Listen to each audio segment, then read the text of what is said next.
What up?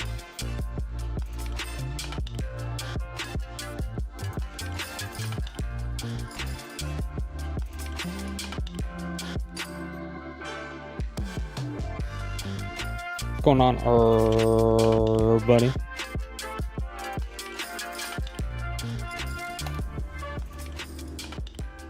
Oh, it's fucking hot in here.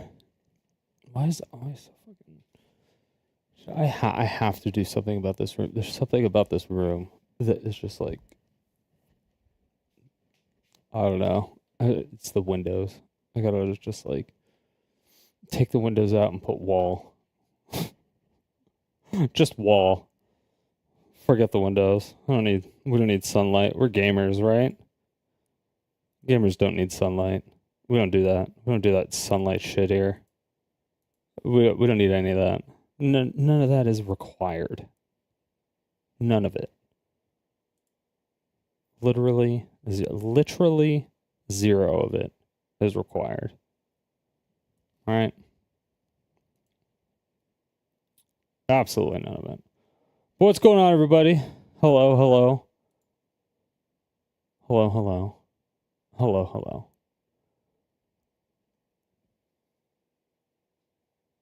And yes, we are going to...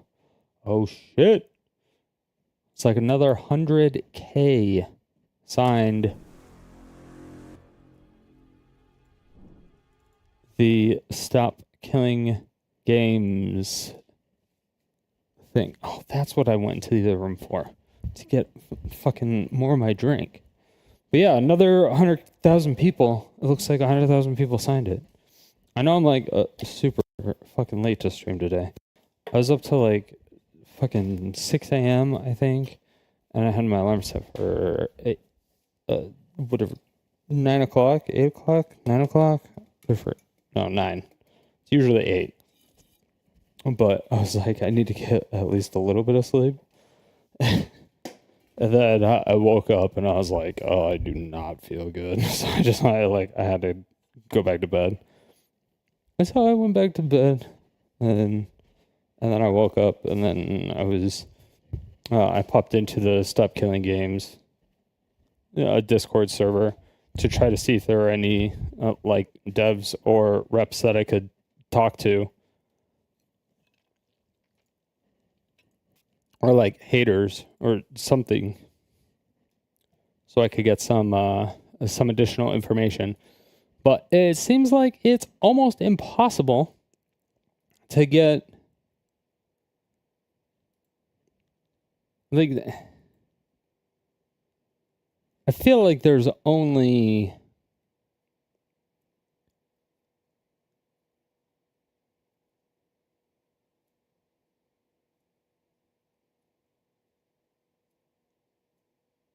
Did I ask mods?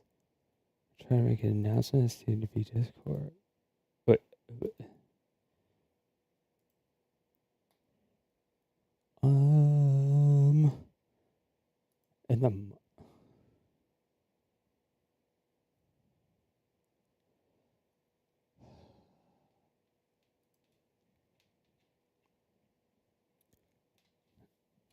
dude, some of this shit's weird.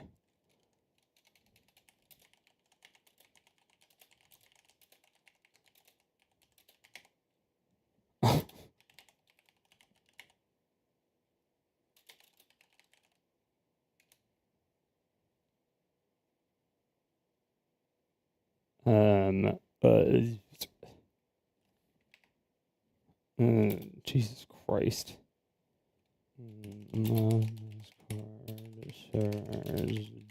Don't like people randomly messaging mods. Yeah, so it's so weird. Like, did you message mods? I'm just like, I don't know. I'm just like, sure, I'll message a mod.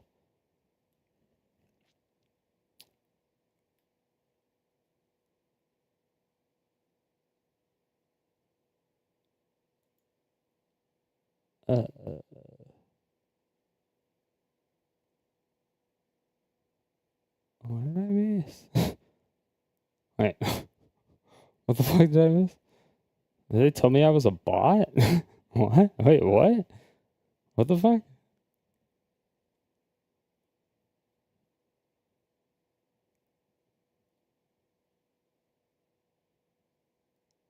You gotta check bots.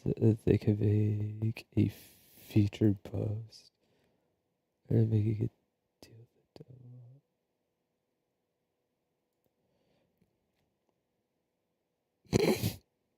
I don't know, man. It's weird sometimes. People have I mean every Discord server has like a has different sets of rules, obviously, because it's their own like little categories or their own little sections. But or their own little thing. Um it's just hard. Maybe but it's like better to get in touch with a moderator about an official announcement. I don't want a fucking announcement.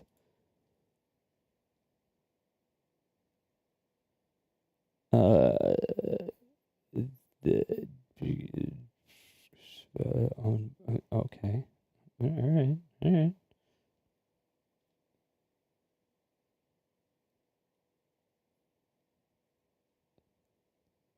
Proselytize.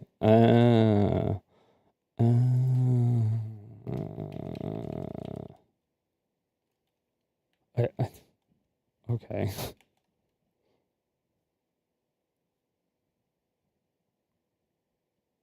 I I don't know.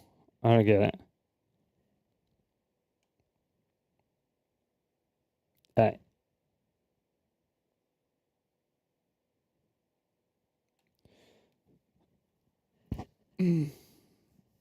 there's a channel called Outreach.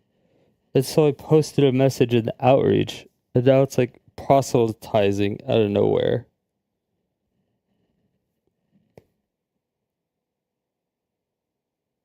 I'm so confused. I don't know how. I mean, I get it, but I don't get it. But I get it, but I don't get it. Okay. Mm.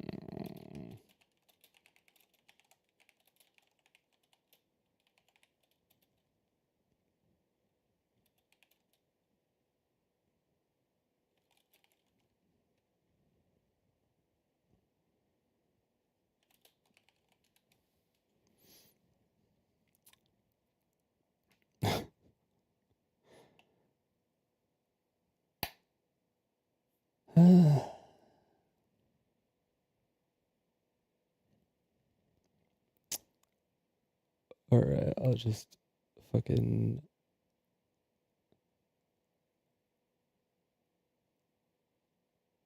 delete my messages then. I don't know. I was like, I thought I was trying to help. I was trying to help them do the stop killing games thing, and I don't know. I mean, they have a channel called SKG Outreach, and I thought that would be like an outreach, like I'm reaching out to them, and like they're posting videos of other people, like posting, yeah, I mean, they're posting videos of other people, and they're like, hey, we should reach out to this person, or hey, we should reach out to this person, and I'm like, hey, I'll talk to somebody. And then they're like, don't just proselytize. I'm like, fucking no. Okay.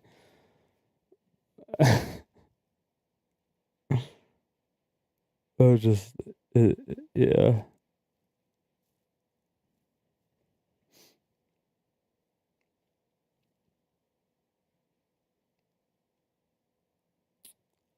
All right.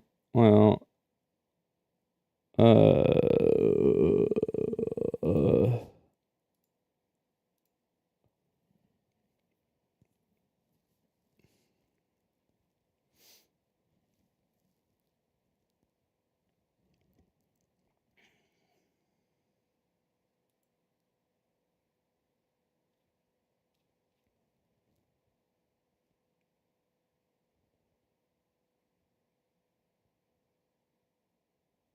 is there like rules to this?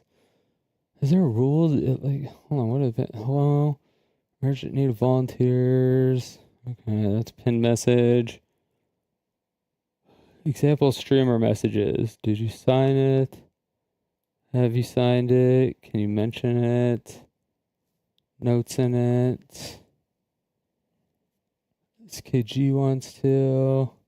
So this is like people. Okay, so this is for.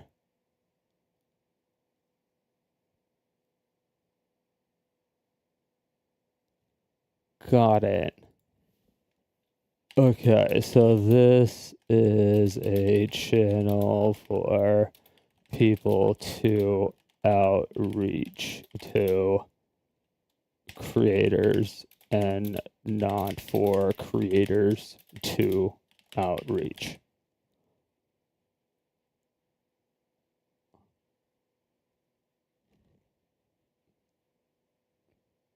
Got it. I had to, I got the pinned messages.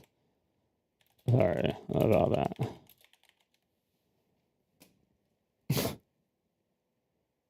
Fucking retarded. It's so fucking stupid, dude. I hate all this shit. I hate this. It's so stupid.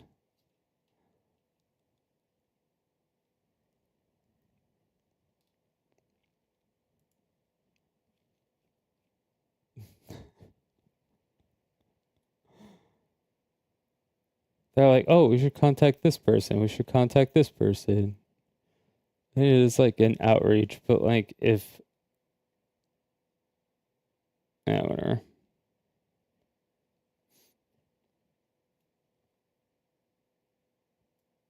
Hmm.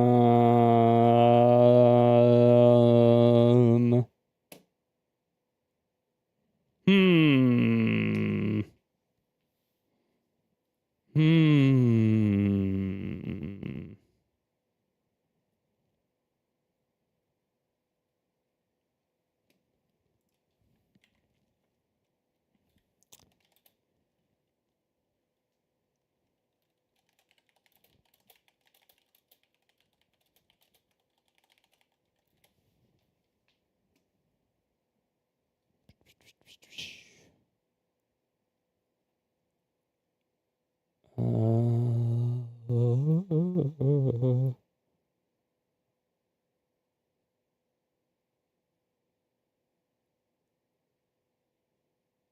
Nah, it's cool. I'm like, now I gotta like go back and delete my messages and shit.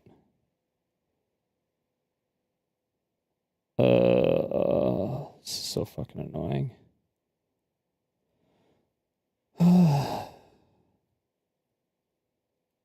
Annoying. If only. Can I actually show this? I guess I can disable streamer mode for a little bit. Okay. There. Now you aren't all bored.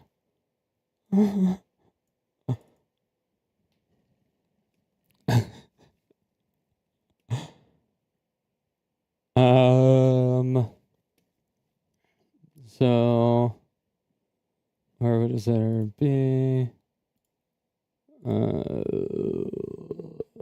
All the above. Not verified. What link?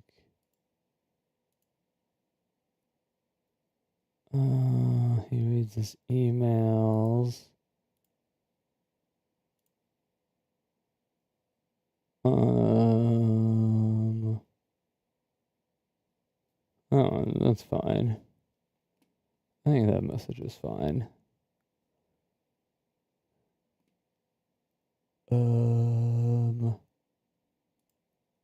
I delete that one. It's about content creation. Put links in the door. Let me delete that one. How is this editor? No use for that. Delete that one. That one's fine. Hell yeah.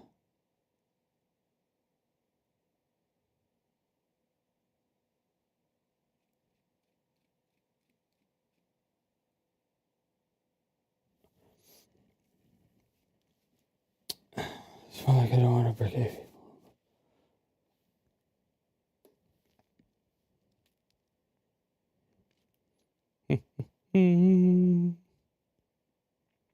Okay.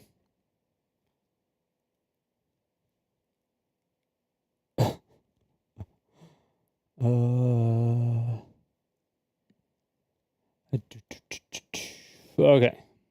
I think that's probably fine. That's probably fine.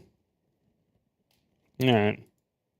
Well, fuck it. Whatever. If they don't want to do anything, then whatever, they don't want to do anything.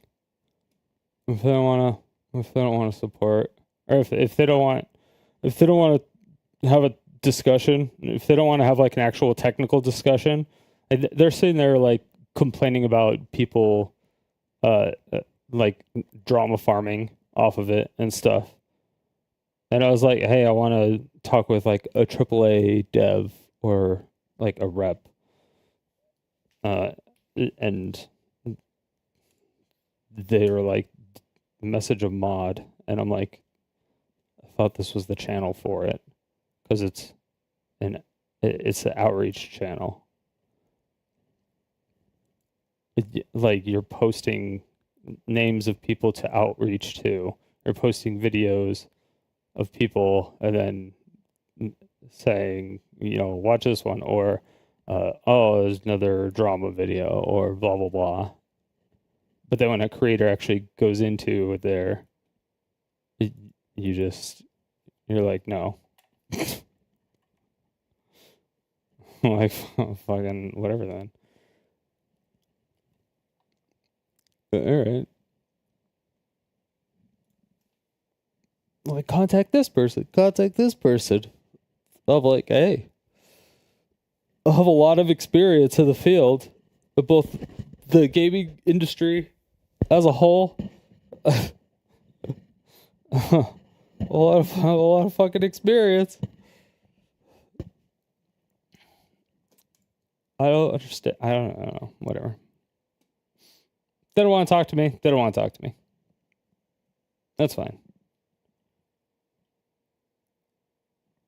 TMZ for streamers. Oh, yeah. Has anything interesting happened in the streamer world? Already at 188K. Saba's debut. Who's Saba? Is this Oh, is this the new?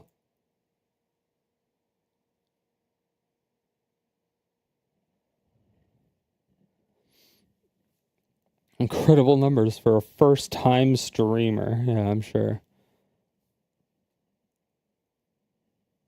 Yeah, this is this is the Gawa girl. Yeah. Gara or whatever. The shark, the little shark looking VTuber. I was assuming because of this, the fish. Yeah.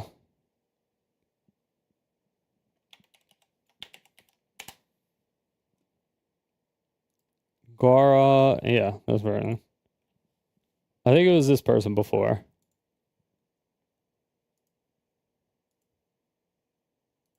Yeah, 'cause they have like the same hair and everything. They just don't have the fish costume or the fish outfit. Or is it? Or a shark outfit on. And I don't even know if that's supposed to be like a real tail or not.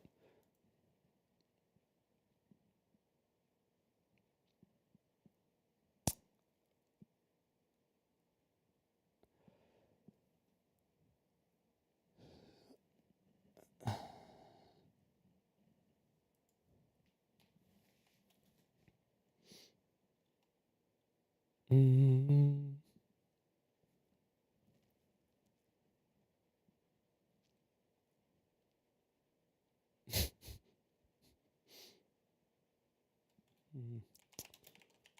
Oh, I don't know. I don't know why. Okay, never mind.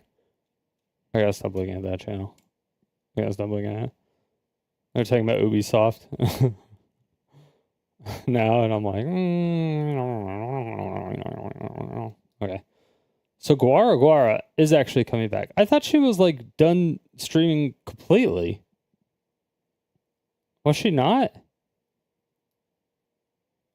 I thought she was like actually completely done. Like I thought she was done. But she was like crying and shit. Wasn't she?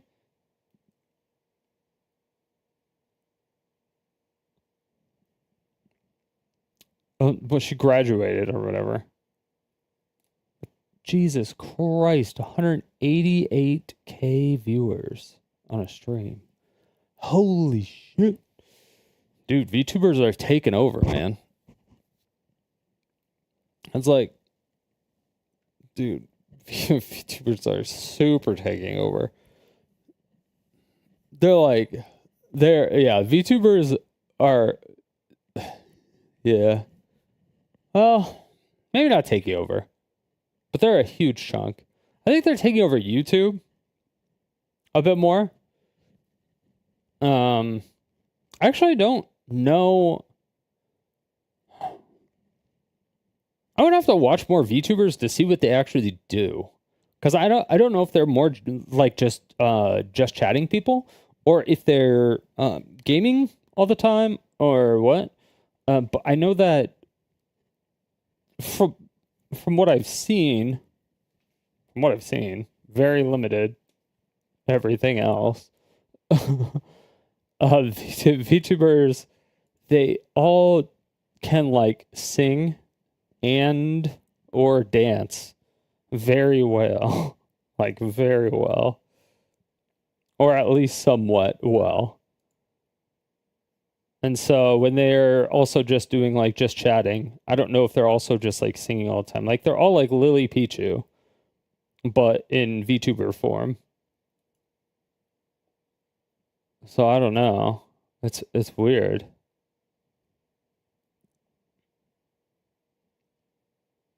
My husband drops a warning to those accusing him of weaponizing his audience. We're going to take care of this problem. Wait, hold on. What? So this is another person who's trying to advocate for getting me deplatformed and getting banned because he thinks that I'm bullying Caseytron by saying that I don't feel sorry for her, that she's getting sued for from Ethan, right? Basically, right? Right? This is the reply, so I don't know exactly where it is. And so this is Mike from PA. This is the same exact guy. He's absolutely having a break. Didn't this guy put a hit out on Destiny?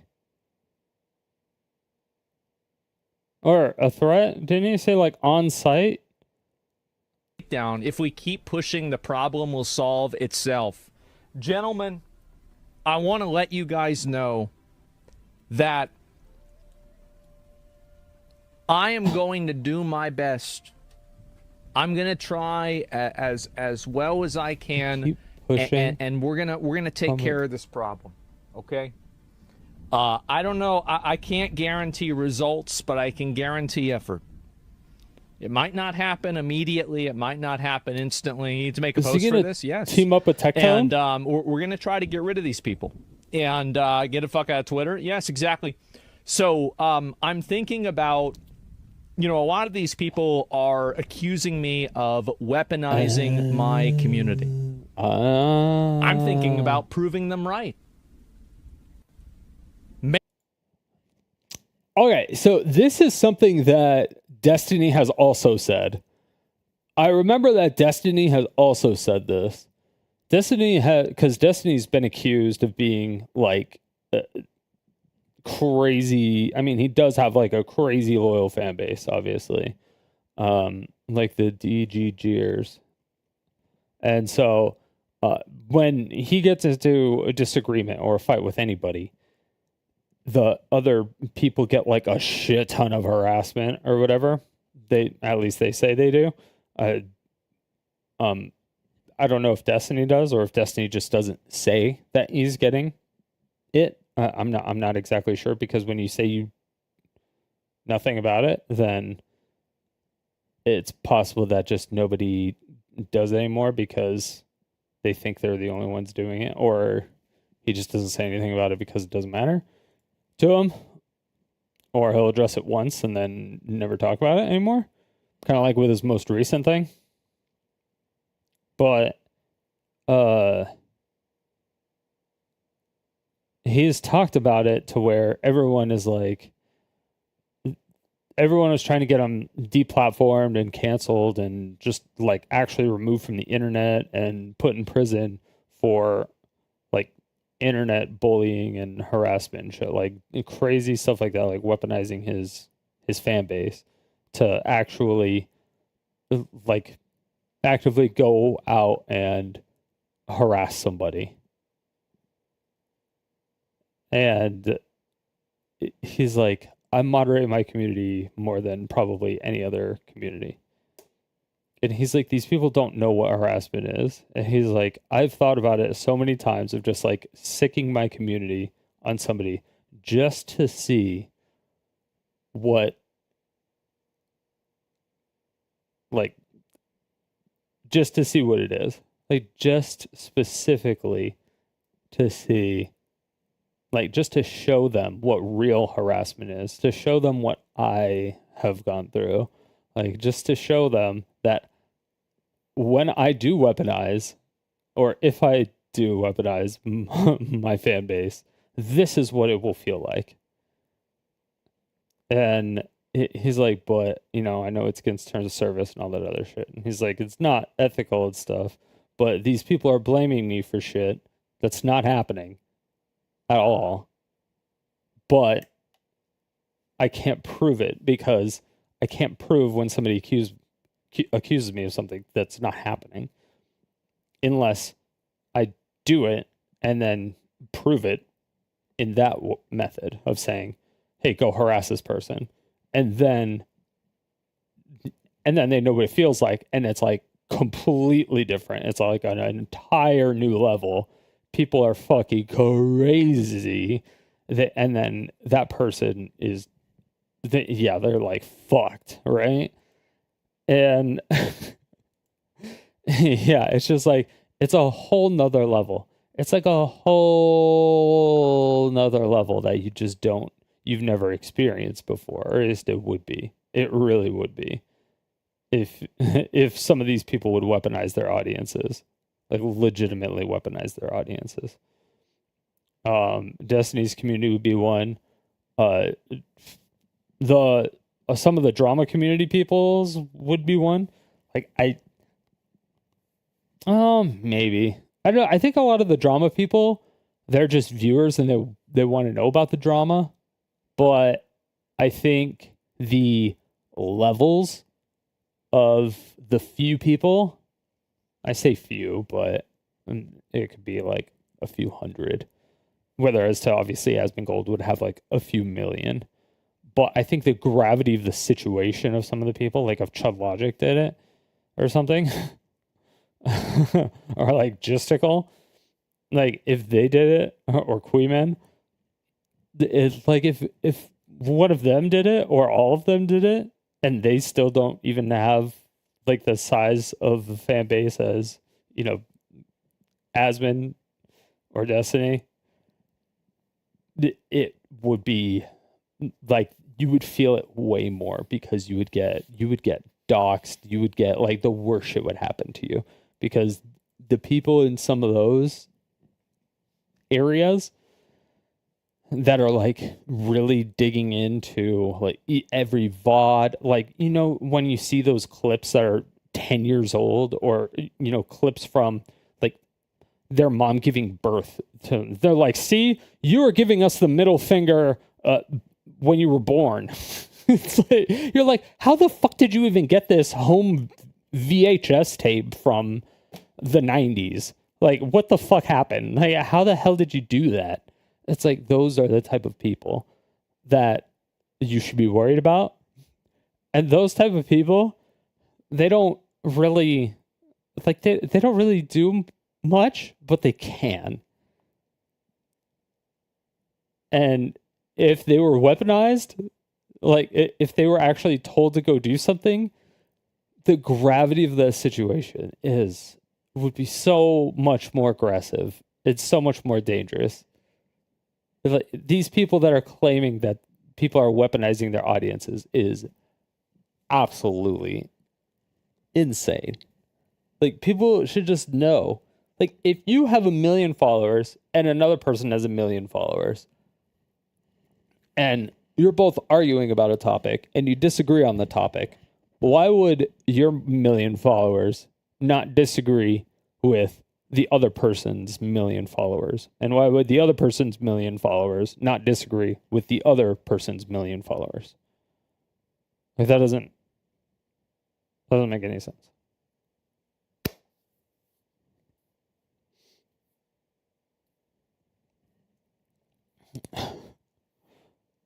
For Twitch, their size is insane. Zach is new partner. Now performs their love child.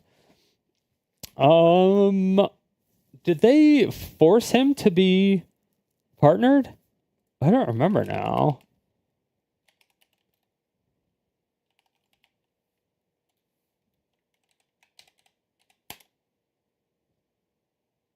Oh, that's not it. Ah.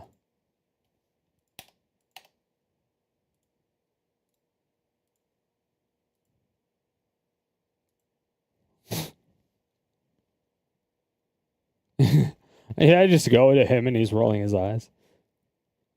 Yeah, they forced the partnership. A lot on of him.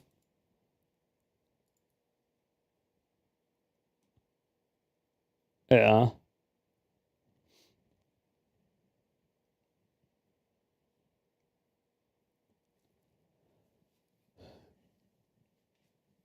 Yeah, I think I think they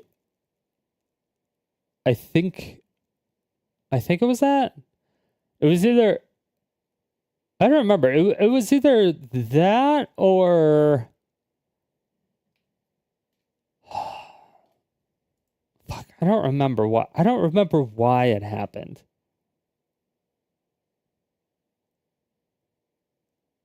God, there was a reason. There was a reason. Because I know he wasn't even an affiliate. They made changes because if you're not even an affiliate, you can't get subs or bits. Like, you can't get like any monetary anything from Twitch.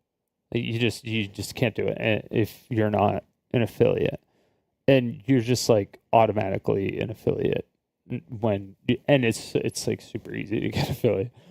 But you do still have to sign something. But he didn't sign it. But there was something in there. Stratha, oh my god, I missed. Why did this highlight?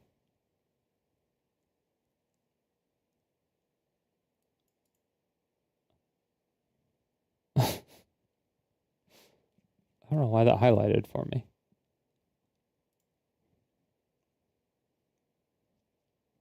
But yeah, I don't know. That's wild.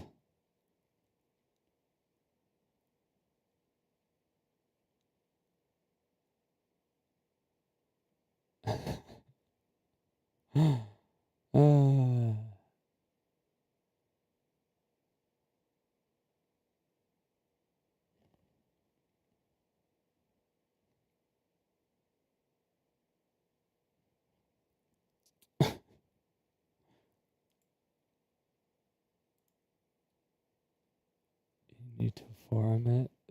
I mean, you can already make threads. I mean, you don't have to force the forum, but you can. Oh god, I need to stop looking at that.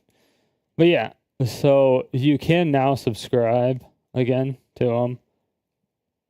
I don't know if that it might be because of the fact that did he step away from OTK as well?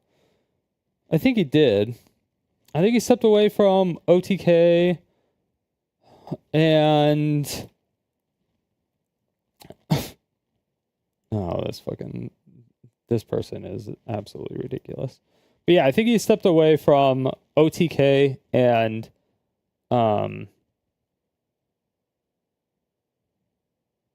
I know he did Starforge. He stepped away from Starforge. Yeah, he stepped out of OTK. I knew he didn't have a role in OTK. I knew he did that, but I don't know if he like quit, like if he sold all of his shares, or what happened to that. I don't even know if Mizkif is in OTK anymore either. I don't know that stuff, but hold on. Let me change my category because I don't think anyone is going to want to. Or I don't think anybody from the Stop Killing Games thing. All right, yeah. For a while, his role was kind of the face of OTK. Oh, Mizkif? Yeah. But now it's like everyone hates Mizkif. All right, like everyone. I don't know. It's like every streamer hates Mizkif. I don't even know if he's.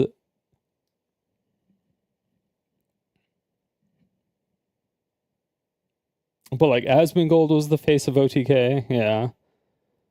After that, because Mizkif was a bigger streamer than Asmon, because Asmon was more into like World of Warcraft instead of like current events and stuff. And whatever he does. And yeah. And then like just gaming stuff on the side.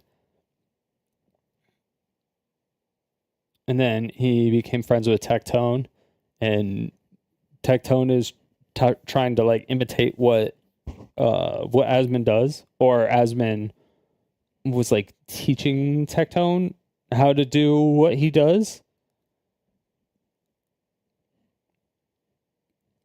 I think, which is working out for Tectone really well. It's working out for him really, really well, but I don't exactly know. Like, it's hard for me to find a disingenuous statement from Asmon, but it's really easy for me to find disingenuous or lies in Tectone's stuff. So it's, yeah. It's kind of weird. I liked Tectone at first, when I first watched him. What's up, Zons? How you doing? Yeah, I saw Tectone at first, and I was like, oh, hey, this guy's interesting. He's kind of entertaining. And then, like, the more and more and more I watch him, I'm like, and then when I saw his, like, appeal to Twitch, when he said he talked with Twitch mods, and then he showed his, like, zip folder that he sent. What is Stop Killing Games? You're a dev? Oh, are you a AAA game dev? By any chance?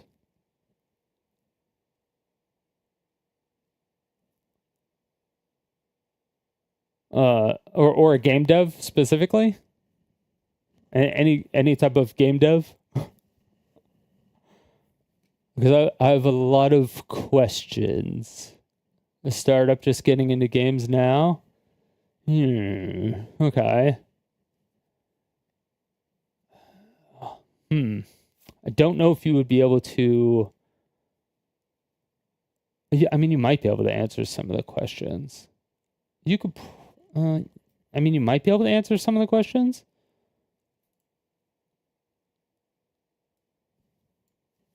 I have to look at them again. Hold on. Let's see. But if you're unaware of what Stop Killing Games is, essentially the bare bones around it is live service games should be in a playable state after it's like no longer supported by the publisher or developer. That's pretty much it. It's an initiative. It's not even a bill. It's not anything like that. It's just like That's really all it is. It's like, stop killing games. The consumer movement started to challenge the legality of publishers destroying video games they've sold to consumers. So, one of the big things, or one of the games, the big game that they've actually used for it was, I don't even know if it's I don't even remember the name of the game. That's how insignificant it is. We have a ton of experience with real-time live streaming system, MMO type systems. Oh, okay. So if you have experience with that would actually, that's exactly what I needed assistance on. Actually, I think that's probably exactly what I need clarification on. Because I don't know if you know who Pirate Software is. He's another Twitch streamer and content creator. But he thinks that the Stop Killing Games initiative thing is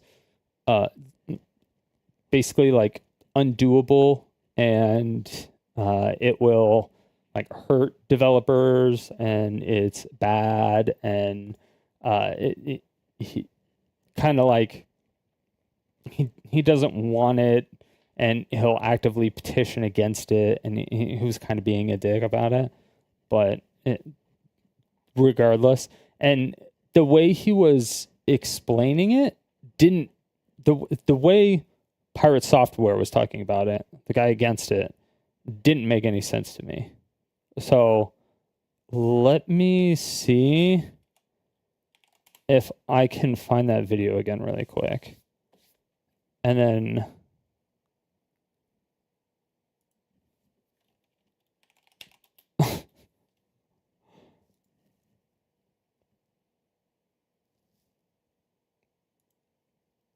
and that, as you could see, like everybody's made videos about it. It's just like everybody like is it a government bill? It's not, it would be, but it's an initiative. So it's European citizens, it's an initiative. So basically it's just, you get signatures and you give it to, like, I'm not exactly sure where you live, but if you are in America, for instance, if you're in the United States and you wanted something to pass, something that you're super interested in, like you really like want to pass, you're like, okay, this is a huge problem in my city. It's a huge, massive problem, right? So you go around, you push this thing, and then you're like, this is like a potential, like, this is the problem. This is what we want to happen. So you have like the start and the end. You're like, this is the problem. This is what we want. This is like the outcome that we want. And then the middle is like not necessarily super vague, but it has like reasons why things are broken, and then like potential fixes and stuff, and then it will have like the what you want. But again, it's just like an initiative. So when you're trying to get signatures, you're going around, you're going online, you're trying to get signatures, you have to get a certain percentage of the population of either that zip code or the city or the state, depending on how you're trying to pass it, or whatever, who you're trying to get it in front of, right? And so you have to get a certain amount of people to do it. I think it's like 20%. And that's even just to get it on like the ballot, like just to get it voted on. You have to get like 20% of the population's signatures. It's like 20 or 30%. So it's pretty big. And then, but after that, because again, this is just an initiative, then you get it in front of some representative. And that's basically, it kind of goes from there. Pirate Software was kind of read through this, and he was like, oh, this part's vague, this part's vague, this part's vague.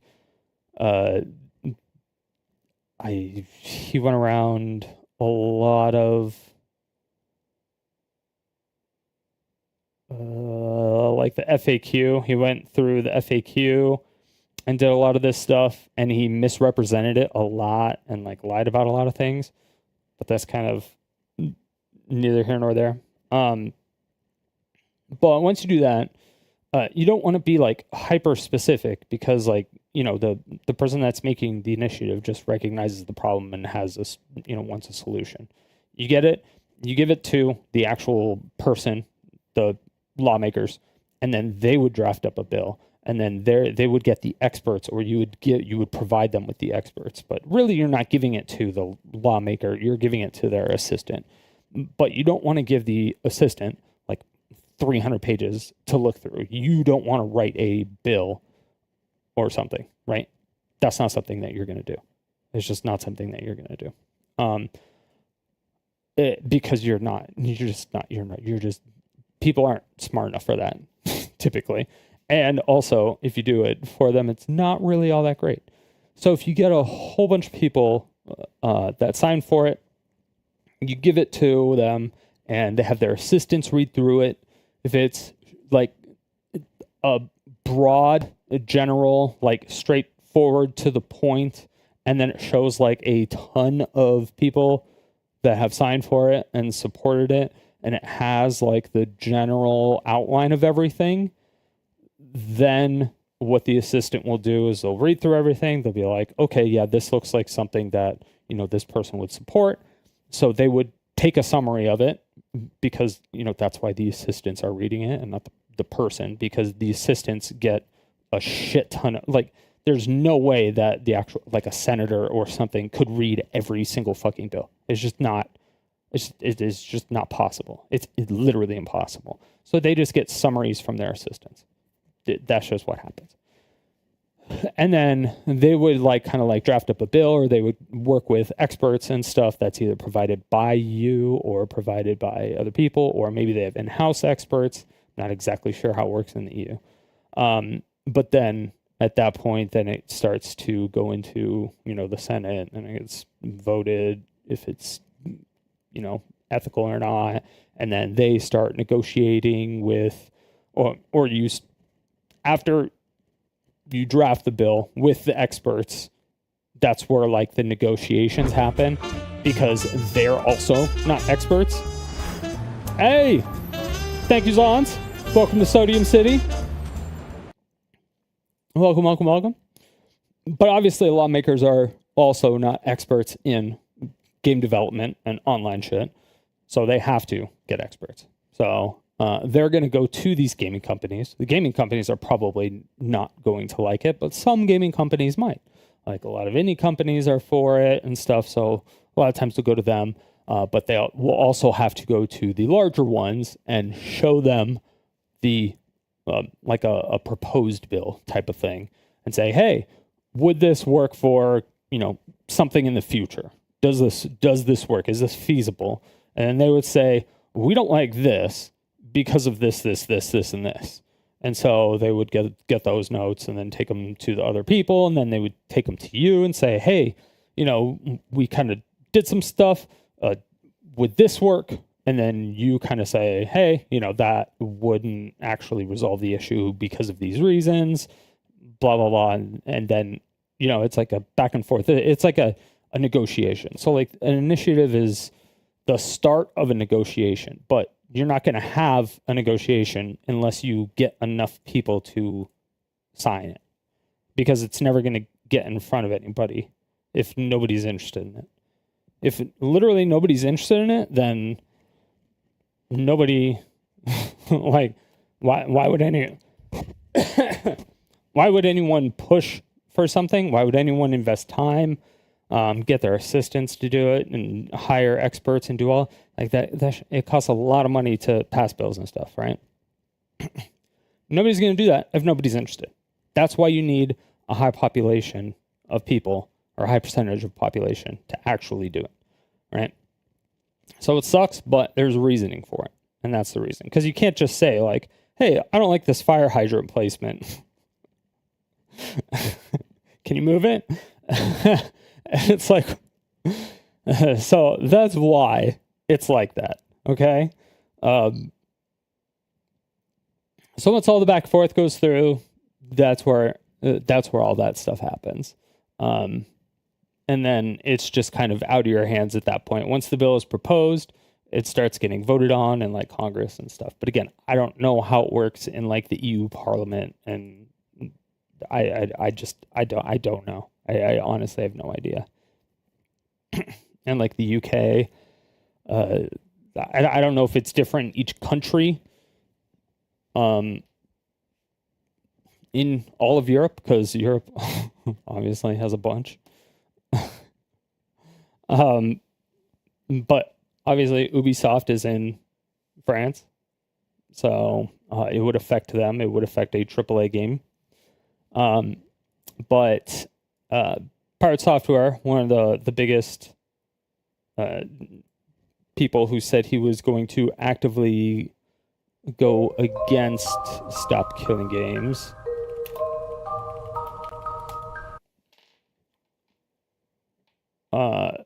Stated that... Hi, my name is Jason Thor Hall, also known as Pirate Software Online. I've been in the gaming industry for about 20 years. I used to work at Blizzard Entertainment, then Amazon Game Studios, and now I own my own studio, Pirate Software, by the same name, which is an indie studio, and I've been here for about 8 years now. I also run a massive community. Hold on, let me actually read your messages first. But that's basically how the flow of a change would happen. So right now we're just trying to get signatures, and I think there's 1 month left, but you have to be in the EU to actually sign it. So it's kind of shitty for us in the US. But basically it's like, if you play there's multiple examples of it, but it's kind of like if you play a single player game, but it requires you to connect to an online server to play it for like DRM, so they can ensure that it's not like a hacked copy, or like, you know what I mean, like fake. It's all DRM based shit. But once the server goes down, it's like, okay, well now I can't connect to your server to play my single player game. So now this single player game is no longer playable ever at all. Like it's poof. It's gone. It's gone forever. It no longer exists. You know? Yeah, people could probably, it would be, you know, people could rip it and extract files. Like there's ways that people get source code and shit like that. I'm sure there's a lot of companies that would have, you know, secret insiders that are like, hey, we're going out of business. Here's the source code or something like that. And they would like leak it and stuff, but you wouldn't be able to guarantee that. And obviously that's illegal. And so, and then if you spun up a private server, the company or the company that they still own that intellectual property. And so the person who owns that IP can sue whoever made that like private server, spun up a private server, or they can sue whoever is like playing the game if it's a single player game. So if they're connecting to just a remote server, like a fake remote server to check for DRM, it would be something like that. They could just sue those people for infinity. And that kind of just sucks, because that means when games are just sunset or end of life, you can't play those games anymore. And that would suck. Like, imagine if Tetris or Mario Brothers 1 or GoldenEye or Mario 64 or Smash Brothers Melee or Street Fighter, Street Fighter 2 Turbo. I mean, like all the old school speedrunning games or the fighting games that they still play at Evo, like all those games, they're like, oh, we have newer ones, so we're cutting support for the old ones. But they were all live service games. The companies are still around, the IP still exists, but you wouldn't be able to play the game online against other people. But if there was a DRM, you can even play it locally. You can even play through a story mode locally. You can do any of that. It just wouldn't work. You would just you're fucked. It just doesn't exist. You're like, okay, well, you're like, but I really like that game. You're like, I paid for the game and now I can't even play it. And Thor here says a lot of them, it would be impossible. And I'm trying to find out why and how it would be impossible. But yeah, okay, so you help build a few backends for real-time streaming and MMOs. Okay.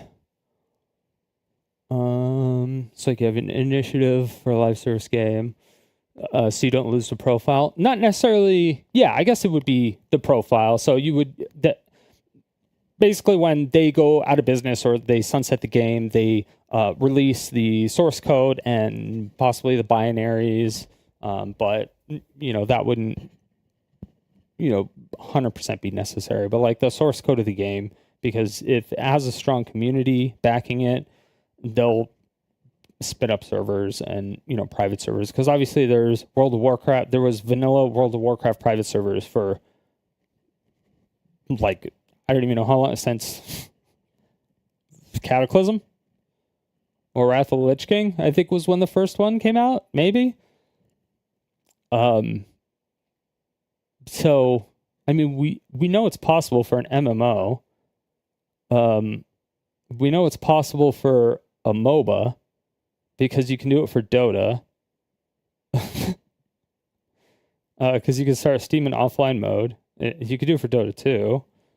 And I think you could do it for Warcraft 3 as well, like the original Dota. You can also do it for EverQuest. So like the OG MMO. Well, I guess it's not the OG MMO, but like not EverQuest. Well, you can do it for EverQuest, I think, as well. Or yeah, no, EverQuest, yeah. I think you do it for RuneScape.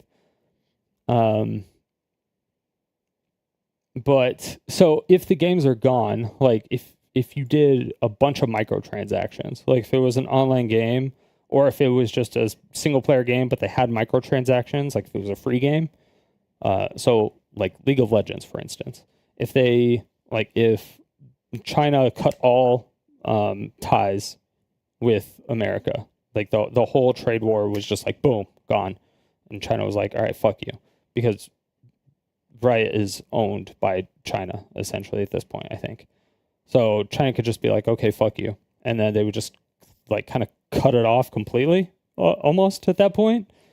You wouldn't, like all your microtransactions are gone at that point, right? And so you're like, okay, I spent all this money on a free game, and now I'm screwed. Like, especially if it was like a gacha game, you'd be screwed because you couldn't do like they wouldn't release the database of who had what items and blah blah blah and all that other stuff. But like the actual Stop Killing Games is not asking the developers to maintain the game, update the game, manage the servers, do like support, like have a support email or anything. Like none of that. Like it's not asking for any of that. It's literally just if you have a live service game, when it's sunset, And when you're taking it down, just leave it in a functioning state, like a playable state, so that people can play it if they own it. That's it. You think it'd be also hard to force a company to continue ops after failing? No, that's exactly what it's not doing. It specifies that it's not doing that. Because a World of Warcraft server costs what, like almost $1 million a month to run, or however much. Like, WoW servers are expensive. Like, servers are expensive to maintain and run, and then you have to, especially if you're doing it in a data center, you have a whole data center, and then you have the generators that you have to maintain, and then you have to, like, cycle through. You have to cycle the gas, because if the power's not going out, there's no power outages for a while. The gas goes bad because you have to use diesel, and so you have to cycle through that because it doesn't last forever. It's not just like, oh, it's gas, it works forever. You do have to cycle through it. You have to have like perfect temperature, so the power bill is crazy for a data center. So it's unreasonable to have any company that is even still in existence to say, you should keep these servers up so we can play it.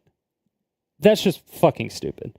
And then if the company goes out of business because the game failed, that would also be fucking stupid for people to be like, you need to keep running the servers and be in crippling debt your entire life.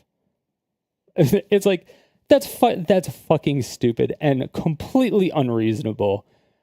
That would be insane. But that's not what this is doing. That is exactly what this is not doing. That is not what this is doing. This is saying, hey, devs, when you're done with the game, just release it. That's it. Just give it to us. Just let us do stuff with it. That's it. You don't have to do anything. Just nothing. That's it. Nothing. That's it. You don't have to do anything. But just release it. I mean, I guess releasing it, maybe maintaining the GitHub account. I don't know. Maybe you don't even need to. I guess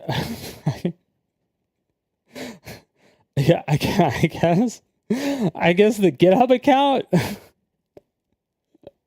they would have to maintain with this. I don't. But even then, dude, not even that, because people would still have the other source code, because there would be branches, or people would make their own source code, put it in their own thing, and then they would have their own branches, because they would make their own private servers for stuff, or do their own DRM checks, or do whatever the fuck they want to do. I mean, look at Smash Brothers Melee. There was no like online stuff for the GameCube, or I think there was near the end, but there wasn't. But now there was Slippy was introduced, so they have internet play, they have rollback code, which is like crazy net code that no AAA game devs can replicate for some reason, even though that's like the StarCraft of fighting games. And yet it performs better than like every other fighting game online. And it was done by like 3 people. But yeah, they made changes to a couple of the maps, like the way some of the maps function. They changed some of the levels of the platforms. So like they did some stuff. They got the code and they did that. But it was to make it better for tournaments, right? It was to optimize it for tournaments.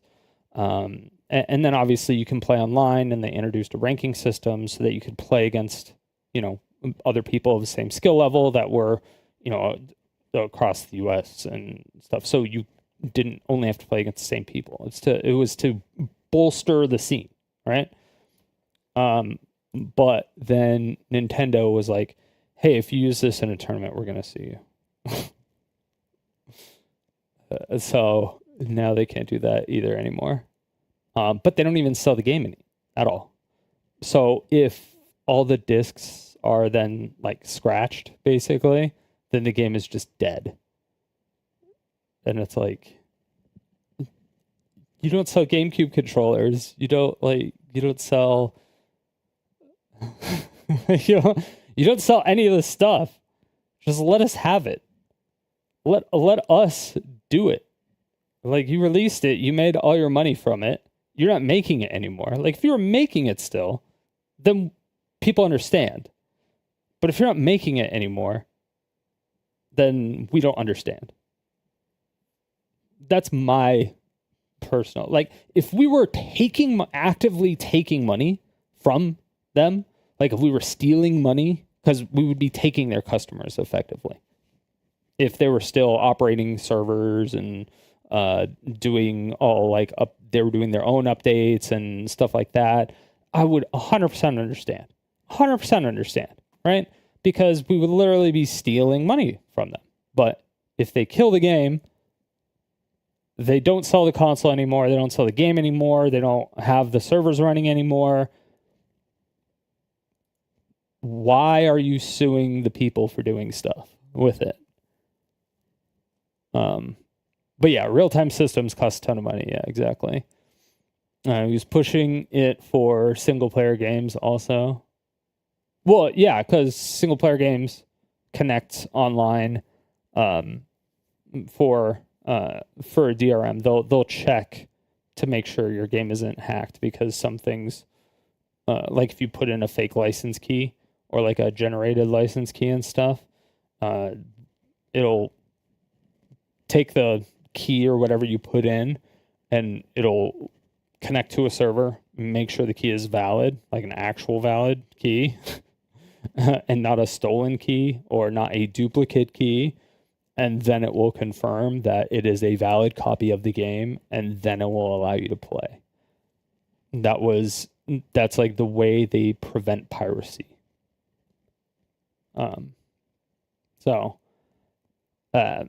But yeah, they do it for single player offline games. Like games that you don't need any online functionality for. It's literally just anti-piracy type stuff, which is fine. Like, I understand that. But once the game is sunset and dead and you're not selling it anymore, it shouldn't have that type of like DRM check or that. But that would be like breaking something. I don't know how that DRM check would work, like code wise. And we obviously we don't want the developer to do anything that takes time. We don't want them to like code stuff. We don't want them to really do anything, because his main concern was microservices in one of these videos. Where the fuck was it though? Hey, 6 months is probably... Shit.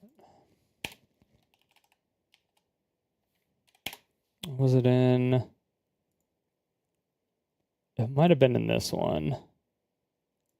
This is probably the final update to the Stop Killing Games campaign. Though I'm coming at you a little bit like a time traveler would. It'll make sense in a minute. As a refresher, Stop Killing Games is a consumer movement to stop publishers from effectively destroying video games they have already sold to... Okay, I really don't want to do this. I want to do this next part, but it's become a liability for the campaign for me not to. Our biggest critic by far is YouTuber and streamer Stu, and kind of already have. Killing Games is. Here it is in his words. So for those who don't understand, the Stop Killing Games initiatives is basically, we don't... Hold on, let me get caught up with chat before I actually go into this. So if Cloud Imperium fails, the bill would make Star Citizen private servers legal and allowable. Yeah, if that's the name of the company, then yes. Well, the game isn't fully released,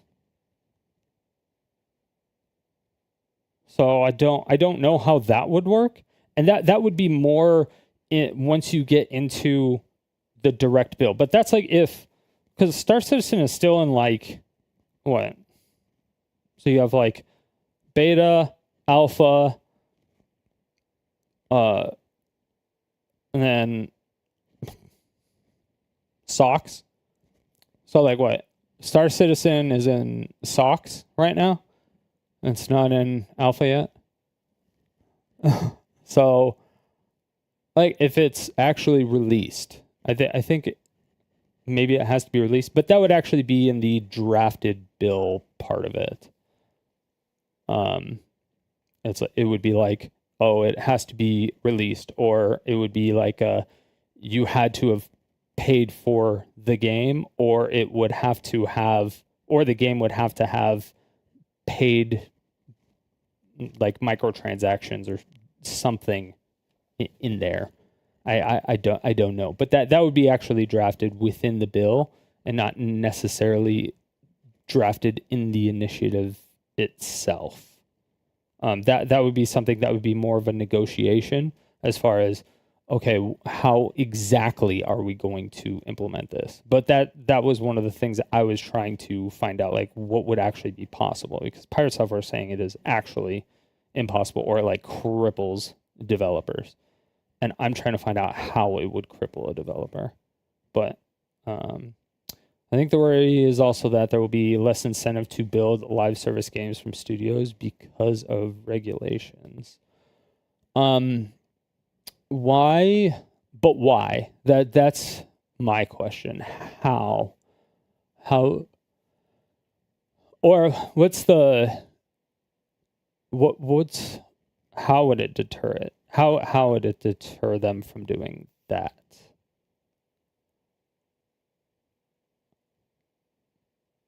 Let's start from that. Let's start from that. That would be the first question. All right, let's start there. All right. Less incentive. I can't spell to build live service games from studios because of regulations. Okay. So, how exactly does it do this?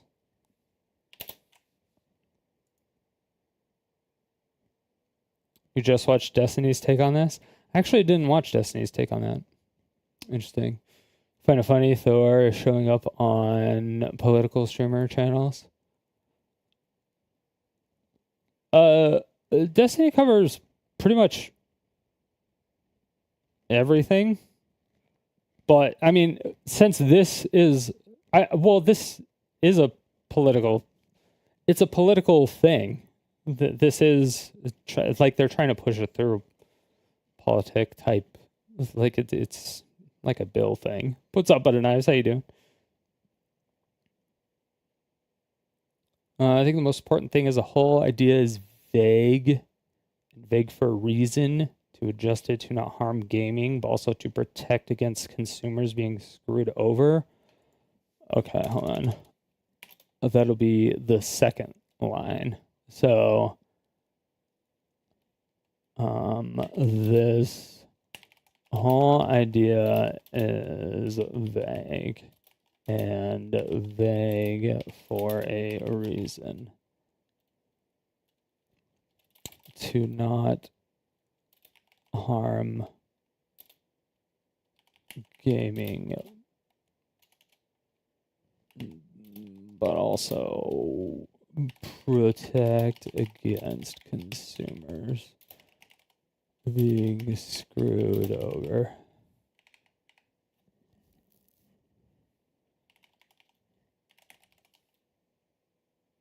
Oh my god. Butter knives. Oh my god, Zons.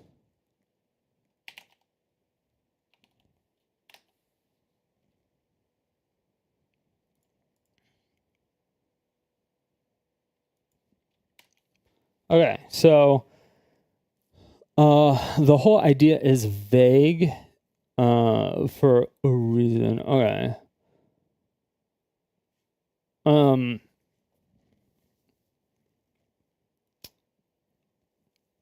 How is the idea of it vague? The idea, in my opinion, is very clear cut. In my opinion, the idea of it is for when a game is crippled by, or when a game is no longer being sold by the developer, or the game is no longer being supported by the developer and or producer, who, whatever, any of that stuff.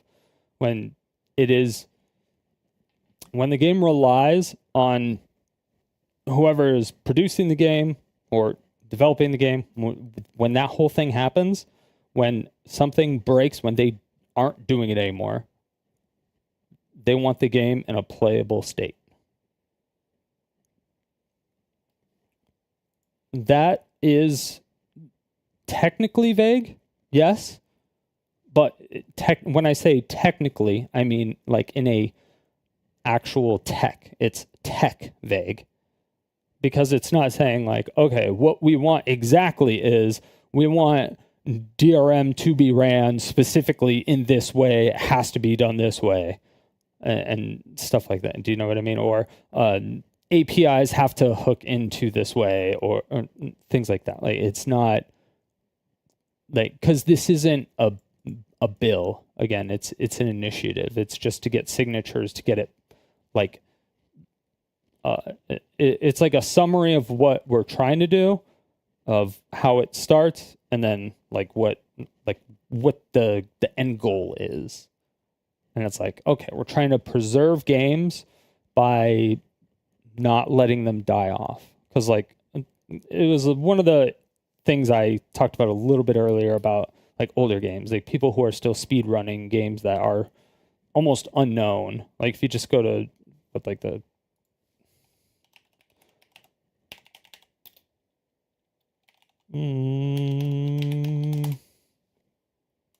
yeah, just speedrun.com. Like there's like so many shows. Like I don't even know what this is.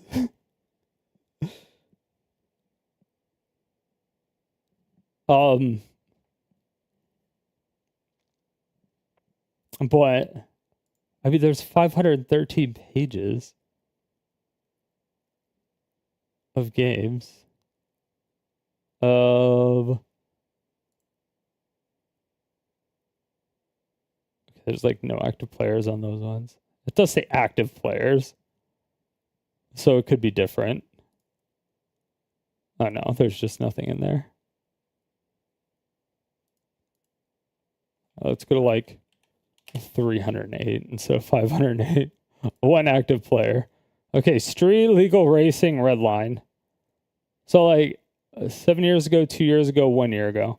So if this just like stopped being like, if this was a live service game, I mean, this came out in 2003, but if this was a live service game and just cut off, like all these people that were speedrunning, if they were all competing against each other, they can no longer compete. And this person has the world record forever. And there's absolutely nothing that anybody could do to take away from that.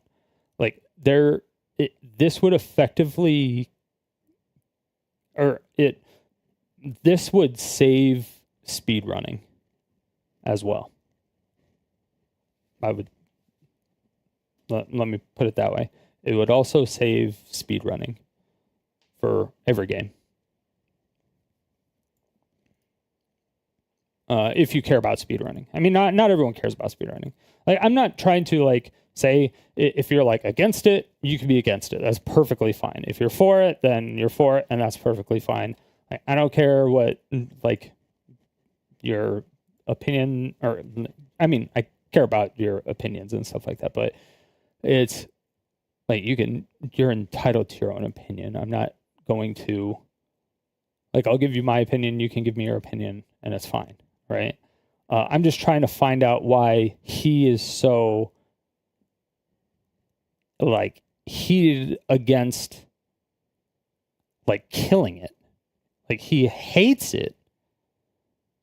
Like he's like, it's actual ass. But you find it funny showing up on streaming channels. I think the most important thing is that the whole idea is vague for a reason, to protect against consumer rights getting screwed over. Yeah. It's not going into law, it's going into discussion into law. Yeah. And that's why it's vague. Yeah, exactly. Yeah. Okay. I just pause champed. I didn't scroll down far enough. So I went into depth into the harm of it.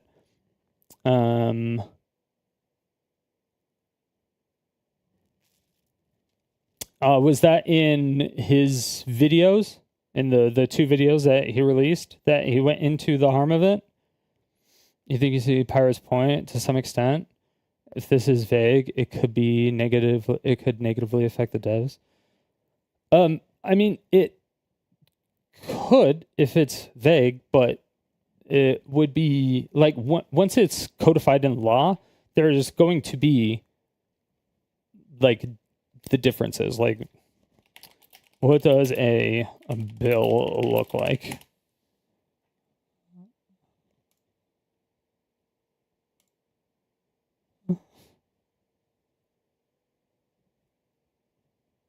All right, fucking get it. Just give me like a bill.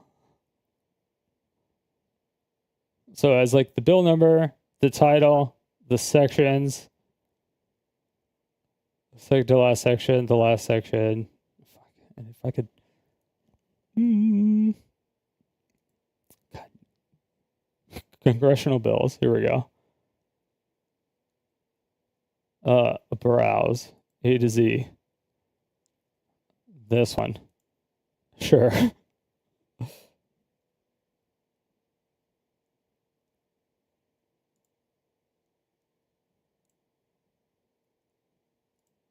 What the fuck?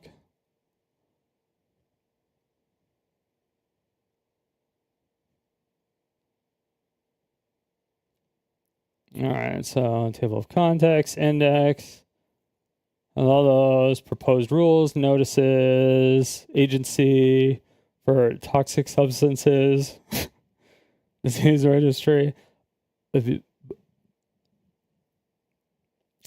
rules as specific commodities, active rule practice, and then references, other things.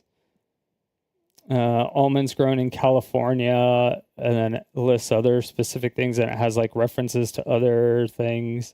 Avocados grown in Florida. Like these are specifics. These aren't vague things. Like pork promotion, research and other consumer information order, blah. Potatoes, Irish. So specifically Irish potatoes grown in California and Oregon. Like this, like these like bills are not vague. You know what I mean? Like this, if you think stuff like this is vague, then I wouldn't know what not vague is. I guess I would have to understand what vague or like what somebody would say like a vague bill is in order to in order to understand their thought process. I think in my opinion, because I don't believe personally, and that's why bills take so long to pass, because they have to do like they have to go back and forth, and they say, okay, it's like these are the specifics. It's going very like they need to be very specific, and they have to do point by point by point by point by point by point, and they have to do all that stuff. But you want to do it when you're putting it in front of somebody. You want to do it as like more of a summary and not like this shit, because if you put all of this shit in front of a fucking assistant that is trying to like, or that's going to tell the whoever they're working for, about the bill and try to convince them essentially to actually like look at it or consider it or be excited about it, they're not going to be excited about a 168 page read that looks like this. They're just not. I'm sorry.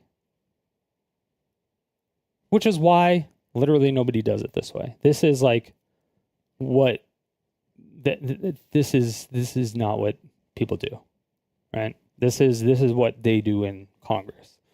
And that's why not everybody reads every initiative. That's what they have the assistances for. Because this is what the actual people in like Congress are doing. They're actually writing this stuff up. They're going to the companies. They're finding out, there's notices, there's meetings, like everything is very, very, very, very, very, very, very, very, very specific. And it is for a reason, because they have to enforce a law. Because if somebody's breaking a law, somebody can just pull up this thing and be like, oh, look, it doesn't specifically mention Irish potatoes in, I don't know, Wickenburg. I don't know. So you could just do it there. And it's like, no, actually, it does say Wickenburg. You're like, oh, okay. And so it's just like, it actually, they are pretty exact, but it's just proposed stuff. And then they work out the specifics, and they do it with the companies, and they do it with the experts.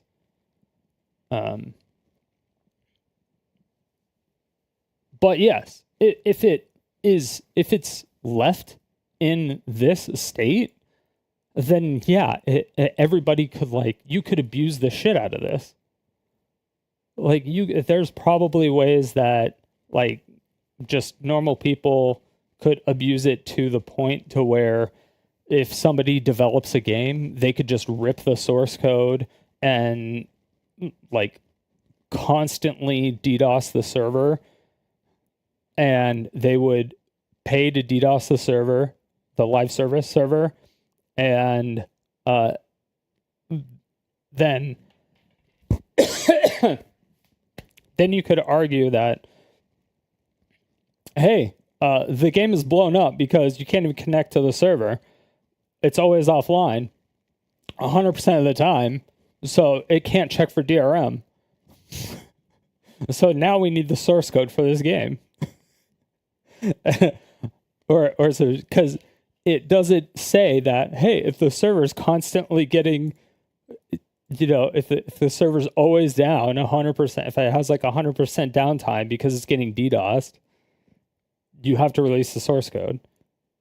It doesn't say that in here, but it would say something like that in the bill, because developers would, especially indie devs that don't have a ton of money to help anti-DDoS stuff, even though Amazon has or AWS has a lot of the service, the anti-DDoS service, it's still very expensive to have that. The anti-DDoS service is very expensive. And you can still get through that with enough brute force, and it will save a shit ton of money for people, and people will just send you PayPal dollars to get around it. It's just okay, yeah.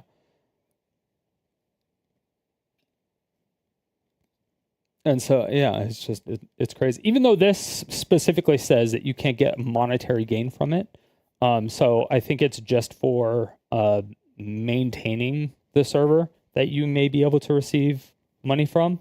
But I think in here it specifically says you cannot make money from it, I believe.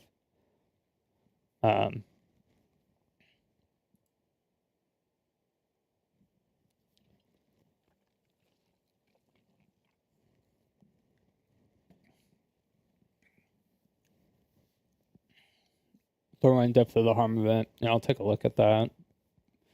VGC pirates. Yeah, it could negatively affect devs. Yeah, I just want to know why. Plus the third parties. What third parties?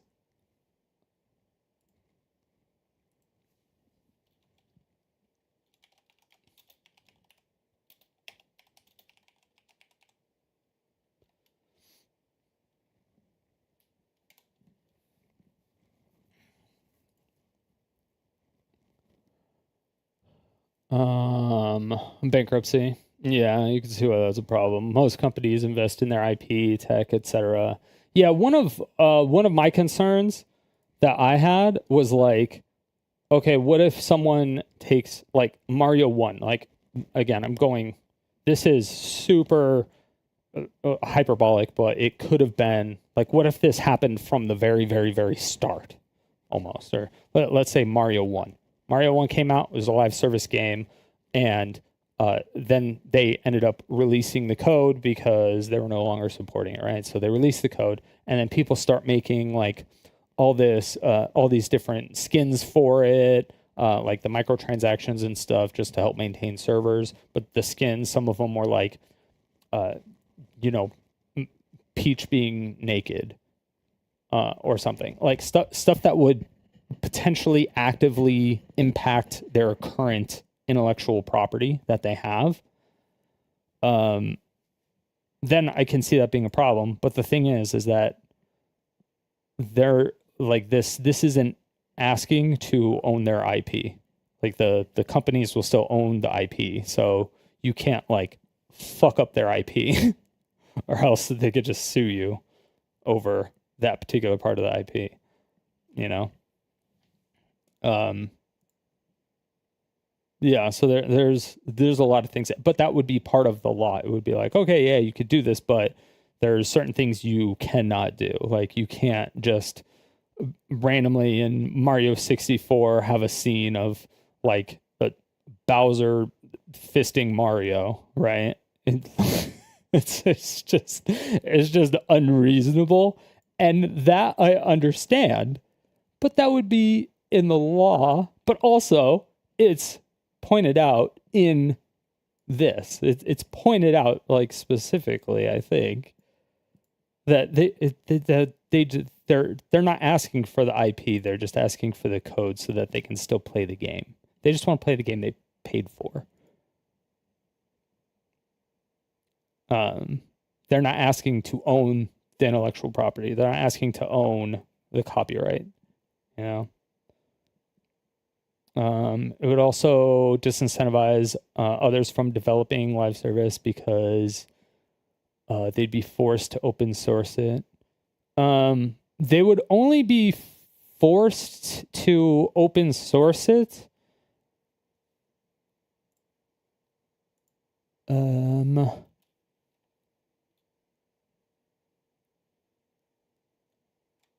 regulations as well as being forced to open source it. It should be two different things.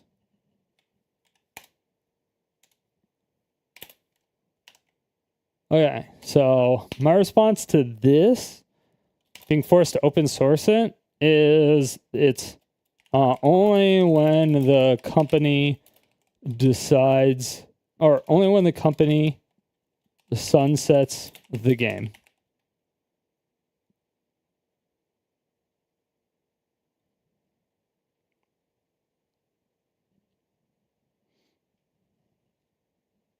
So if the company is no longer like selling the game, they're no longer maintaining the game, they're no longer doing anything with the game, why would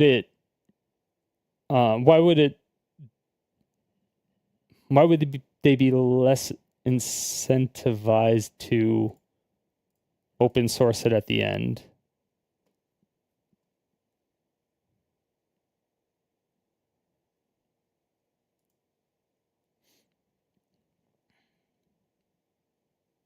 IP tech. Yeah, the IP stuff, that's outlined. That is they're not asking to like outline the or to get the IP. The tech, what exactly do you mean by tech? That would be another question. Yeah, most companies invest in their tech because, well, if you mean tech by like servers and stuff like that, I mean, I would say like if we're talking AAA games, 80% of the money that they spend goes to marketing and advertising. So, that would be one thing.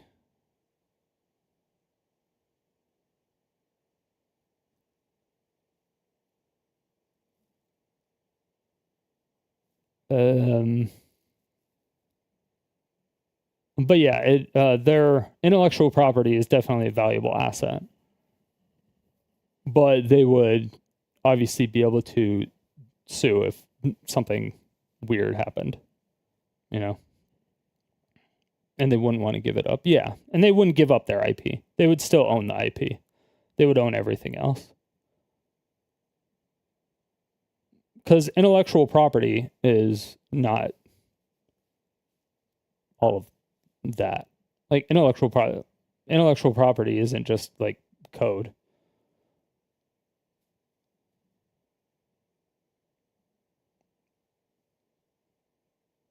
As far as I know, anyway. I could be wrong though. Nintendo can fuck themselves. If you bought the game, you should be able to do just like you did with the GOG games. Not that hard to do. So you're reading this campaign fail? No. It's not done. It has... No, I think it has one more month. I thought it ends on the 31st of next month. Right? Or is it at the end of this month?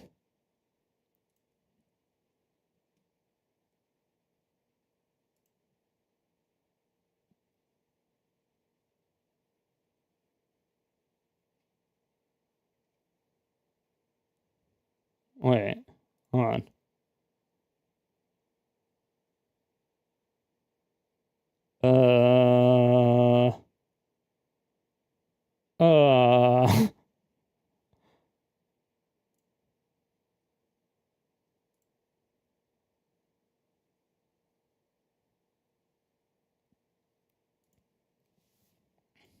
Hold on.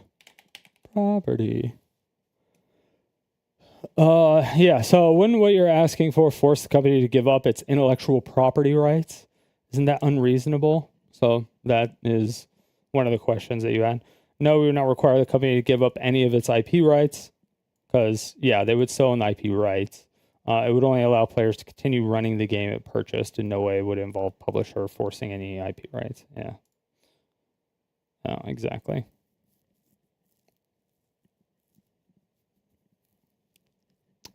Yeah.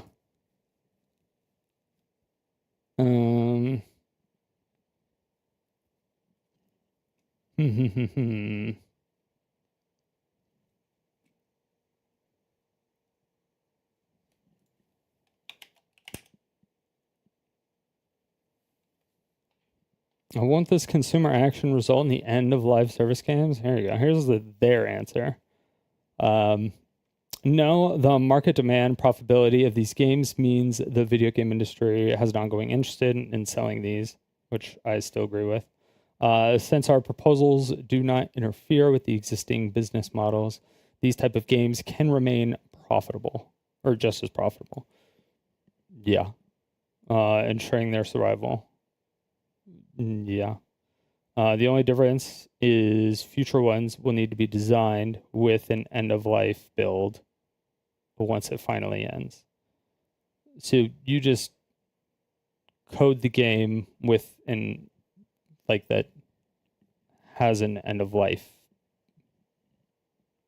Like it can be EOL'd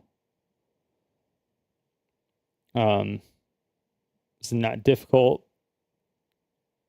apparently.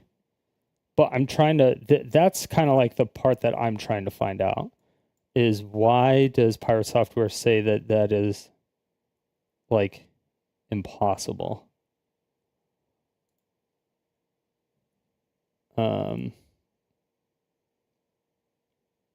Maybe there's less of them, but not my problem. Who's speedrunning Zoe 101 game? I have no idea. Hey, people were speedrunning that one crab, what was it? The Krusty Krab game that Moist Critical was playing for so long. Okay, but here's what Pirate Software was saying. Don't want and these. Understand what Stop Killing Games is. Here it is in his words. So for those who don't understand, the Stop Killing Games initiatives is basically we don't want single-player games to have DRM that the developers can turn off and thus render the single-player games inactive anymore. This is what they want to change. They need to be specific that they're talking about single-player games that do not need a server to support them. No. And as much as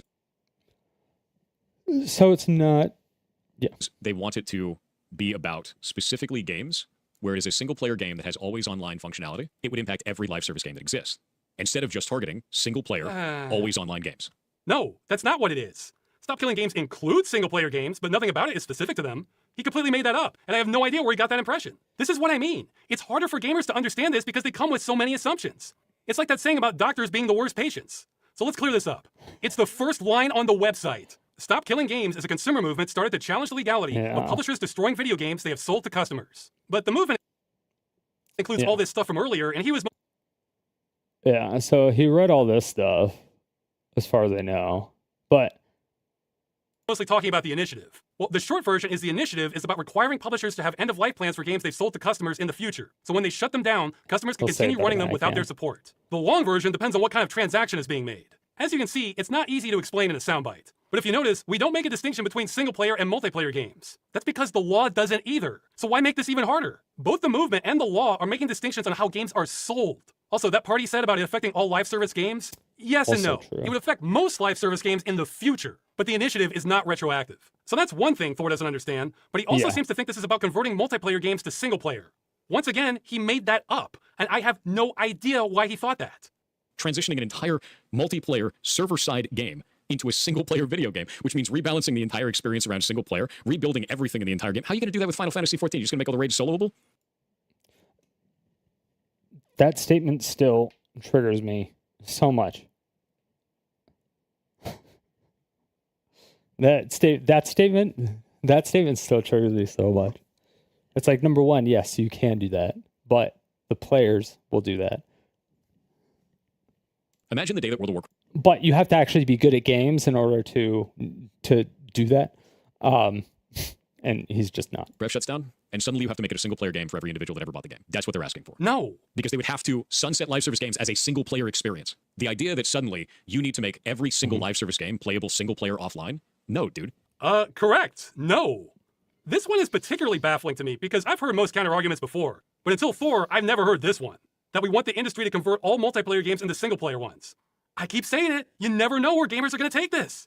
Nowhere in there does it say that it's directly targeting always online single-player games. Oh, he's so close. He's so close to getting it. It is vague, and because of that, it will impact. He never has that light bulb moment. Well, he is correct in that statement. It's almost as if that's not what the initiative is asking for. But those were his streams with a smaller audience. What does he say in his big YouTube video with over 1 million views that he had time to research? If we're trying to kill off the practice of developers putting together a live service game, pitching it as a single-player experience, and then taking away support in the future. Now he's changed it again and is making up how it's about single-player games are advertised. What is he doing? It needs to be specific about the business practice it's trying to defeat, which is specifically companies that are doing this under the guise of it being a single-player game, but adding online-only functionality that is not necessary and doesn't add any gameplay elements. That's the problem. No, that's not it at all. And there are some people who will say, well, just make it all single player. Like well, you? I'll explain that that doesn't make any sense in the first place. If you're making it all single player, you'd have to carve off all of that, and it's developer time and money. These are two different ideologies, and that's okay to have two different ideologies. I just won't agree with it. But those aren't the ideologies. No.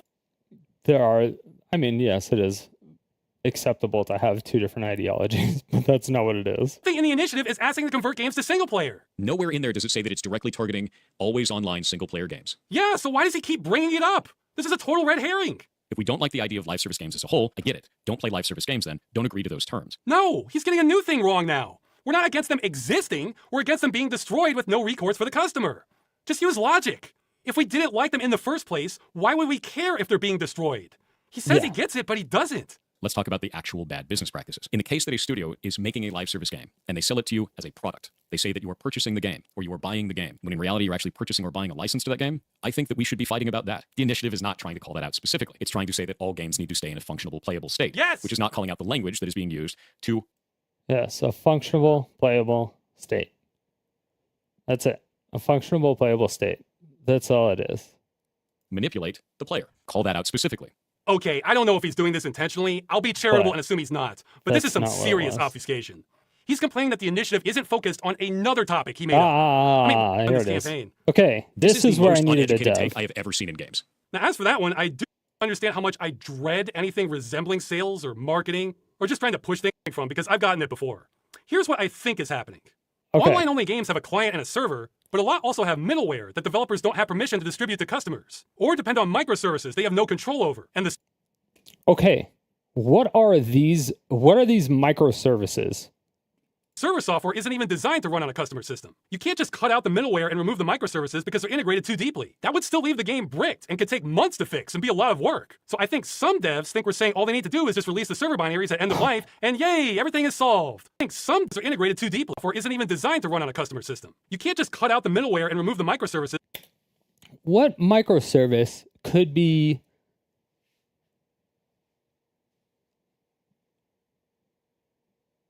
What microservice?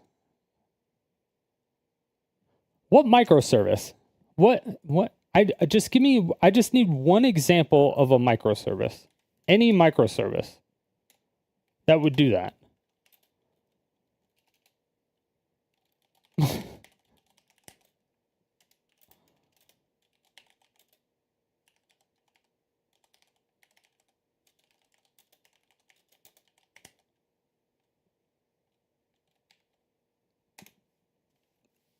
That's my question. That is my question. I think that's one of my biggest questions that I need to talk with a dev about, because when I've dealt with microservices, they're all done through APIs. So you just cut the API connection. and then when you release the code and you give it to somebody else, they just get those microservices and hook in the APIs.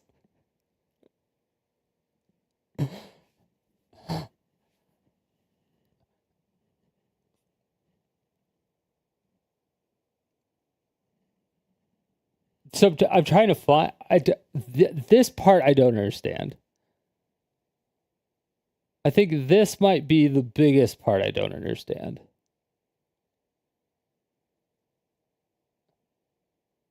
How does it break? It's because they're integrated too deeply. That would still leave the game bricked and could take months to fix and be a lot of work. So I think some devs think we're saying all they need to do is just release the server binaries at end of life, and yay, everything is solved. And that's why they think we're ignorant. Well, for some games that could work, but not. Yeah, and that's me being ignorant. But I can't find. I haven't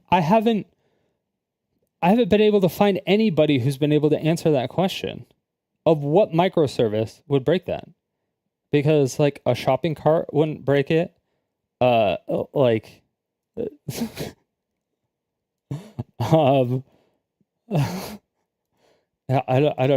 Like PayPal OAuth wouldn't break it. Or just OAuth, OAuth in general wouldn't break it.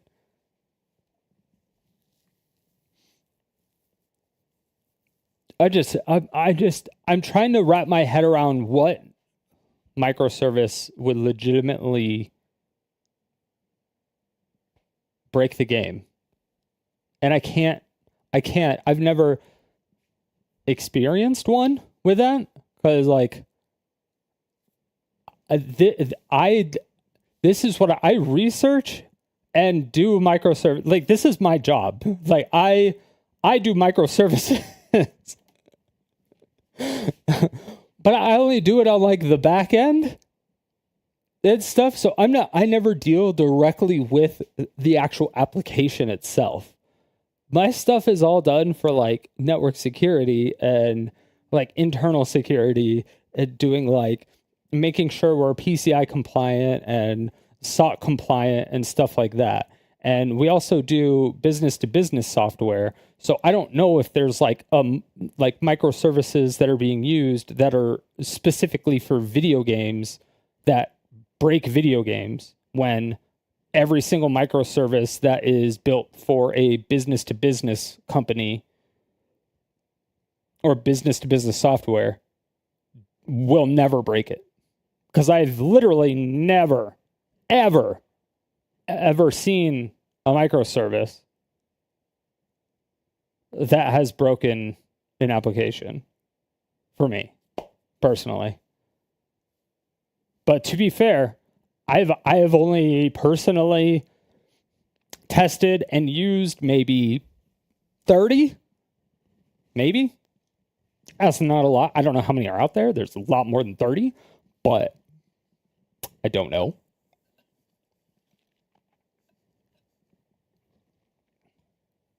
I don't know if they're classifying microservices as like AWS, but that would just be something that it's like a microservice within AWS. So it's just like you pay for that service and it turns on and then it just starts working. So so that's what I'm just that's the question I have more than anything else. But what's up, Sean? How you doing?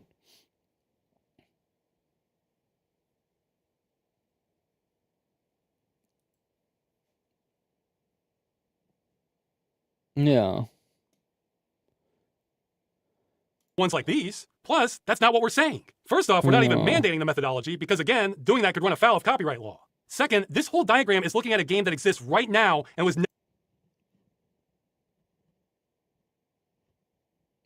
never designed to have an end-of-life blade. Those might not be salvageable. So what we're saying is let's take a game in the future. No code has been written yet. It's still just a design document. Yeah. See, in my opinion, it shouldn't be retroactive. Okay, so we have the... It should only be for like future... Like if a game is currently in development and then the bill passes, the bill should be passed. Like if a bill comes into play, it should be stated as, you know, when did the game start development? And then that's like, that is the start. So if it started like a day, like development started the day before the bill passes, then that game is not, the bill doesn't apply to that game. Client portion as usual. Then we have the server logic. Now we'll bring in our usual middleware and microservice vendors. Nope, stop. Now, the EU says we can't just brick customer purchases like we've been doing if we want to sell our games there. So that means we can't keep making all these same deals the way we have been. Now we need to renegotiate with the vendors to allow for an end-of-life build with their software, or redesign things to make the microservices easier to sever at end of life. And vendors probably will renegotiate. Yeah, and see this severance, they're just like, they're API hooks.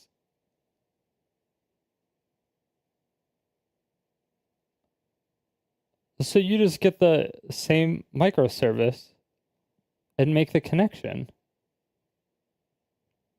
That's what confuses me. I don't understand how removing microservices are going to do anything.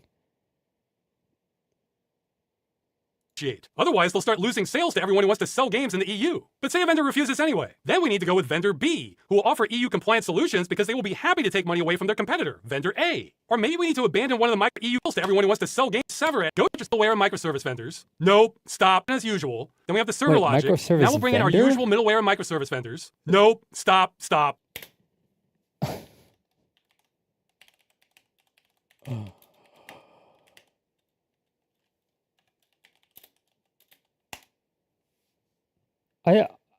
I have to be stupid.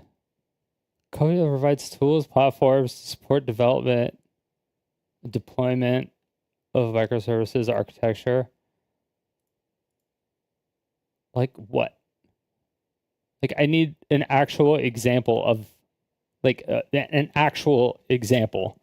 Like I don't want something that says microservice. Like I want like a company name. Yeah, API gateways, containerization, which is on AWS or whatever, Azure, service discovery, but like all this stuff. Okay, containerization. I mean, yeah, that would be in the database though.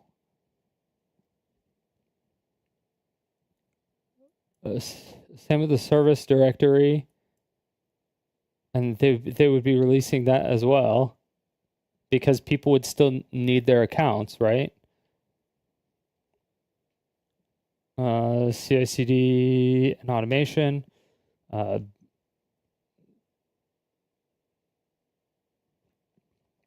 Platforms that automate the build, testing, and deployment pipelines for microservices enable to pipelines. Oh, I can see that. Maybe. It's see, that shit's so hard because like everything that I know is not the game development. So like all this shit is not a problem.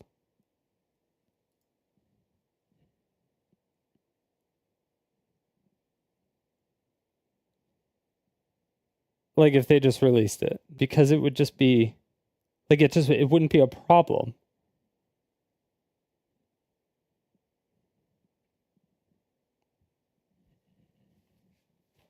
So I don't know. Service mesh, technologies that handle communication and security aspects of microservices, providing features like traffic management, fault injection, and encryption. I mean, that's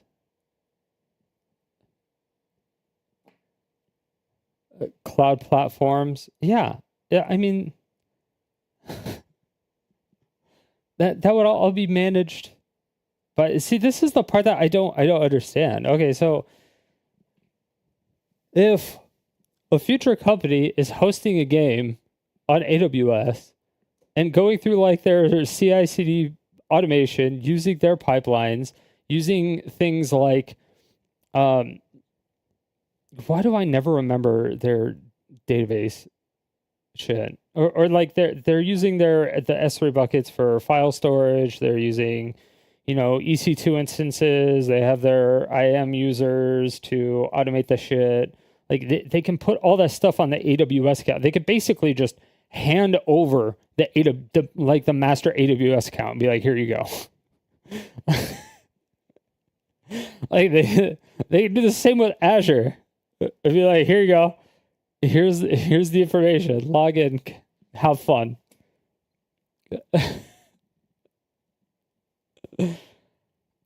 Like if they could almost just do that, but obviously they have the pipeline service. So I mean,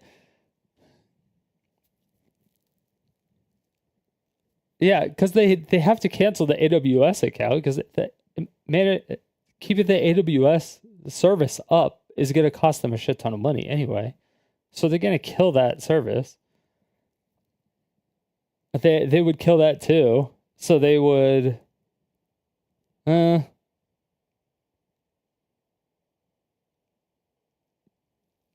Is there a way to like export the infrastructure that you created before you kill the account?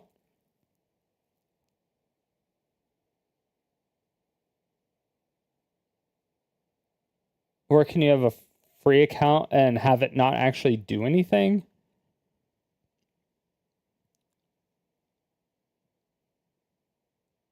Because if there's just like an export and then import, or like a copy to free account or something, then there wouldn't be an issue. But then you run into a problem to where you could get into a monopoly type situation where everybody has to run AWS, or everyone has to be running Azure. And then it goes to some other stuff.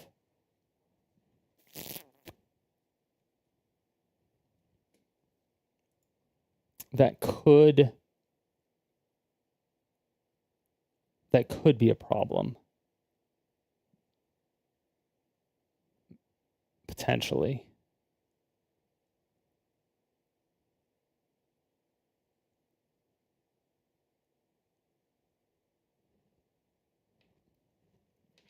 They should still be able to just release it. They'd be like, hey, we're releasing it. Does anyone want to take it over?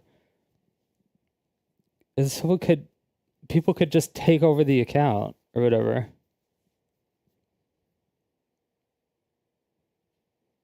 You can only have one person do it. Yeah, there would have to be like some type of export or something. And that would be only if you make it in like a cloud-based thing. And that's like specific to like one of the like a cloud platform. But again, that I don't even know, like API gateway providers. Yeah, there's a bunch of those.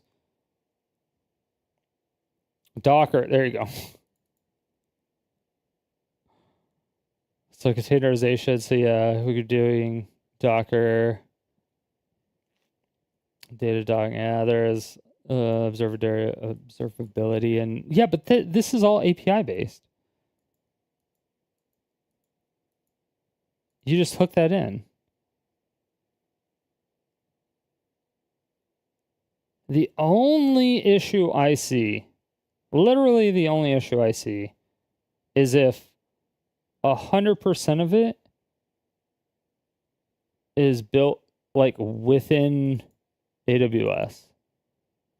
And then the code is just like obviously in a GitHub account. Then maybe. But I don't know. They could just codify the law to where you would have to be able to export it and then import it right after. I'm actually not 100% sure.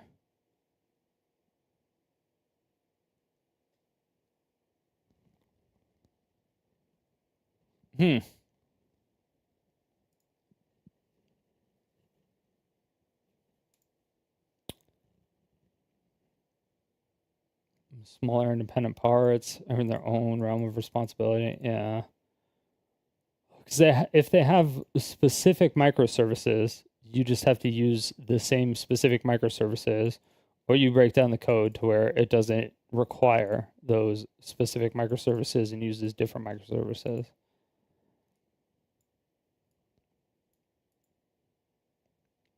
Because the company has a contract where they're purchasing those specific things, and almost always you're doing it for a year or longer. So if the company goes out of business or whatever, and then they do the whole open source thing, does the new onus of that bill or the remainder, you actually paid up front, so it doesn't matter. But do you have to? No, you don't even have to continue it, because you can choose to renew it or not, and then you just don't renew it. So you just have it. You have it for the remainder of the lifetime of whatever was on there, and you can choose to renew it or not. Like a lot of all the microservices, because you're charged by the year usually, not by the month.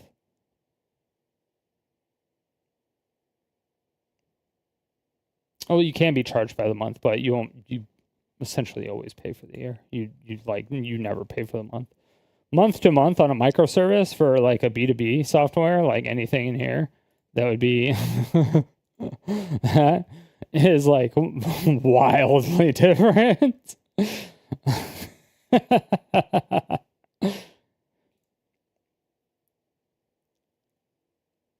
But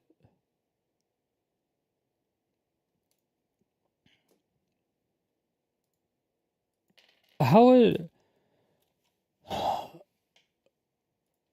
Now, the EU says we can't just brick customer purchases like we've been doing if we want to sell our games there. So that means we can't keep making all these same deals the way we have been. Now we need to renegotiate with the vendors to allow for an end-of-life build with their software, or redesign things to make the microservices easier to sever at end of life. And vendors probably will renegotiate. Otherwise, they'll start losing sales to everyone who wants to sell games in the EU. But say a vendor...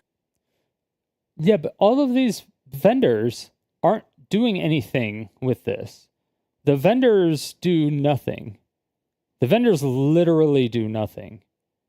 The vendors give you, like, they sell you the license, and then they say, here's the API booklet if you need it.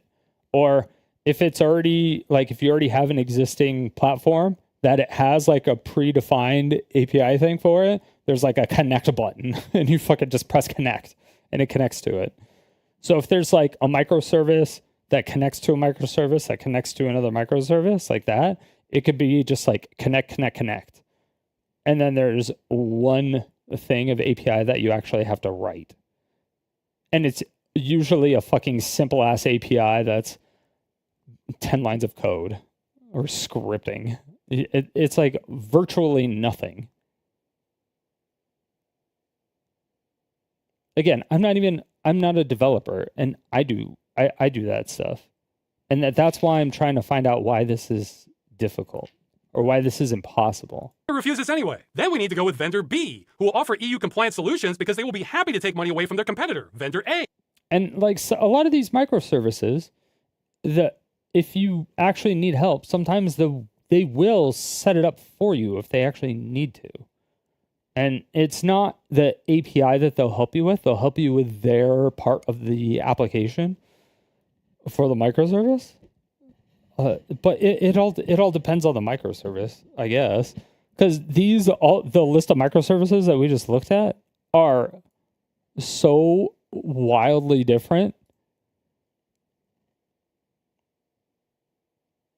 But none of them that are listed, if the game is removed, would break the game without it easily being resolved by like a passionate fan base just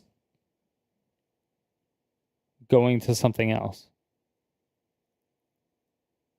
Because again, I mean, there's classic WoW servers, there's or like the custom like private WoW servers, there's the private RuneScape servers, there's private Diablo 2 servers, there's like, I mean, there's all this stuff. Like literally every Korean MMO that no longer exists or is promoted or it's like not even supported. Like some of them are just random like publishers that are just trying to get money at this point, but they get money from it because the Korean developer doesn't do anything. They don't give a fuck because they don't play the game anymore or whatever. But yeah, it's just the publisher will publish it into the ground. So it's like, okay, cool. And then they just have a really passionate fan base that keeps it going with either development or something. They do their own bans. They do their own maintenance on the servers. They do all that stuff. I mean, it's proven to be done in like every genre and on like every console and like including computers. Except for the Switch 2. The Switch 2 I'm worried about as well. I'm actually very worried about the Switch 2. Because I think even if you did something, I think the Switch 2 is kind of just fucked. I think Nintendo was...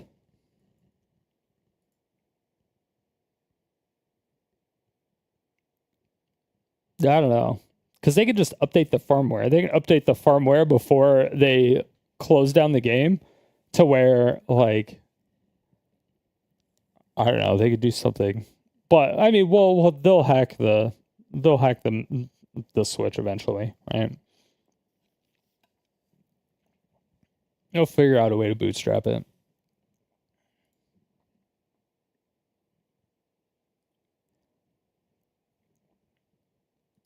I just don't see Or maybe it. we need to abandon one of the microservices altogether and come up with an in-house alternative that is compatible with an end-of-life plan. And if the server can't run on consumer hardware, well, maybe now we code it in a way that's more versatile and can be compiled to run a stripped-down version with less features for the customer machine at end of life. Or hey, if that's not doable, then we scrap that, but still give customers some form of server software at end of life because now we've planned for this, and inform them it requires specialized hardware, and they're on their own for getting it working. And these are all just suggestions. The publisher will get to decide how they want to comply. 4 is not alone in developers trashing what I just said. I don't know why, but some of the nastiest insults I've received on the entire campaign have been when I try to explain this is what we're asking for. This part in particular triggers some people to no end. That video made me actually mad. Like real mad. Not like fake memes mad, like actually mad. Like I'm actually mad. Upsetting people is not our goal, by the way. We actually want this transition to be as easy as possible for publishers. Yeah. So I think I need to just watch his videos. Because I would... Like there has to be something on his... There has to be something on his videos that I'm just missing. Completely.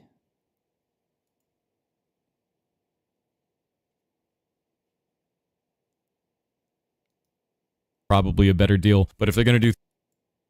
Hi, my name is Jason Thor Hall, also known as Pirate Software Online. I've been in the gaming industry for about 20 years. I used to work at Blizzard Entertainment, then Amazon Game Studios, and now I own my own studio, Pirate Software, by the same name, which is an indie studio, and I've been here for about 8 years now. I also run a massive community. We've got about 180,000 people in Discord, and most of what I do is try to teach other people how to make games, teach them that they can make games, show them the tools to do so, and try to do everything without any pay. I'm going to try my hardest to not say anything about what he does. We're gonna stay on topic. We're staying on topic this time. Walls are bullshit in a way. It's incredibly important to me that we keep making games and that the next generation has the tools to do so that our medium doesn't die out. And it never will. And that's the whole intention of all of this. So with that in mind, that community brought me this and tried to get me to sign it. And I don't want to.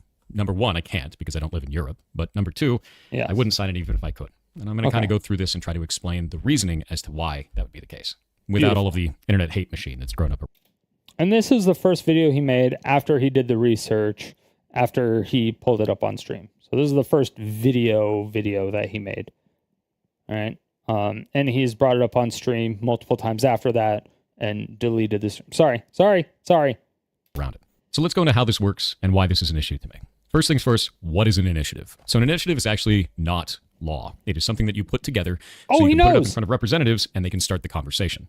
The reason why I have a problem with Stop Killing Games is specifically it starts the wrong conversation. If we're trying to kill off the practice of developers putting together a live service game, pitching it as a single-player experience, and then taking away support in the future, this ain't it.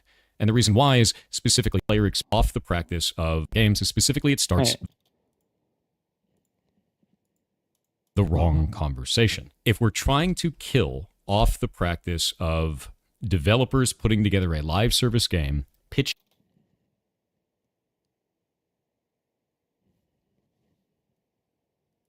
conversation. If we're so you can put it up in front of representatives, wrong conversation. If we're trying to kill off the practice of developers putting together a live service game,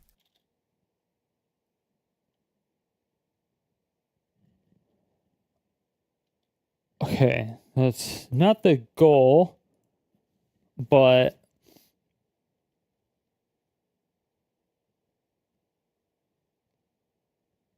so there was less incentive to build live service games, which I still don't know why. Pitching it as a single player experience and then Wait, what? Conversation. If we're trying to kill off the practice of developers putting together a live service game, pitching it as a single Okay, why are you pitching player experience and then taking away support in the future, this ain't it.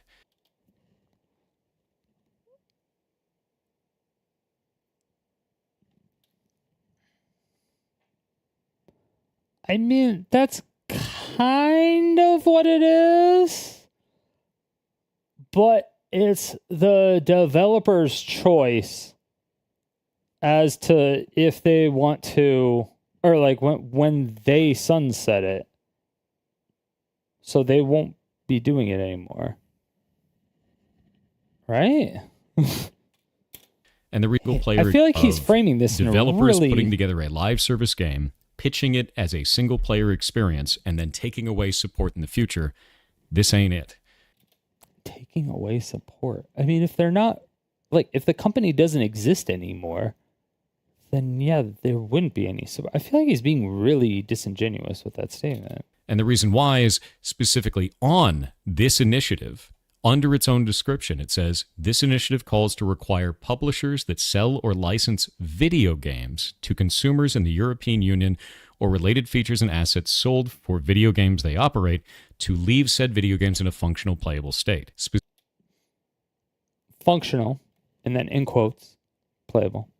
So functional. So it just needs to be functional.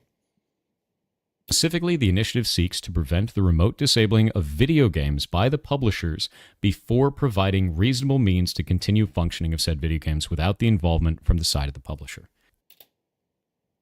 Yes.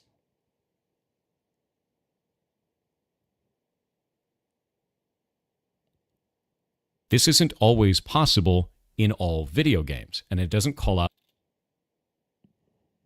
the specific practice that this is supposedly trying to defeat. It is Okay, why does it not work for all video games? It's incredibly vague and will damage all live service games. How would Okay, how does it... Okay, why does it not work? trying to defeat all video games, and it doesn't How?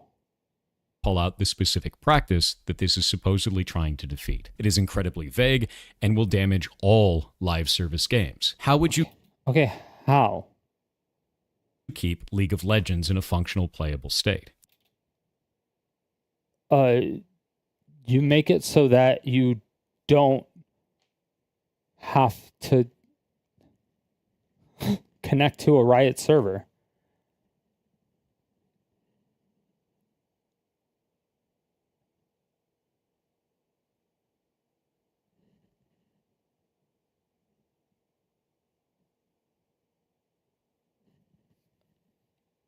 Wait, I don't get it.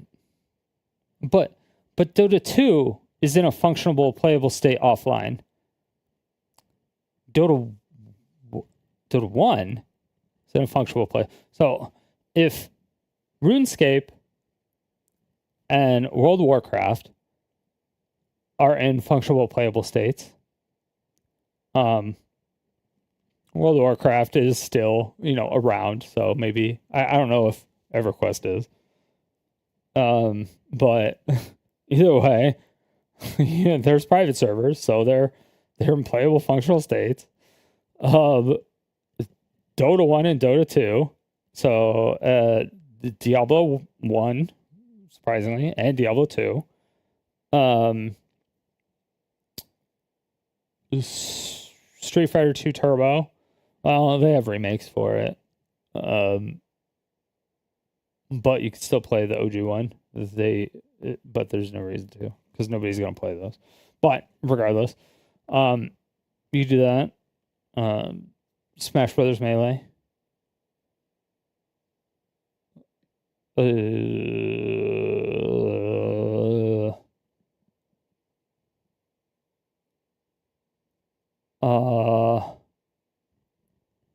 Okay, so we covered MMOs, MOBAs. Oh, yeah, Counter-Strike. Counter-Strike you can play offline. So we got first-person shooters. The Diablo, so the ARPGs. What's another genre? What's another genre of video games? That require like an online DRM. There's got to be like a racing game.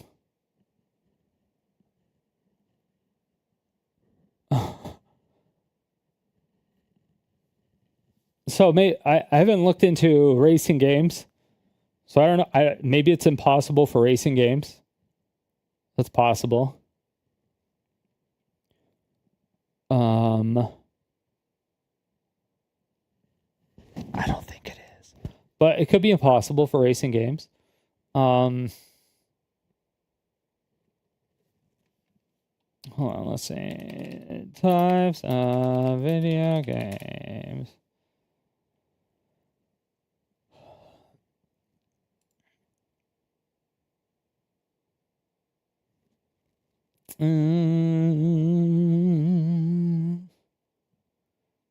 GMOs. Platformers. Are there any platformers that required you to connect online?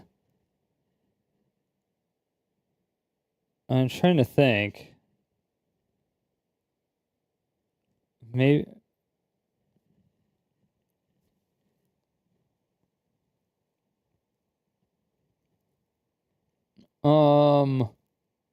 So maybe platformers.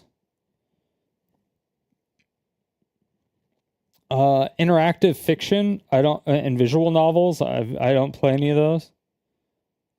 Oh no. Well, no, because you can still play like Leisure Suit Larry, whatever. but are there any like newer ones? Are there like I don't think that those were ever like live service games or something. I don't know which. Yeah, so maybe visual. Maybe these ones are impossible. So racing games and interactive fiction and visual novels. MMOs you could do, ARPGs you could do, sandbox games you can do. What was a sandbox game that was online?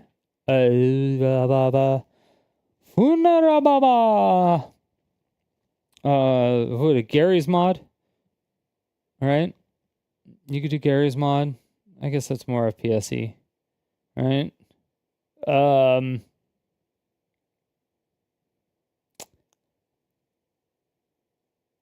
I'm not sure about sports games either.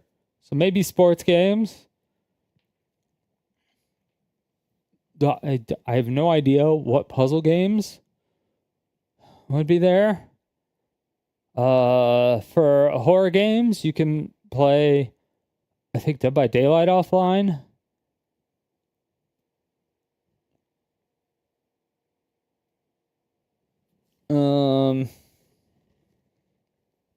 Party games.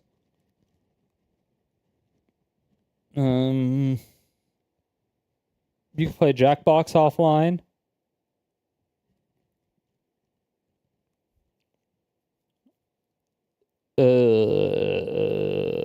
You can play Mario Party offline.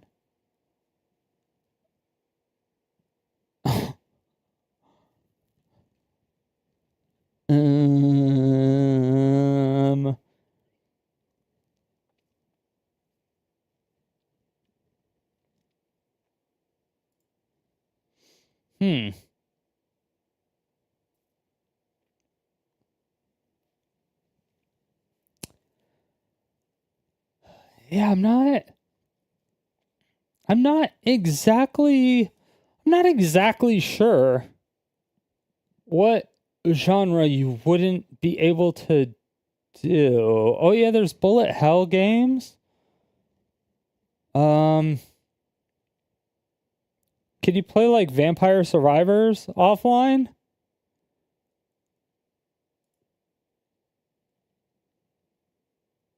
Or what, Conquest Dark? Right? That was like the same type thing. How do you go to offline mode in Steam? Go offline. Play. Okay. All right. So you can do it with those games.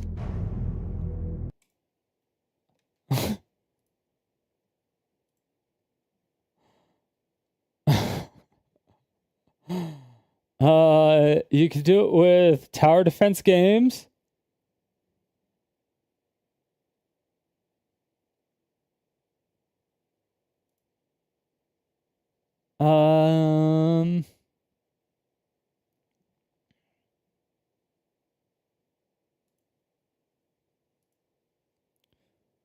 Let's see.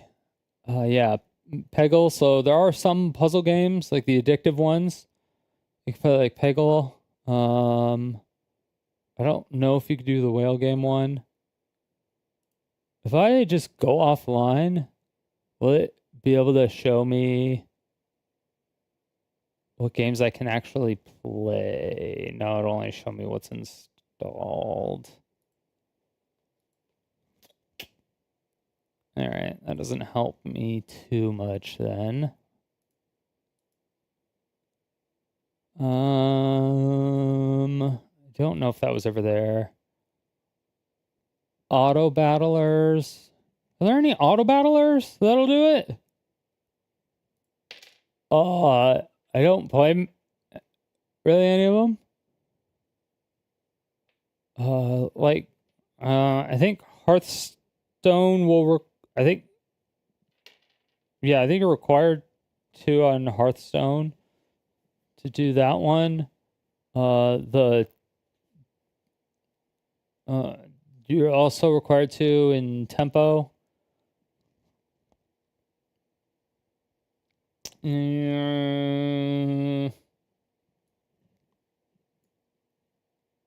Let's see.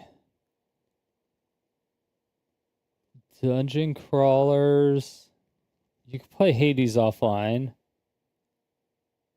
Fighting games work. FPSs work. Hack and slashes work. Horror games will work. Idle games will work. Local co-op games obviously work. MMOs work. Okay, I have a multiplayer only. Dead by Daylight is not multiplayer only. Oh, I have these on multiplayer only just because I put them in because I would only play them if I was doing it multiplayer. I don't know if you could play Fall Guys offline. But yeah, let's skip that one because there's different genres in it. Mystery. Okay. There are newer mysteries. Alan Wake. Can you play Alan Wake offline?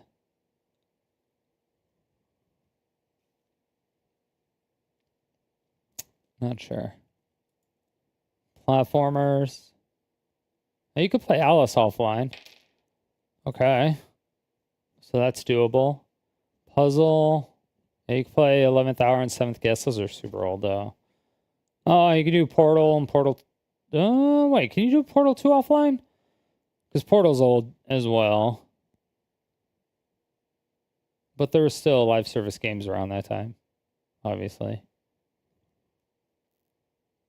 But Portal 2... Yeah, Portal 2 has online functionality. Because you can... Let's see... Can you play Portal 2 offline? Yes. Okay. Racing.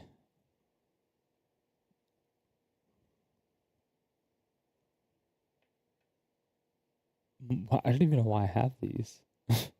Zombie Driver HD? What the fuck is that?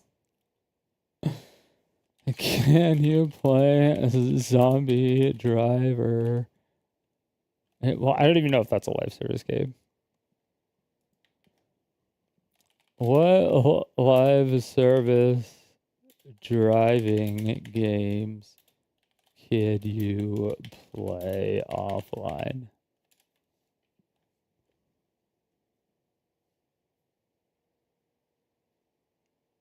Several live service games offer offline functionality. These include Forza Horizon 5. Okay. So, okay, it works with racing games. It works with RPGs. Works with RTSs. I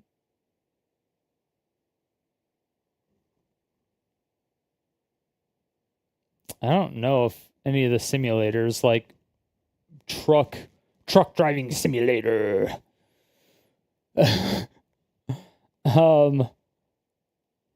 The Souls-like games, I don't know, but I'm pretty sure. Stealth games, some of those you can play offline, but I don't know if any of those ones are. Strategy, some of those you can, yeah.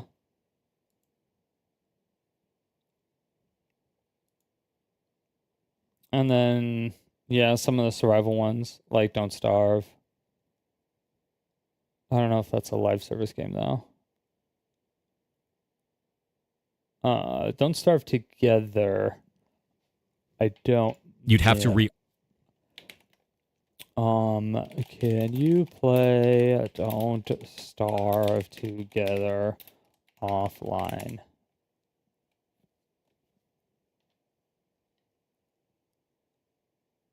Yes, Don't Starve Together can be played offline. Okay.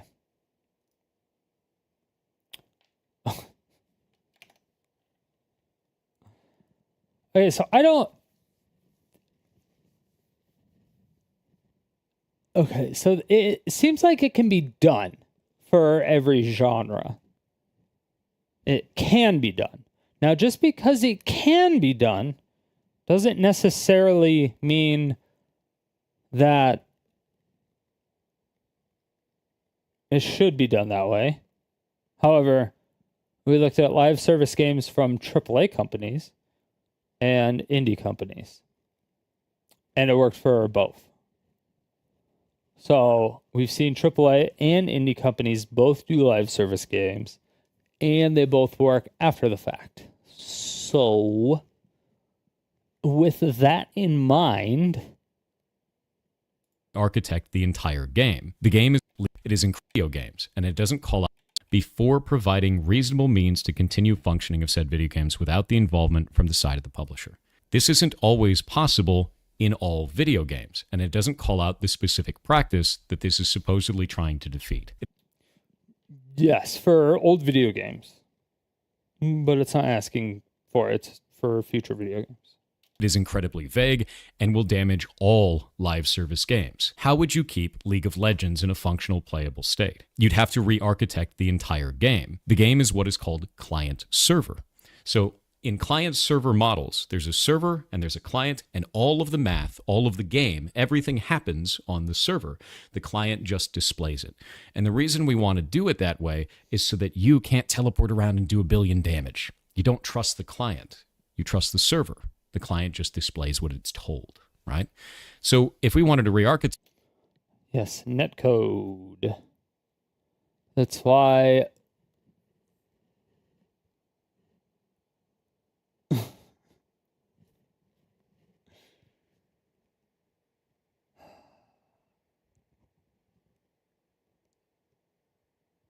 why they're called private servers, right? It's like you have a private WoW server. The private WoW server, you don't want the data on the client side, you want it on the server side, or else you would just like dupe items all the time. You could teleport around and do 1 billion damage, or you could be invisible and you could be a GM and fly around invisible and just like kill people and shit.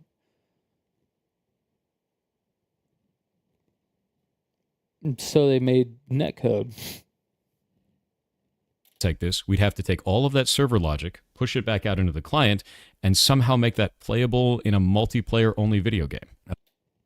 It's not... First of all, it's not even multiplayer only. And also, there's a friends list. So you can...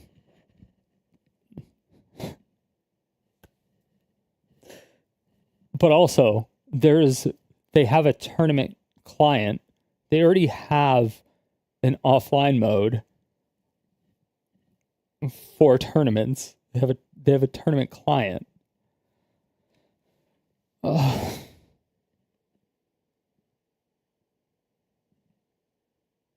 Sorry. I know. I know.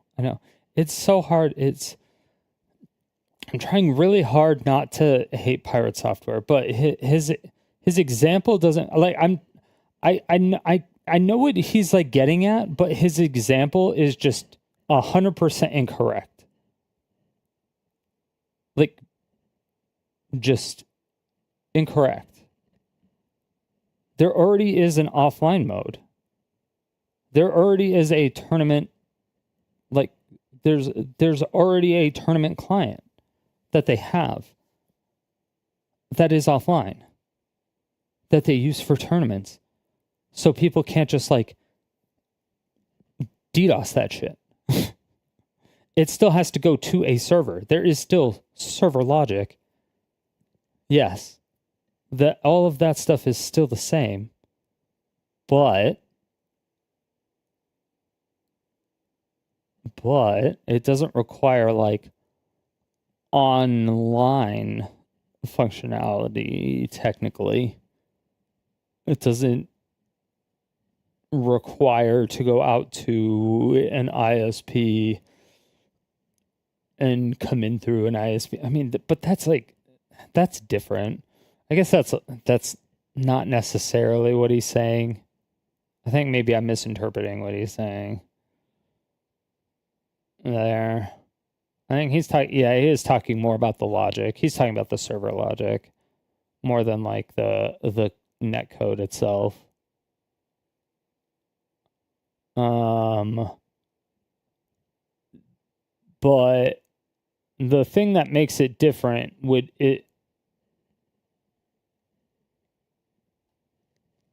it's essentially just like the login screen, or like your it's like this. No, not that. This. So like connects, and ta-da for the bazaar. But in order for me to play, I actually have to press play. But I had to actually connect to their server in order to even bring up this client. You know what I mean?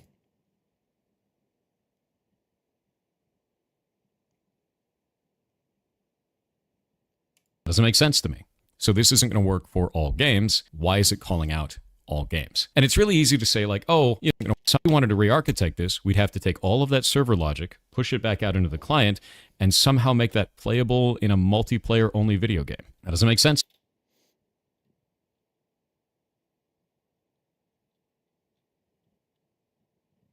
Couldn't you just like wouldn't you just get the server logic? Wouldn't you just get, I mean, that's part of the code.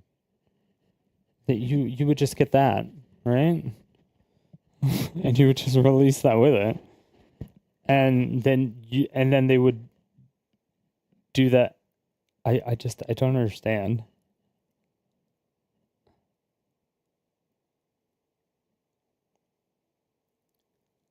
Like what? Like I understand that he's saying it wouldn't work for all games, because I'm sure it wouldn't work for all games, because a lot of games are very poorly programmed, right? And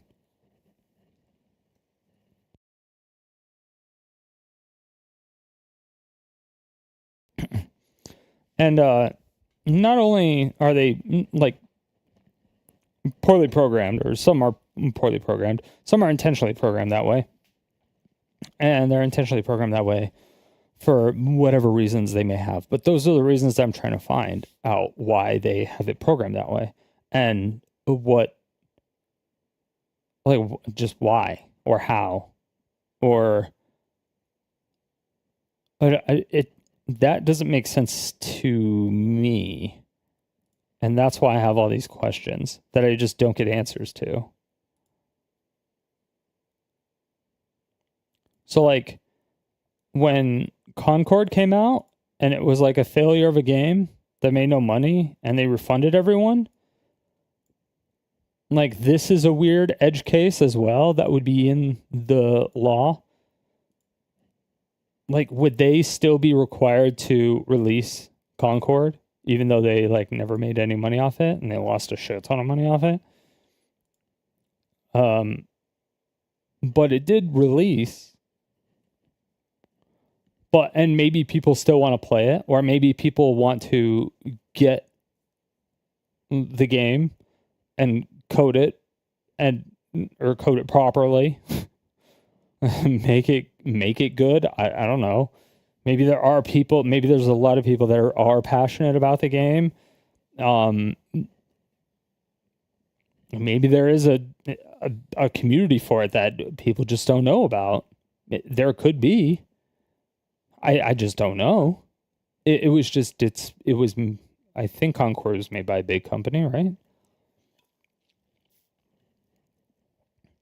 So it just lost a shit ton of money. But if it was made by an indie company, it may have been a successful game.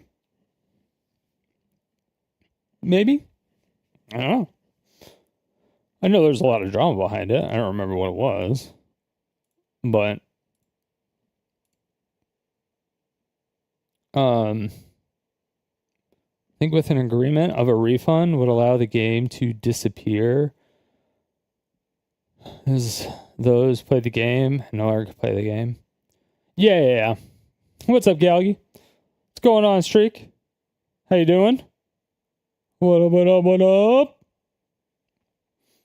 I think with an agreement of a refund would allow a game to disappear. Yeah, see, I don't even know about that. Like, maybe there's people that would still love that. But like, would you do that with every game? Like literally every game? Because Concord was out for what, like 3 days or something? But then you also run into the every game is now released as ass. Every game is released ass. Every game is released as beta. So the games aren't technically done. What about those games?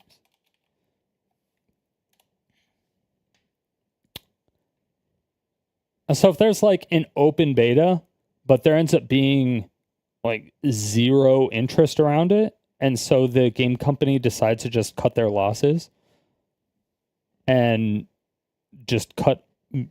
literally cut their losses and be like, okay, we're not going to spend any more money or time or effort on this, and we're going to just make a different game. Like what happens with that? Even when the game is essentially done, or like, then every game that ever comes out will always be released under beta. And then when they decide to sunset the game, since it's still classified as a beta game, they wouldn't have to release the source code, that type of thing. But again, that would come down to the law, or the actual bill or whatever it's trying to pass and stuff like that. It's kind of weird.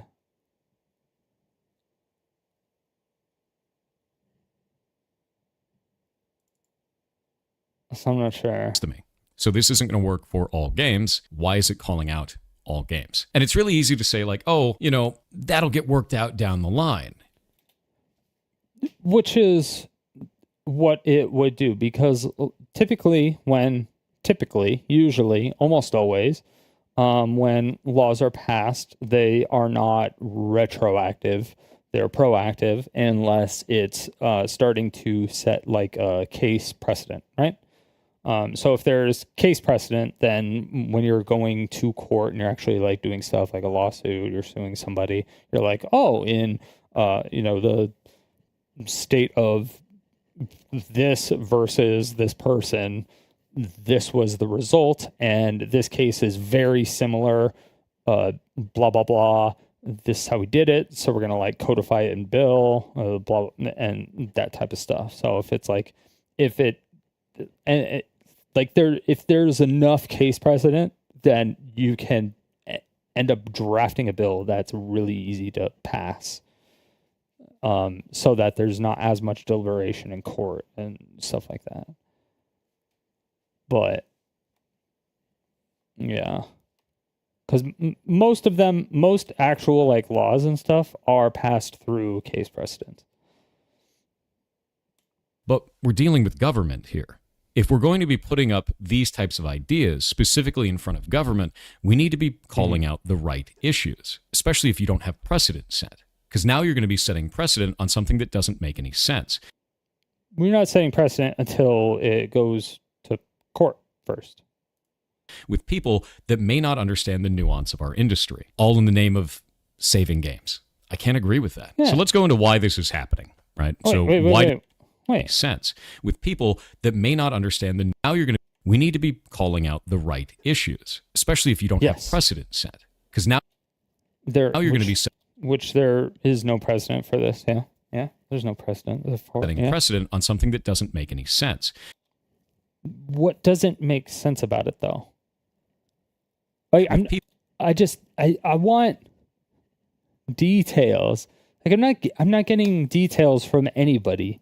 The only thing I'm getting are like really vague terms from people, and then drama, and that's like it. I'm not getting any like real answers from people.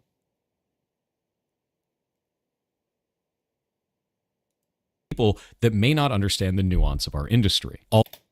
So you being a like, I don't want to say a face of the industry, but whatever, we'll say it as a face or a heavy representative. Actually, no, I would say he's essentially a representative of the gaming development industry. He's an I don't even want to get into that. I don't want to get in. I did a lot of the drama stuff yesterday. And the day before that. And like everybody here already knows, I have a really, really, really large bias against Pirate Software. I really don't like this person, so I'm trying to stick specifically with like what's being said and not like him. But I'm like trying to like get real information, you know? Yeah, I'm just trying to get a lot of like real information, because nobody's giving real information. Not even like the Stop Killing Games people are giving me real information. Like I can't get real information. And they have a Discord channel for outreach to where they're like, oh, we should contact this creator. Oh, we should contact this creator. Oh, we should contact this creator.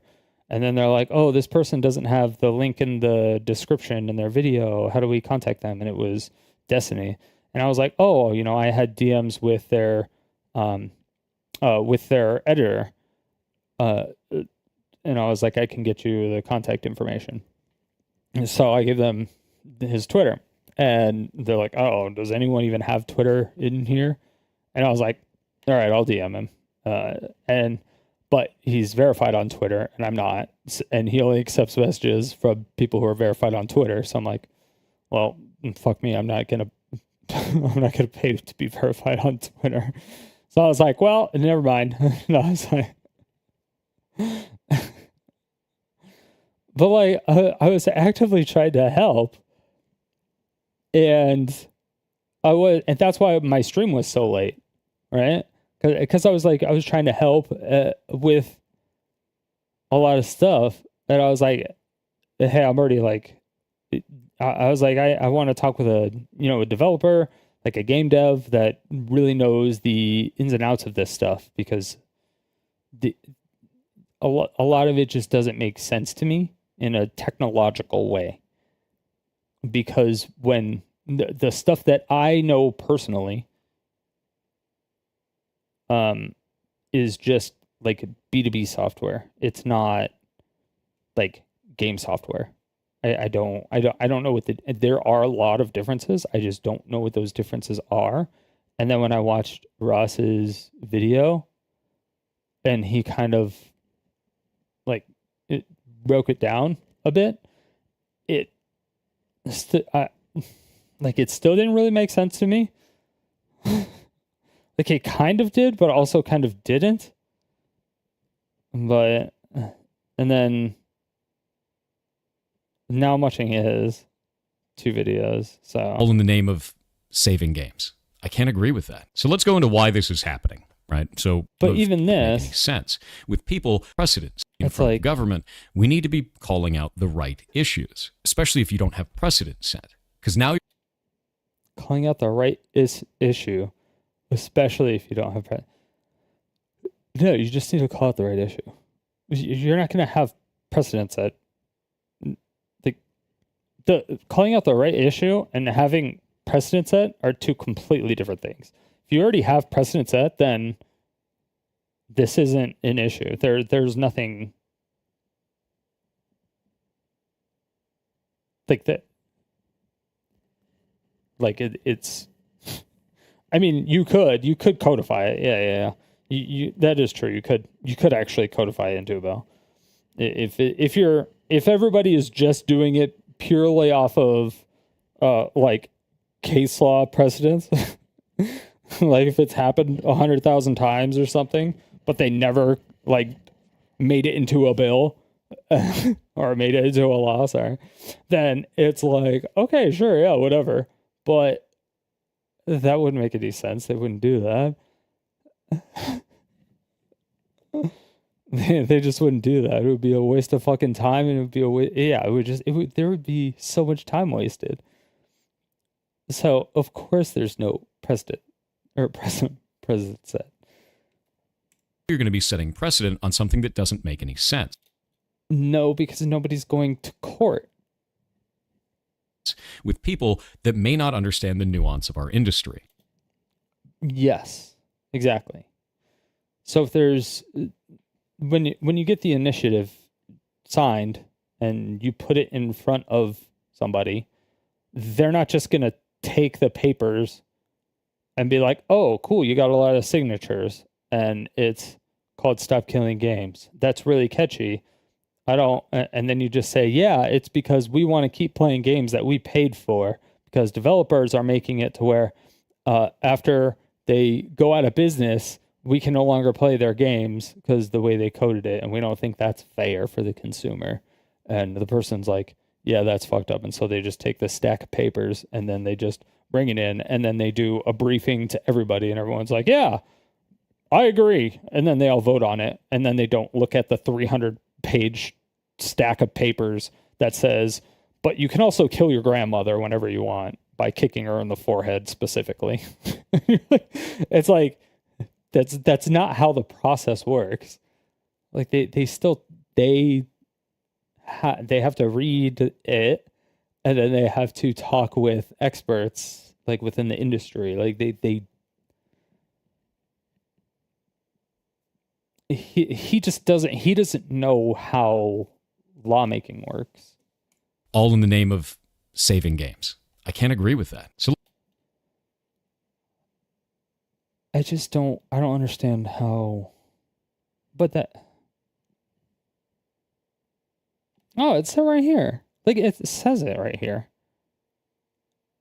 Let's go into why this is happening, right? So why did this start in the first place? What is the specific cases they've called out that are egregious? And they have one. It's The Crew. So action on The Crew. The video game The Crew, published by Ubisoft, was recently destroyed. Which I have still never heard of the game or the series. For all players, and had a player base of at least 12 million people. Due to the game's size and France's strong consumer protection laws, this represents one of the best opportunities to hold a publisher accountable for this action. If we're successful in charges being pressed against Ubisoft, this can have a ripple effect on the video games industry to prevent publishers from destroying more games. First off, I don't like the idea in this that it has a player base of 12 million people. That is not how long-running games work. There is a large number of people that buy the game, and that player base slowly dwindles off until nobody is playing it anymore. If there's any costs associated with keeping the game online, which this was an online video game, then eventually it costs more to keep it online than it does. It's not only online. It has an online feature, but it also has a single-player mode, has a single-player story mode. And that's what they're asking. They're asking for a functioning, playable game after its end of life. So if I bought the game when it came out, right? Like, there is a large number of people that buy the game. Large number of people that buy the game because they bought it, and then they played it online, but then a lot of people stopped playing it online. So a lot of people stopped, like, I don't know, like playing it online, and people that like it will play the single player stuff because I believe you can get like different features on your car. You can get like different skins and stuff. You can get different cars, just all that stuff. But it's in single player. Maybe you just really like the game, you like the maps, or you're doing speedrunning, which he never seems to consider the entire speedrunning community. Which this completely destroys. So anyone that was playing the crew, in the speedrunning community, all three of them, they can no longer speedrun it. He just doesn't care. And I find that kind of fucked up, because it's like saying, well, I worked at Blizzard, and Blizzard doesn't make fighting games, and I hate fighting games, and this only affects fighting games, so I'm active. I don't care, and I'm actively against it, and I'm going to tell people to actively hate it. It's like, that's kind of fucked up. Like, why? It doesn't make any. It doesn't make any sense. And that player base slowly dwindles off until nobody is playing it anymore. Yes, that is correct. But yes, they do have to connect to a server online, and servers are very expensive to run. They want to use those servers for newer games, or they need to just repurpose the servers, or they need to upgrade the servers because they're old servers. But if they're, because a lot of the newer technology actually uses less power. So if it uses less power, then it will cost less in air conditioning costs. But then again, if there's less player base, there is less utilization on those servers. But if it's not like built, if the servers aren't like segmented, if you have like dedicated servers to the games and they're not like segmented into like, okay, this is for like this part of the server is for like if you don't have like load balancing and stuff, you just have like parts of servers first, like this is for the crew to check if you have a DRM, and then like if they just had like that and but it was dedicated to an entire server, then yeah, I would probably agree, but that would just be like poor programming.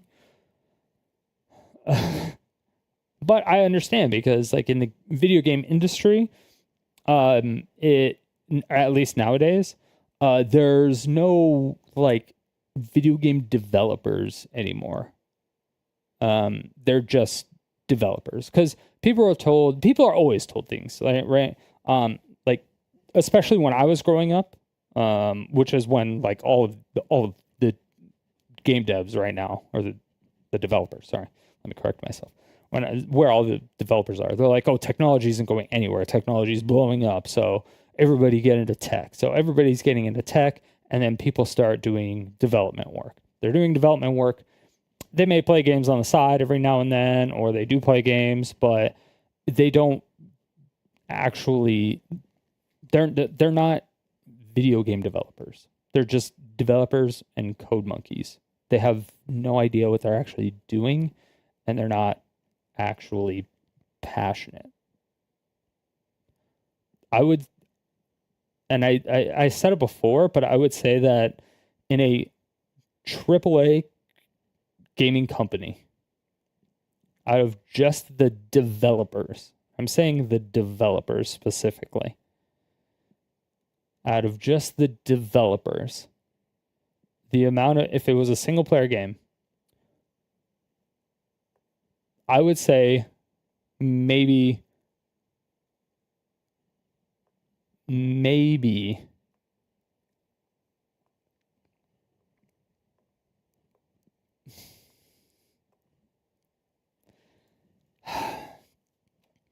I mean, they probably all get free copies. If they get free copies, then maybe 100% of the people will play it. I mean, outside of being forced to play it while you're working on it at times, to like do testing on something. But after the game is fully released, if they don't get a free copy, they purchase it. Okay, no, they're getting a free copy. Okay, so the developers get a free copy, and man, I still think that if it's a single player game that would take longer than 10 hours to beat, is it a AAA game?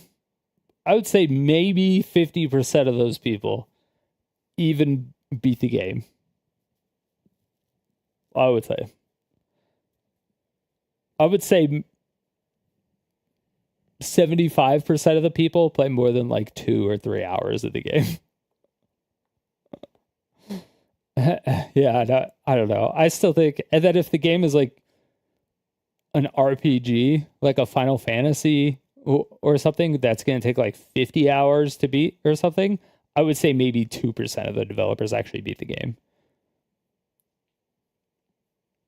Yeah, and if it's like an online game, I would say 1% of the developers that made the game play it after 1 year.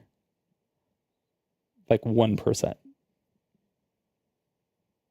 No, maybe 10%. But that's because they're not gamers. Unless there's quality control and playtester side of developing. I said after that. I said they're like forced to. I said unless they're like, of course you're going to be forced to when you're working on it and stuff like that. Pizza time. Pizza time.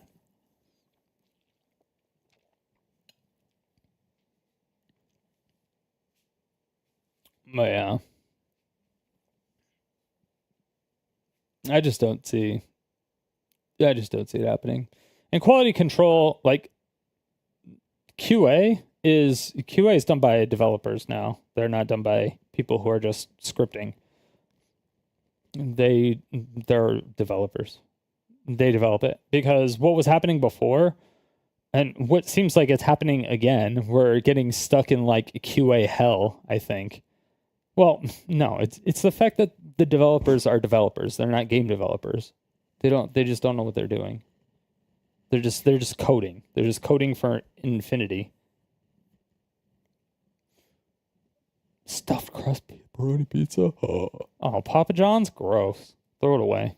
Any costs associated with keeping the game online, which this was an online video game, then eventually it costs more to keep it online than it does to keep running it, right? So the cost outweighs the amount of income for it. There are bad business practices that can occur in. That is very true. 100% true. 100%. Because if you have one person playing a game, but you have to maintain a server, that's server energy, and then it's going to cost way more than keeping that one person playing your game. It's going to cost so much. But nobody's asking them to keep the server running. That's the problem. And so EOLing it is fine. Nobody's against EOLing the game. They just want to be able to play it after they purchase it. If it has, especially if it has a single player mode, especially if it has a single player mode, you should easily be able to, or you should be able to play it offline.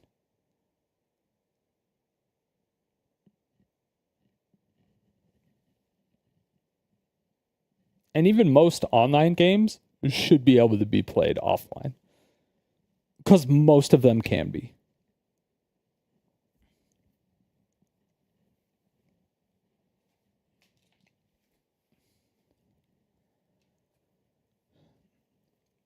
Or you can have a passionate community that makes their own servers, does their own netcode, and does that stuff. Because it's been proven to be done in every genre. We just went through it. There are companies that will sell a online-only game as a single-player experience and kind of just put it into the TOS and hide it. But not all companies do that. When they do, we should be calling out that specific company, not all companies. So let's take a look at this and find out more about the crew itself. And if we pull up their Wikipedia, we can see that the crew was actually created in 2014, which, much to the hatred of all of us oldies on the internet, was 10 years ago. Oh. So this was an online-only racing video game developed by Ubisoft Ivory Tower and Ubisoft Reflections and published by Ubisoft. So all Ubisoft, right? With that in mind, it said it was a scaled-down recreation of the contiguous United States and included both role-playing and large-scale multiplayer elements. So it had a massive multiplayer component to it. It is an online-only service-based game, and they shut it down 10 years later. On March 31st, 2024, Ubisoft shut down the game's servers, rendering the game unplayable, which is normal for live service games. The only thing that I can see in here that could be a problem is if they posted it as not an online-only experience. But everything that I found online shows that the game was always marketed as online only. If you're going to be buying an online-only game, that means it can only run when it's online. And Okay, so if something can only be ran online, but then the community has the code and they maintain the service, they maintain the servers, they maintain the updates, they maintain the updates, they maintain the complaints.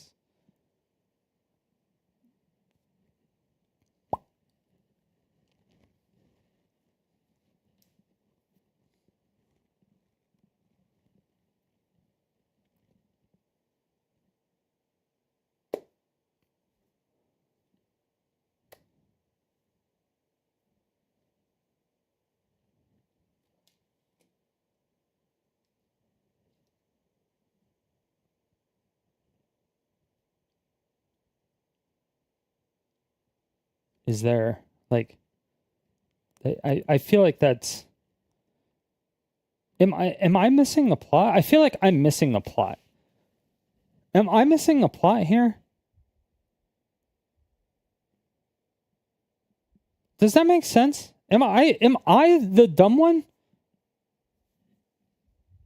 Am I misunderstanding this? I feel like I'm misunderstanding this.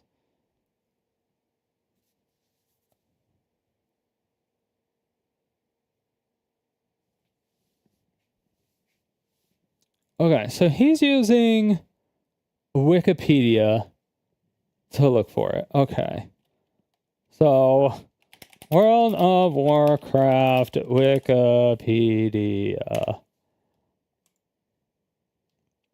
Massive multiplayer online role-playing game. So, MMORPG video game. Is it online only? It wasn't marketed as online only. Oh.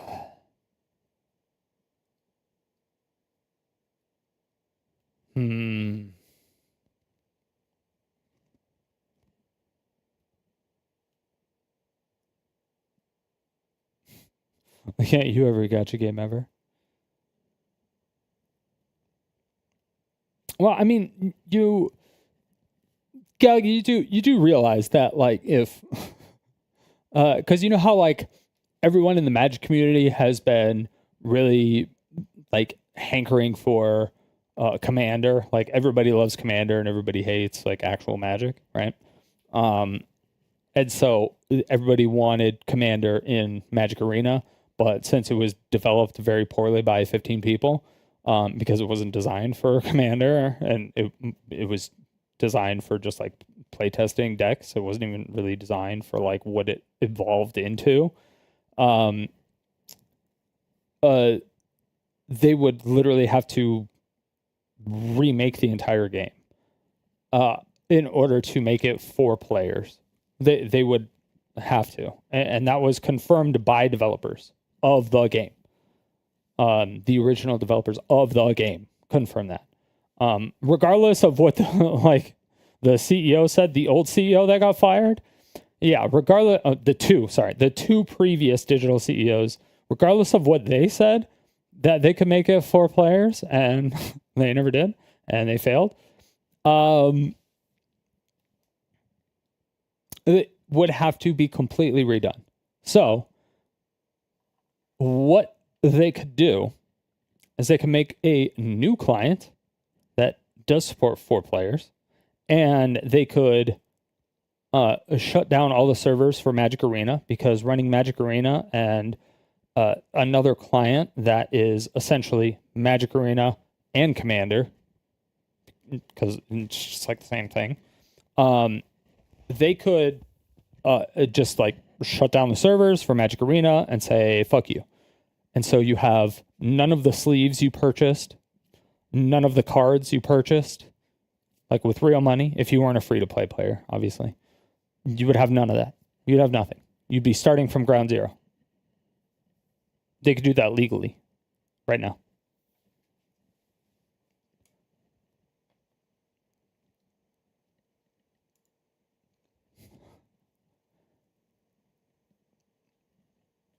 What if they're in like the process of making that, but it takes like 5 years to do it, right?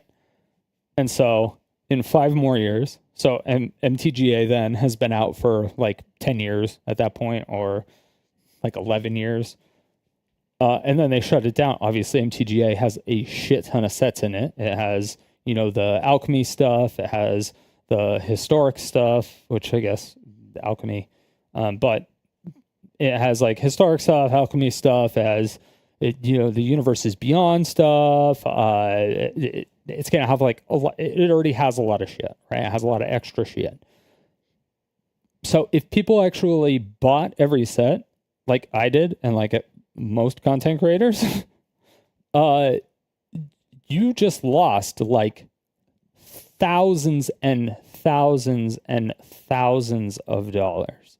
And just like you pointed out, looking at every gacha game ever. Exactly. Because Magic Arena is essentially a gacha game because you're opening packs.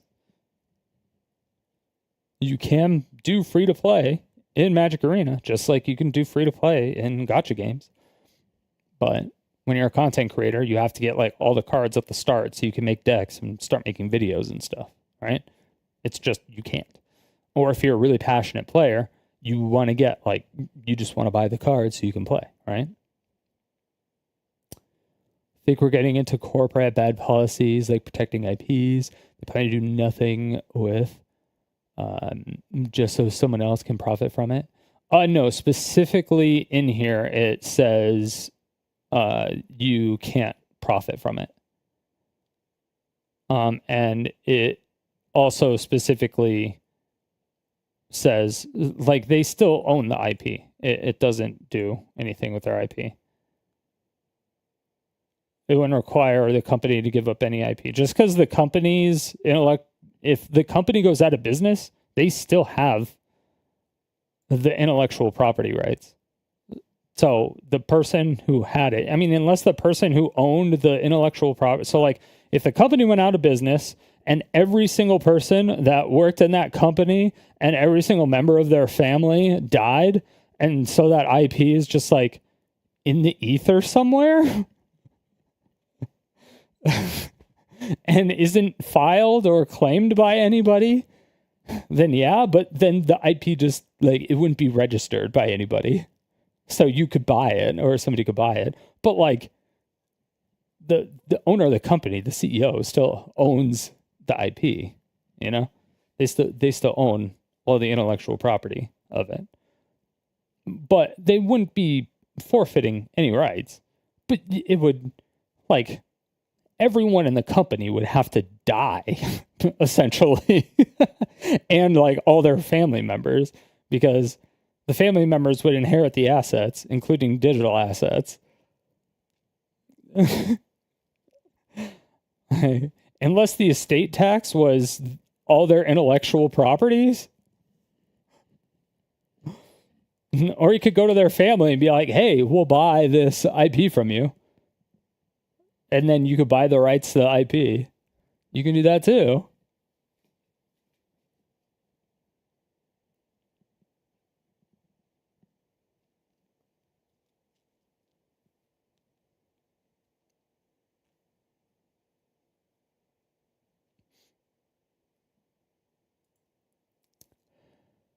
You think if they do that, the fair thing to do would be an account transfer? They couldn't do an account transfer because they have to completely redo the database. So it wouldn't be as simple as doing an account transfer. The way their database is set up right now, they can't even do codes. Because you know how in most games, especially ones that are like trying to make money from microtransactions and stuff, they have like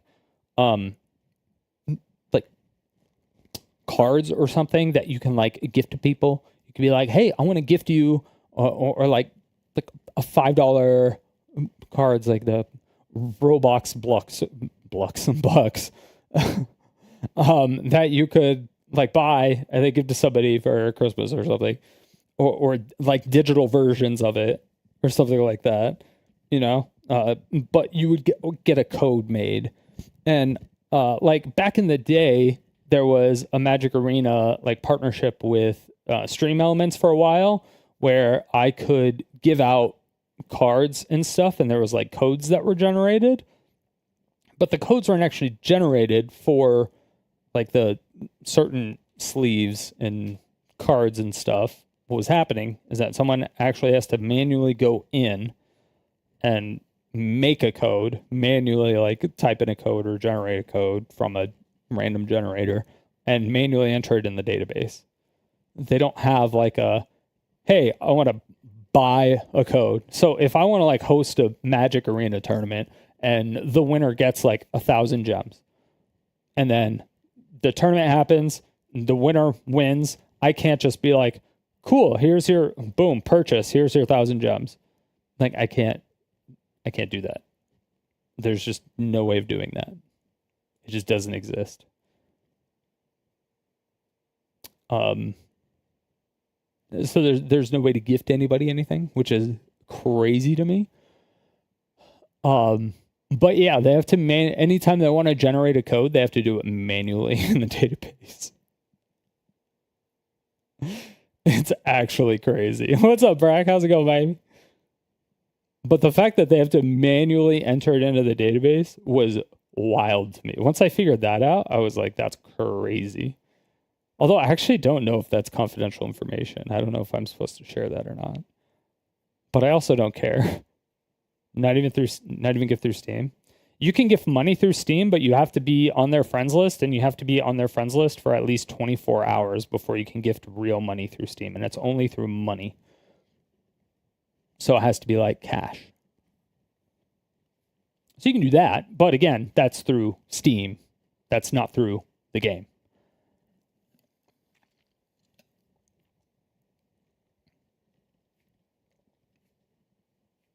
And by friends list, I mean the Steam's friends list, not Magic Arena's friends list.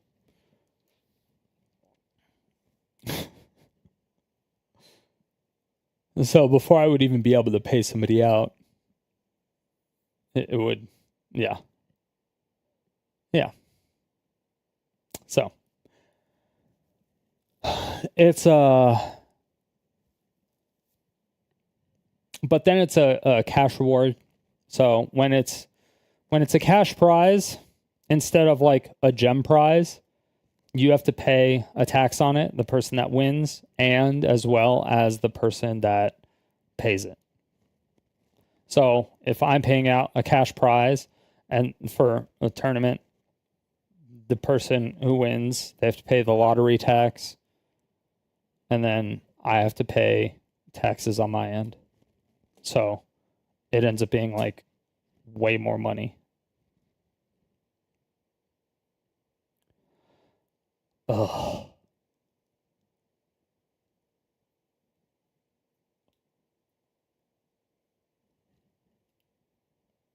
But yeah, so they didn't structure their database very well. Or they didn't make a tool to generate. I still I don't understand double taxation, infinite tax or gift tax. Well, like I have to pay taxes and then you have to pay taxes. Yeah.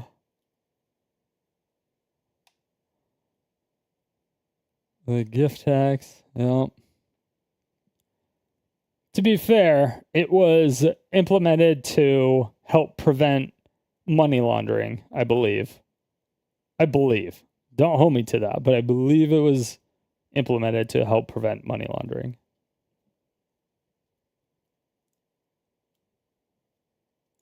If the servers need to shut down in the future, far in the future, it makes sense to me for the access to that game to be cut if it's online only. If it's a single player experience that has online only functionality specifically just to shut down the game in the future, and the online only doesn't actually add any gameplay functionality, I'd agree with you. That's a shitty business practice, but that's really rare. And in the specific cases where it does happen, we should call out that, not just all games and not all live service games. Further. Okay, so for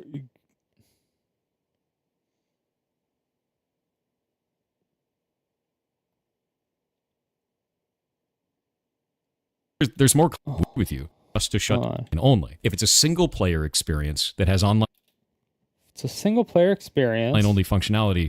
It's online only. Specifically just to shut down the game in the future, and the online only doesn't actually add any gameplay functionality. I'd How would the agree with you. Oh, the online only functionality doesn't add anything to the gameplay. So just the DRM, right? Isn't that like? Wait, am I crazy? Is that not what like this is kind of like all about? That's a only. Wait, if it's a single stupid? player experience, makes sense to me for the access to that game to be cut if it's online only. If it's a single player experience that has online only functionality specifically just to shut down the game in the future, and the online only doesn't actually add any gameplay functionality, I'd agree with you. That's a shitty business practice. Okay. So he agrees, at least with part of it, right? He agrees with at least part of it. You don't know how many games actually do that, if any. A lot of them. That's really rare. And in the specific cases where it does happen, we should call out that, not just all games and not all live service games. Further, well, there's more content. Should call out that, not you shouldn't call out that. I mean, you could make a law to where it just doesn't happen. If it's rare, that doesn't mean like just because something rare doesn't necessarily mean it should never happen, right? Or like nobody like if people do it and it's rare and the only thing you're doing is calling it out, that doesn't mean anything. Like, who cares?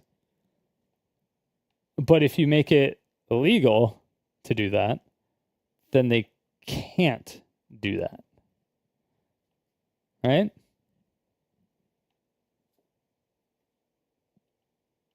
not just all games and not all live service games. Further, there's more context to this too. The Crew itself came out in 2014, but it actually had a sequel that came out in 2018. And then it had another sequel that came out in 2023. And if we go to the Crew's SteamDB, which again is not going to be all of the player base for this, it's only going to... Obviously, because it's for like all consoles after that. Even Spore is still playable. One of those single player games that required online. Did it require online?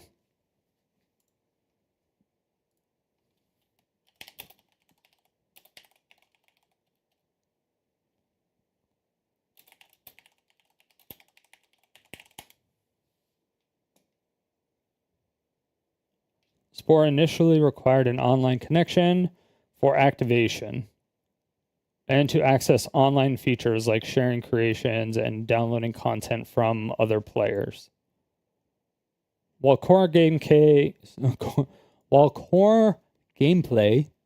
can be enjoyed offline, the full Spore experience, including its social and content sharing aspects, relies on an internet connection. That's just an internet connection, though. Sports community aspect where players can share and discover content is a major draw for many players. And one person playing... Oh, what he did that video?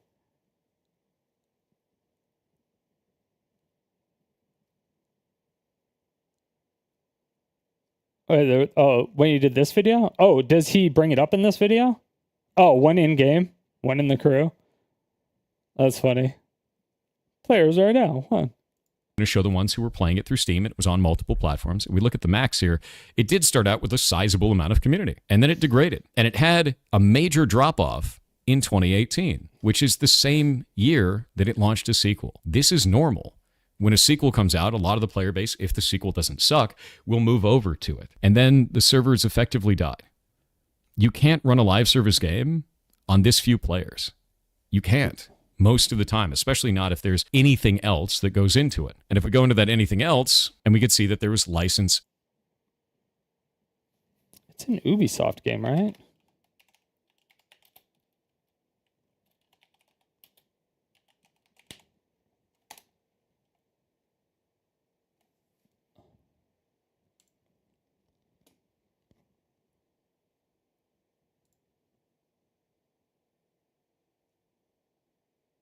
They have their own, like, Steam client thingy, right? Like Epic Games has as well. Is that what this Ubisoft Connect is?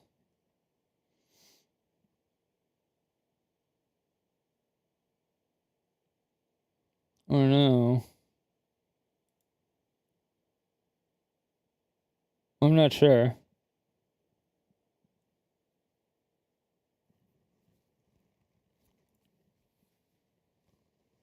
Yeah, I don't know.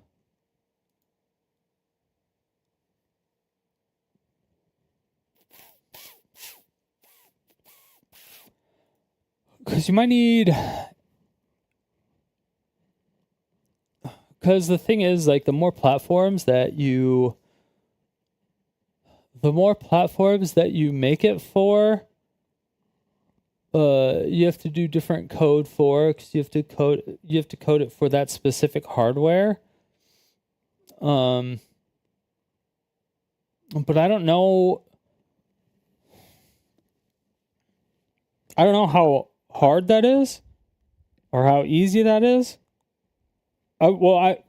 Compared to programming it for a PC, I think it would be easier. But I don't know as far as server side what the differences are, if any.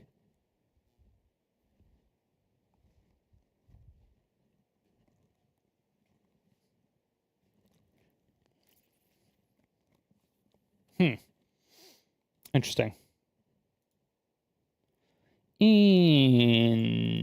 Interesting. But yeah, WoW was not advertised as online only, so yeah, I can't use that argument against it.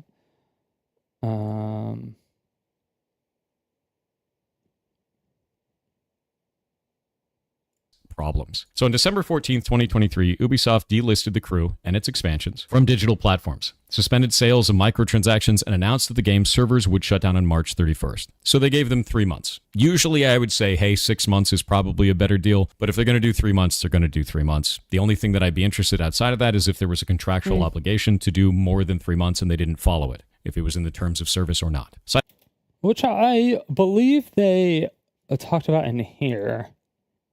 As far as like if there is going to be an end of life, it needs to be like displayed. But that's like unreasonable because you don't know if the game is just gonna randomly fucking pop off out of nowhere. You have no fucking idea.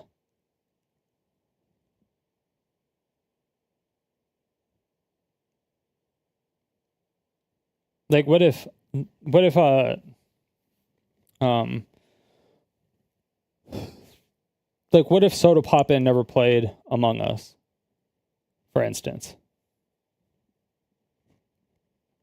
And they had an end of life for that. That shit would have never popped off. Or what if they had an end of life? Can they remove that or change it? But that would be based in the bill as well, right? But that would be one of those things that would be negotiated with the developers and the experts. But that's why you have experts and litigators and people that actually draft up bills do that shit.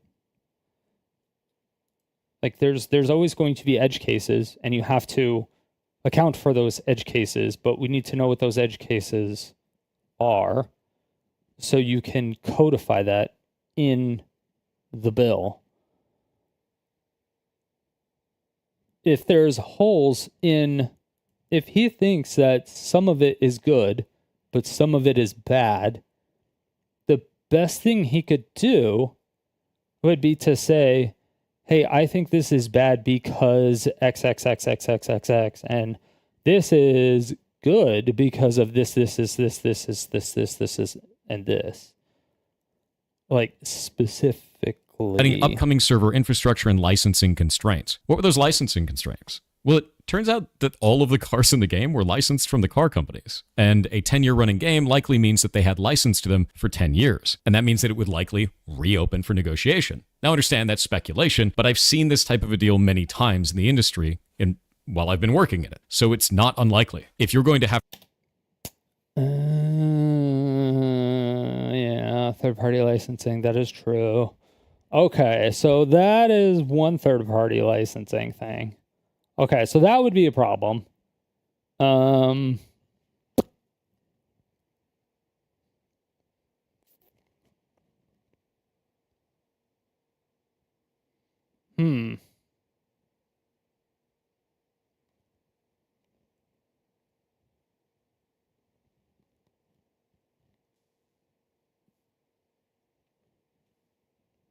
Mostly comes down to latency detection for servers where console or PC is a glorified viewer count. Yeah.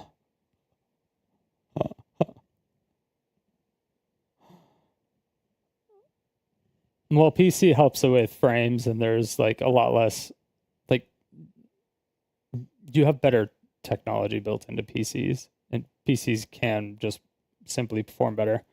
Except for the fact that there's like auto aim built into the console stuff. So there is extra features built into the console version of like FPSs that are not in existence in the PC versions. Or they are in the PC versions, they just hide it. Like they just segment that part of the code out.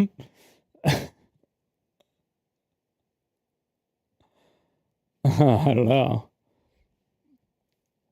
And then the PC only features, they just segment those parts of the code out and release it in console. I don't know. I don't know what the difference is.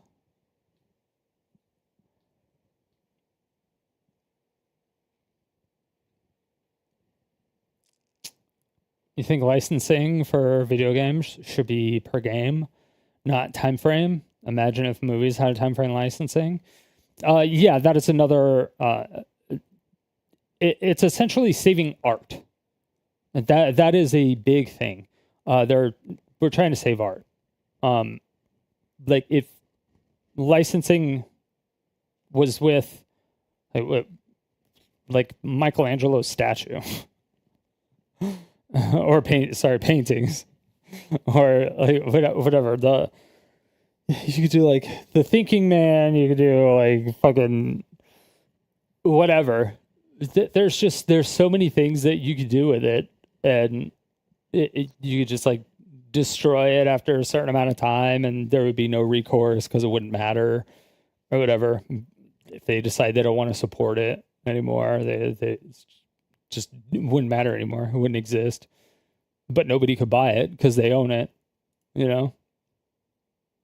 But there's a lot of things that people can't buy because like the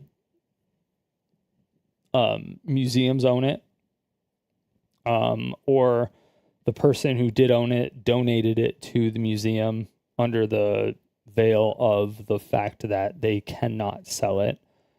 A lot of museums will like cycle through paintings and other various exhibits so that there are different things to help attract people to come back to the museum, and so they're not seeing the same thing over and over and over and over and over and over and over again, right? So that happens as well. But yeah, it's the same with movies. Like there's a lot of black and white movies that no longer exist because the media just doesn't exist. The medium, sorry. Like, because the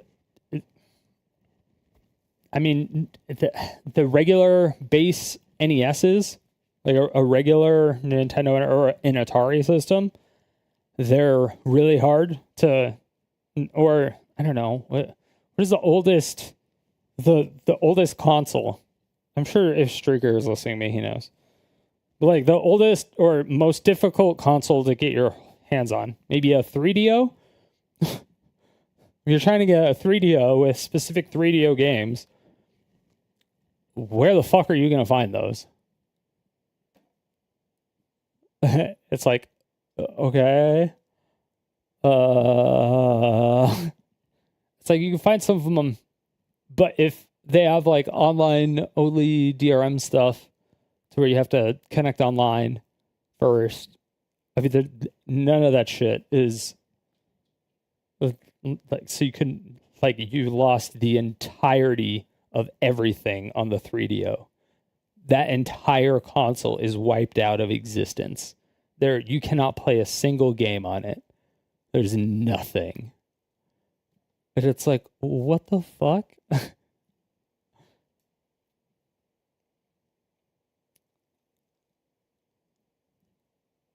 Yeah.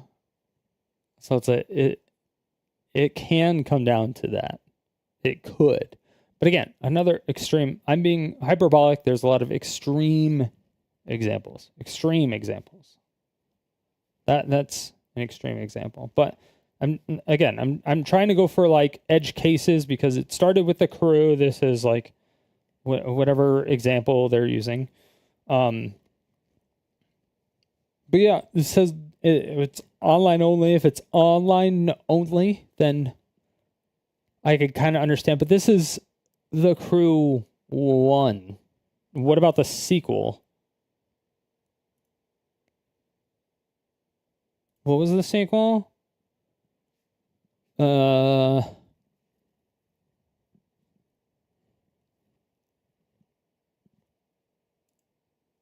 yes, the whole car thing where you're buying a temporary license to get the cars in the game, that is legitimate. That is actually legitimate. But you can still play the game offline. Like Forza, the Forza games, you can still play them offline. The older like NES games and Sega games, but I think those were perma licenses. It's just that car companies, I think they realize that they can just get recurring licenses and make more money. So you could just make it to where they have to go back to the old days, to where it's just a perma license. The shitty part about that is that the car companies are going to charge a lot more, but which will fuck a lot of companies, or the companies will have to charge a lot more for these games.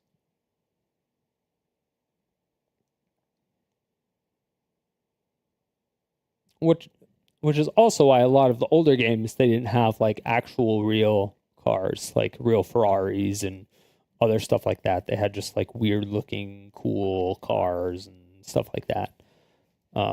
Yeah. Because you can't just randomly put other people's intellectual property inside your game and sell it, right? You just can't do that.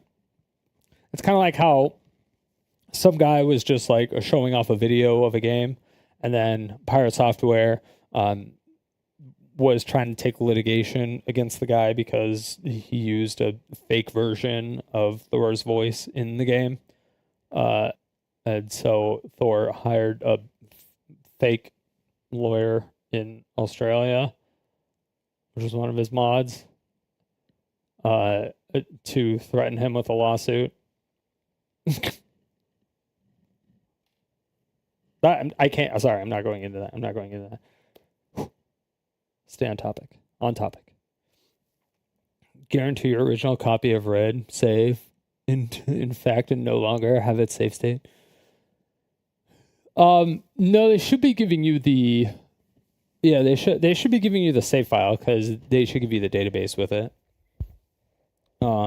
Which is what all the the microtransactions and stuff would have. But yeah, if I mean, it's not like China cares about the copyright laws, so most like the gacha games and stuff that have, they've done collabs with. No, but those things are always in the game, though. They don't just go away. Because a lot of gacha games, they'll do collabs with other IPs, like animes and stuff like that. So if they do like a month-long collab with an anime, and there's some characters that show up in the game, and you can get those characters are always in the game. And you can always play them. And sometimes they'll do another month, like down the line or something like that. But,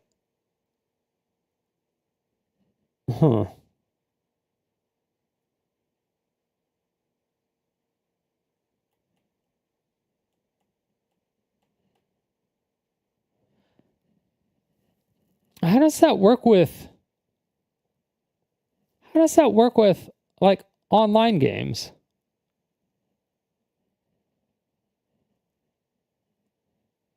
Like, or like the older cabinet games, like Marvel vs. Capcom 2 or something. So now that it's owned by Disney, when it wasn't before, if I sold an older arcade cabinet, would I get fucked by Disney? I don't think so. Well, I wouldn't be touching their IP, actually. I mean, if you don't touch the IP, they should be fine. But you're not asking them to touch the IP, but you're licensing access to their intellectual property. I think that's a big, that's the big thing. That's the company's thing. That would be the car companies that are doing that. Yeah, that makes sense. So I'm pretty sure I have heard that before. I'm like 90% sure. And do you have to pay car companies a license to use their car in a video game? Yes, video game developers generally need to obtain license car manufacturers to use their real-world car models, names, and logos in games.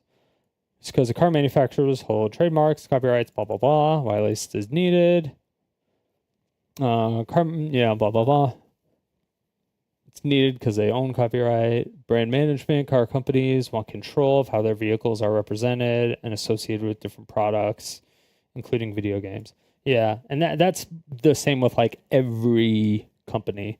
And that's kind of one of the things that I brought up earlier with like opening up, like doing source code for it, literally any game, really. Because like if you released a Mario Party and then you had skins where everybody was naked, and then the Hammer game with Mario was actually just like you have to press it as many times as possible. You were actually just like jacking off Luigi as fast as possible and trying to make him come as many times, like more times than your opponents, right? It's like there's like you could change the code in that way, but it would change the IP and it would kind of like misrepresent it if they like stopped the support of like an older Mario Party because they came out with newer ones.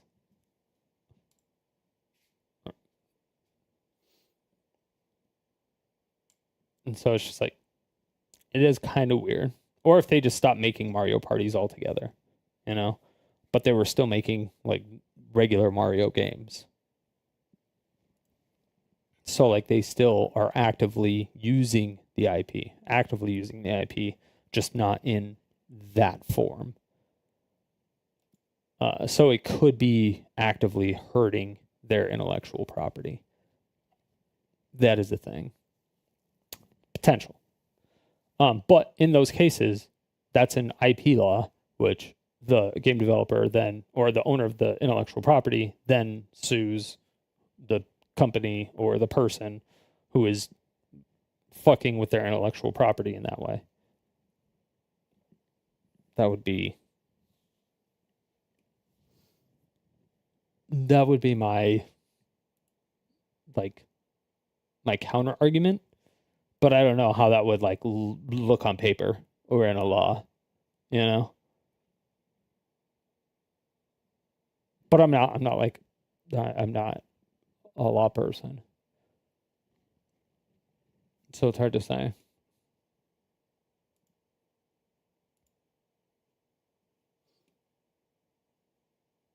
Licensing process. Developers typically negotiate with car manufacturers to obtain permission to use their vehicles. That's true, because some car companies won't even let you use certain vehicles or certain models. These agreements, like, because they won't let you use older models, because they want people to get excited about newer models to increase sales. They do that. Yeah.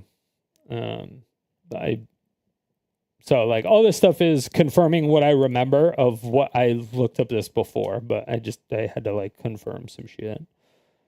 Involve financial compensation, which means it could be a one-time fee, royalties, or a combination of both. Yeah. So I wonder if it is royalties. But license, I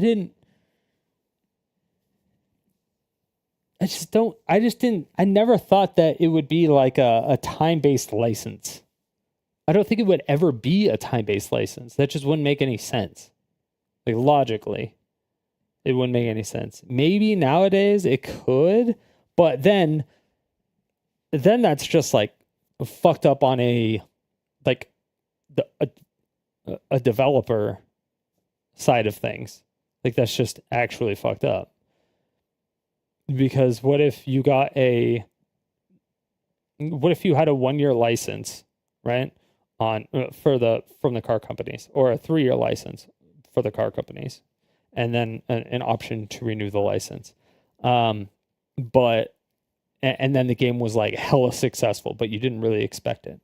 But the car company knows that the game is hella fucking successful. And so in order to renew the license to use their cars, they're like, all right, we're going to quadruple the price now. And then they talk to every single car company and they quadruple the price, or fucking 1,000 the price, because they know they can, because it was super successful. And then it's like, well, fuck. What do the companies do at that point? Do they take the cars out of the game? Do they eat the money? Do they stop support for the game entirely? Do they say, oh, sorry, I know this was like the most popular game in the world, but the car companies fucked us over. Sorry, we got to shut everything down. We don't have a license anymore. I mean, that would obviously never happen, because the developers would be like, all right, well, shit's gone, you know?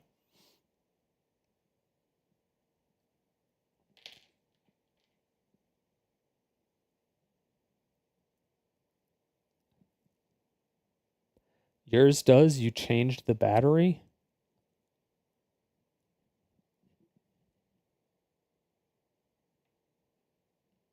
What?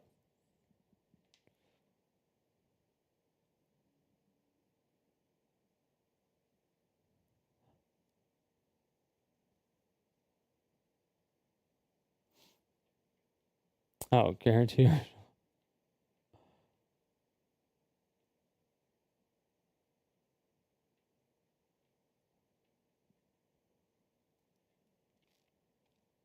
I said your original Pokemon Red doesn't have its original save state.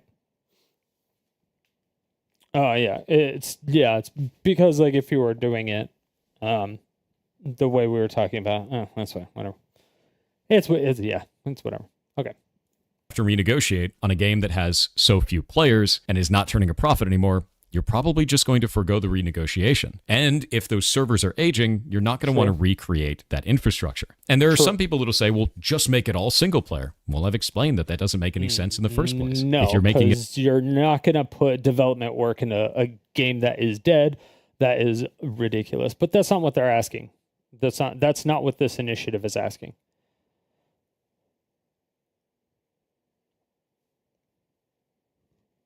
It's not what it's asking. If there is a third party that's cucking it, then, and that's what's like actually fucking you,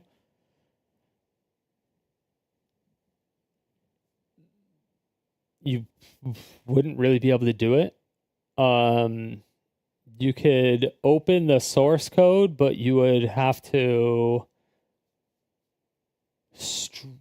that would still require development work. I was gonna say you would have to like strip all the logos and stuff like that, and all the names and the models, and change the name to some other arbitrary something. I don't know. It all single player, you'd have to carve off all of that, and it's developer time and money. When you already have sequels out and the game has basically no players left anyway, it makes more sense to just move on. I don't find that to be a problem from the developer perspective, and I understand that people find that to be a problem from the player perspective. These are two different ideologies, and that's okay. Yes. But it's not the idea. I mean, yes, but also no. I mean, we're trying to save games.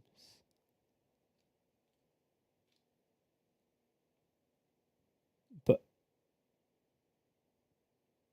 okay.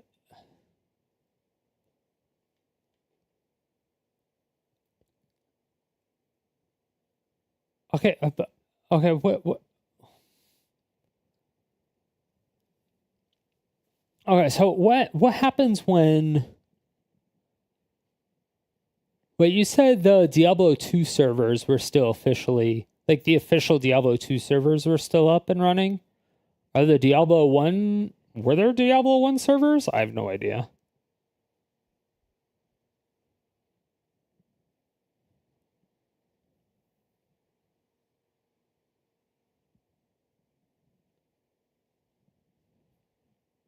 That was so long ago.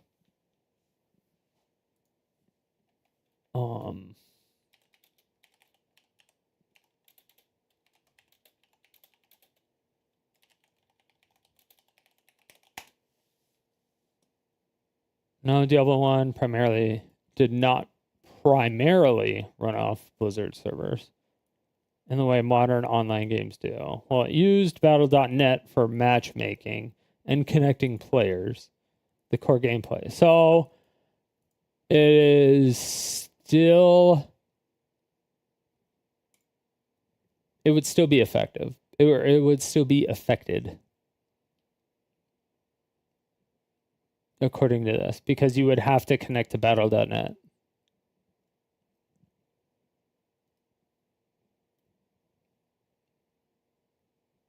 Yeah. And if they decided to stop supporting Diablo 1 and they just removed it from Battle.net, there was no way for you to download it, no way for you to access it, then you just don't have Diablo 1. But like, what if you had a kid and it was like, you're now playing Diablo 4 and it's like, because your favorite game was Diablo 1 or your favorite game is Diablo 2, but you started with Diablo 1 and then it got you to Diablo 2 and then you got to Diablo 3 and then you got to Diablo 4, but it's like your favorite series, right? And so you have a kid and then you want to show them the series that you grew up with, like all 4 of them. You can't do that anymore. Like Diablo 1 just doesn't exist because the source code is gone, you don't have access to the source code. It's just you're just kind of fucked, right?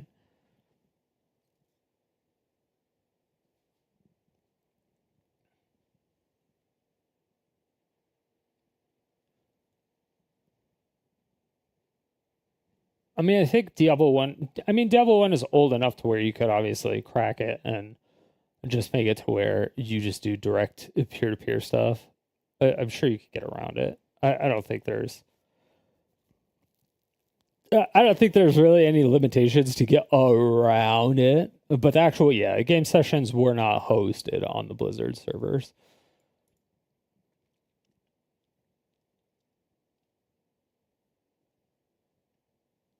Yeah, it just had to check that your version of the game was legit on Battle.net. Yeah. Pay to have 2 different ideologies. I just won't agree with it because I understand the burden that puts if we raise that problem in the way that we are right now. If you try to tell me that every studio needs to run their live service game indefinitely or not want to run one at all, then no one's going to run them. And we're going to That's not what they're doing, though. Or that's not what they're trying to do. They're not trying to.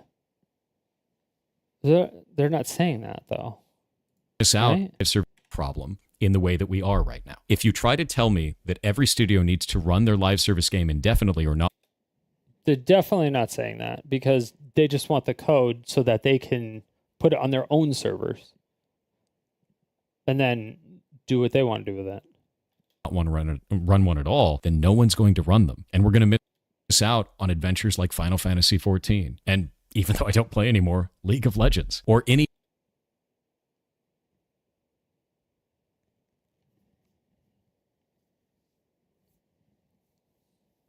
other live service game, any of them. You're talking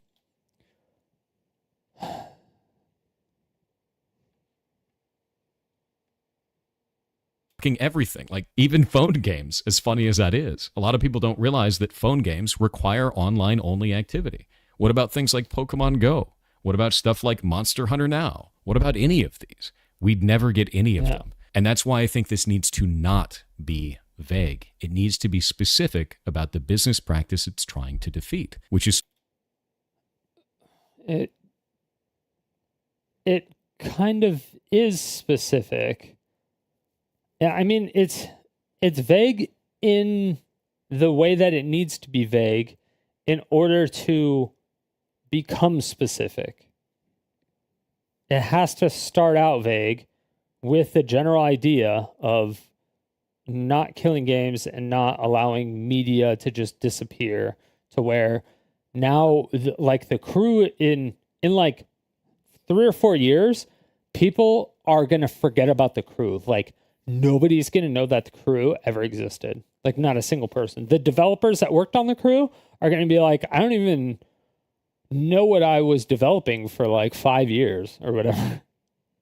Or 10 years if they worked on all 3 versions. So like, yeah, I was a game dev for 10 years at Ubisoft. Oh, what games did you make? I don't remember. That's how irrelevant this is.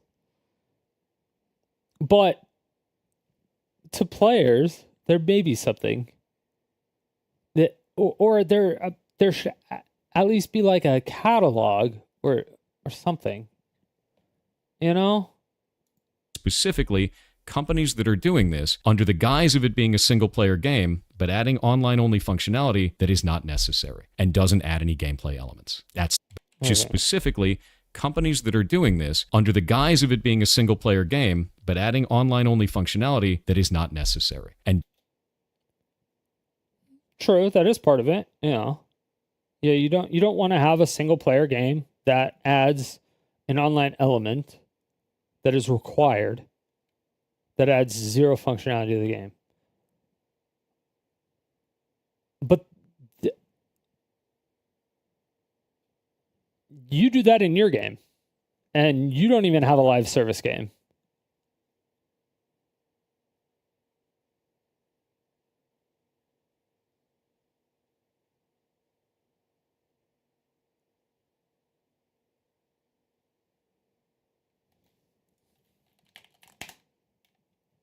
Let me show you.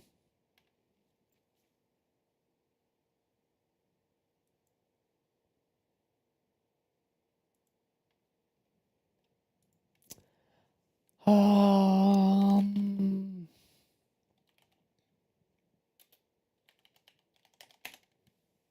it's Boofware. Jesus. If I could type.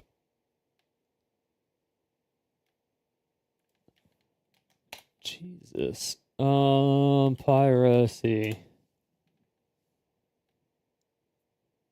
And if you look at this, we have 160 achievements for it, and all of them are very simple. The way that I did this is quite funny. I tried to find a way so that our game wouldn't get pirated because it'd be easy to pirate it. We knew that you could break Steam DRM very quickly. This is your save file. When you first start the game up, it actually checks what achievements you have, and it unlocks powers based on your achievements. This is actually the save file for the character, so you can't pirate it because you can never use the achievements. It made it unpiratable, which is deeply hilarious to me. And if you look at this, we have 160 achievements for it, and all of them are very simple. The way that I did this is quite funny. I tried to find a way so that our game wouldn't get pirated because it'd be easy to pirate it. We knew that you could break Steam DRM very quickly. This is your save file. When you first start the game up, it actually checks what achievements you have, and it unlocks powers based on your achievements. This is actually the save file for the character, so you can't pirate it because you can never use the achievements. It made it unpiratable, which is deeply hilarious to me. And if you look at this, we have 160 achievements for it, and all of them are very simple. The way that I did this is quite funny. I tried to find a way so that our game wouldn't get pirated because it'd be easy to pirate it. We knew that you could break Steam DRM very quickly. If you don't know what Steam is a distribution platform, so you can bypass. So you can bypass publishers, which is really good for indie developers. But it has a DRM to check if you actually own the game or not, right? So it's kind of nice that way, right? So it's an online only feature. This is your save file. When you first start the game up, it actually checks what achievements you have, and it unlocks powers based on your achievements. This is actually the save file for the character, so you can't pirate it because you can never use the achievements. It made it unpiratable, which is deeply hilarious to me. And okay, so you're telling me I have to be connected online to Steam to actually play your game that is an offline game.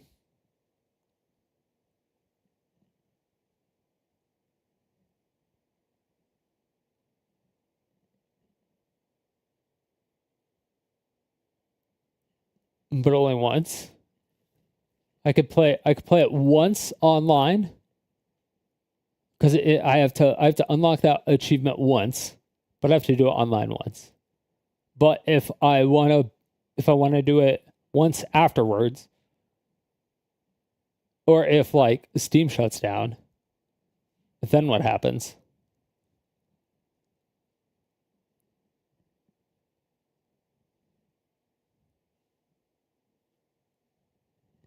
What happens if Steam shuts down? I mean, you work for a publishing company, so you could publish it, but you'd have to recode a bunch of shit because of it. Right?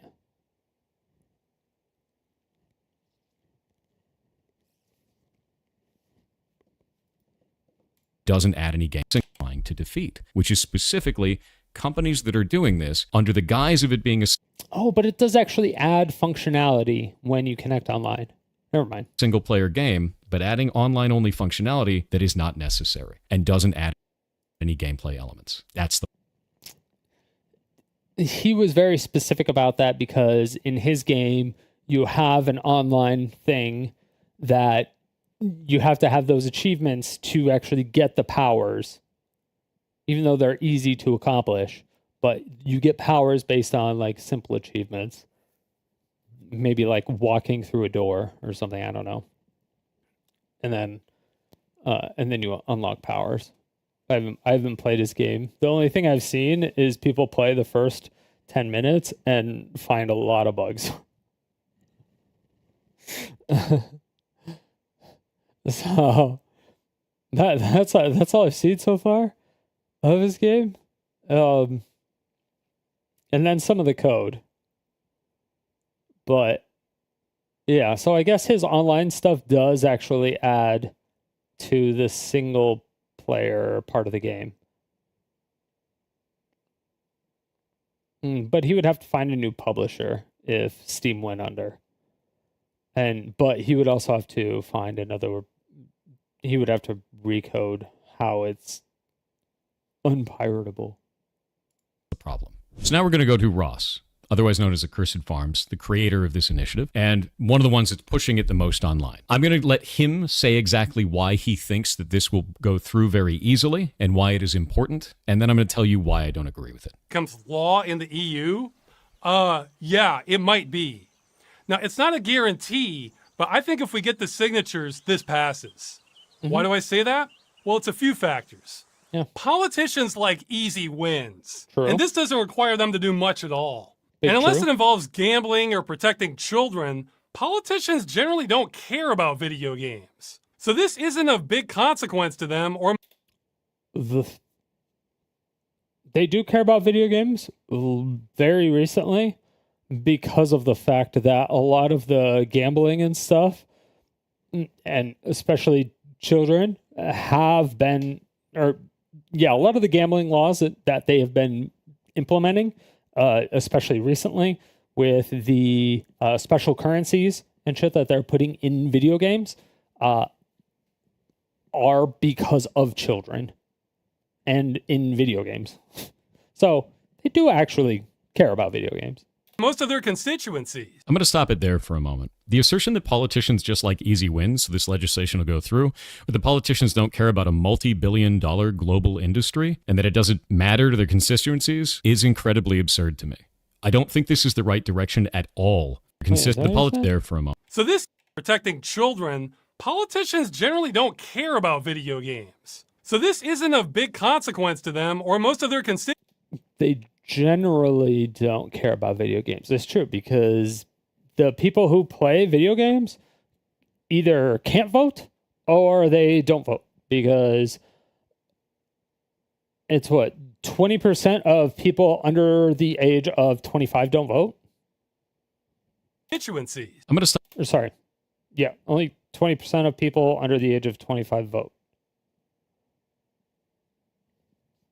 Stop it there for a moment. The assertion that politicians just like easy wins, so this legislation will go through, but the politicians don't care about a multi-billion-dollar global industry and that it doesn't matter to their constituencies is incredibly absurd to me.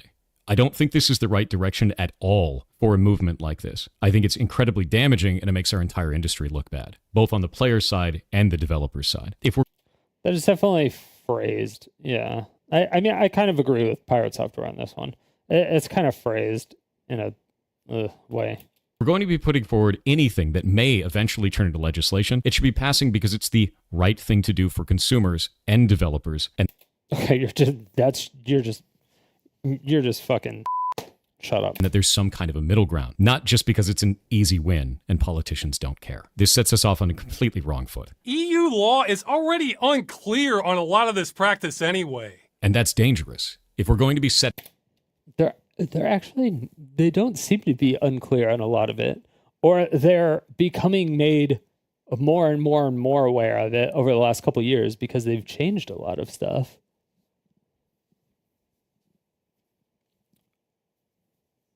What's up, Maz? Summarize what he's arguing about. It would take a while. It would take a while. I'm trying to find out what his arguments are so I can find what questions that I have. I'm trying to find out what he's arguing about as well. But on this part, I just don't think he knows. Precedent, which could change the way that law works. Is the EU passing a law? No.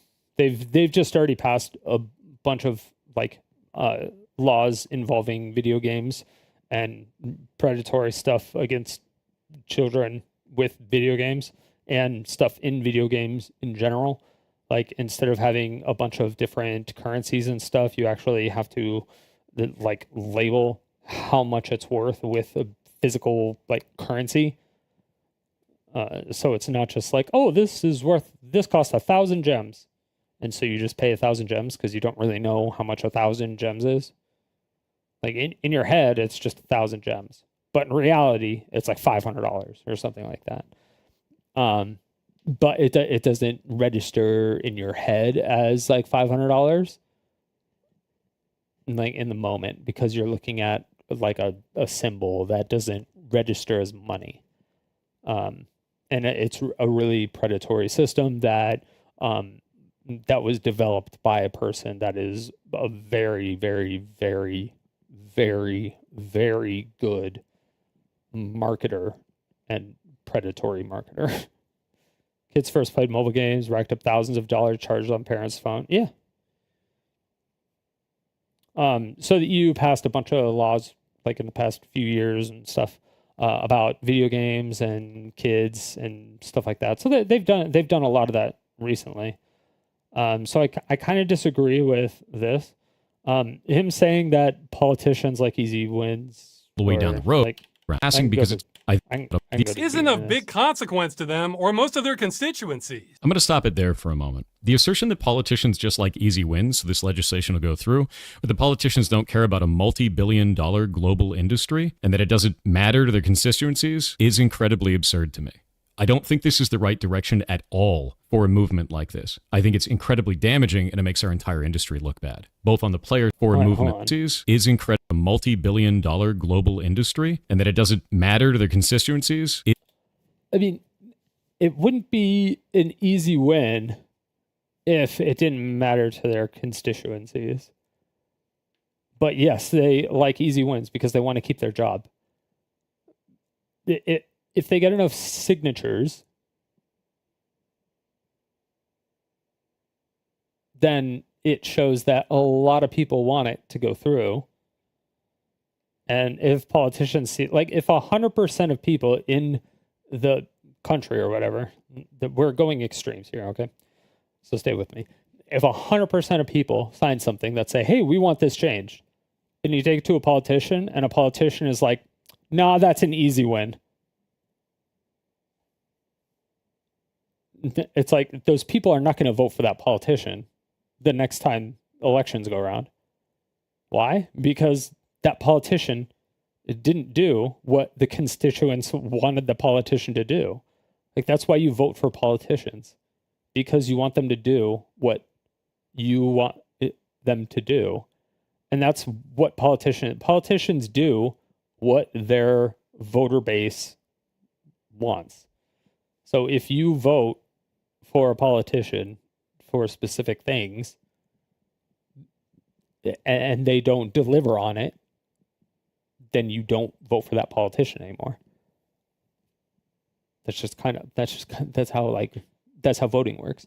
But if you're already in office and stuff, and then there's 100% of the people in a country that want something passed, and then you're like, nah, it's an easy win, fuck it. I don't care about any of this. I don't care about my constituents. Fuck them all. That just means you don't care about your job. And you don't want your job, because nobody's going to vote for you in the next election because you didn't listen to any of your constituents. Like, politicians want to keep their job because they have to support their family. So they're going to do what their constituents want. That's half of their job.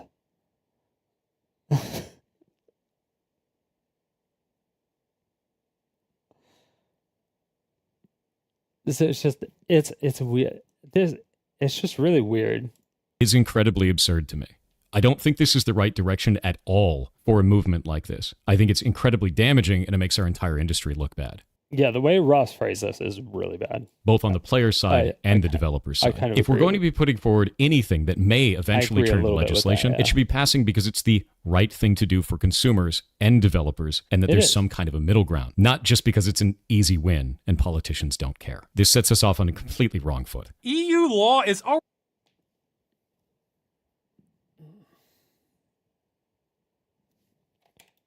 Easy win. Consumers that may eventually... both on the player side and the developer side. If we're going to be putting forward anything that may eventually turn into legislation, it should be passing because it's the right thing to do for consumers and developers, and that there's some kind of a middle ground. Okay, so when you're drafting a bill, there will always be a middle ground because they have to talk with both sides. Because there will always be people that disagree with it, because you're never going to get 100% of the people in a country to sign a petition or to agree with something, and you always have political opponents that are going to be against a specific thing. Or when you're actually drafting the bill and you're pulling in experts, you're going to be pulling in actual developers. You're going to be pulling in people from the game industry, and you're going to find out what the actual roadblocks are. You're going to find out what the issues are. And like, bills are like 180 pages long because they go into specifics. They're very, very, very, very, very exact on every tiny little tiny aspect. They're very specific, and that's what they do. That because they need to make sure that, at least try to make sure that they don't miss anything, so that if something goes to court, they could be like, oh, according to the law, you're in the wrong, so fuck off, and then next case. You know what I mean? Things like Roblox in-game purchases can leech dumb kids' money is a long time. Do you allow it? How do you change it?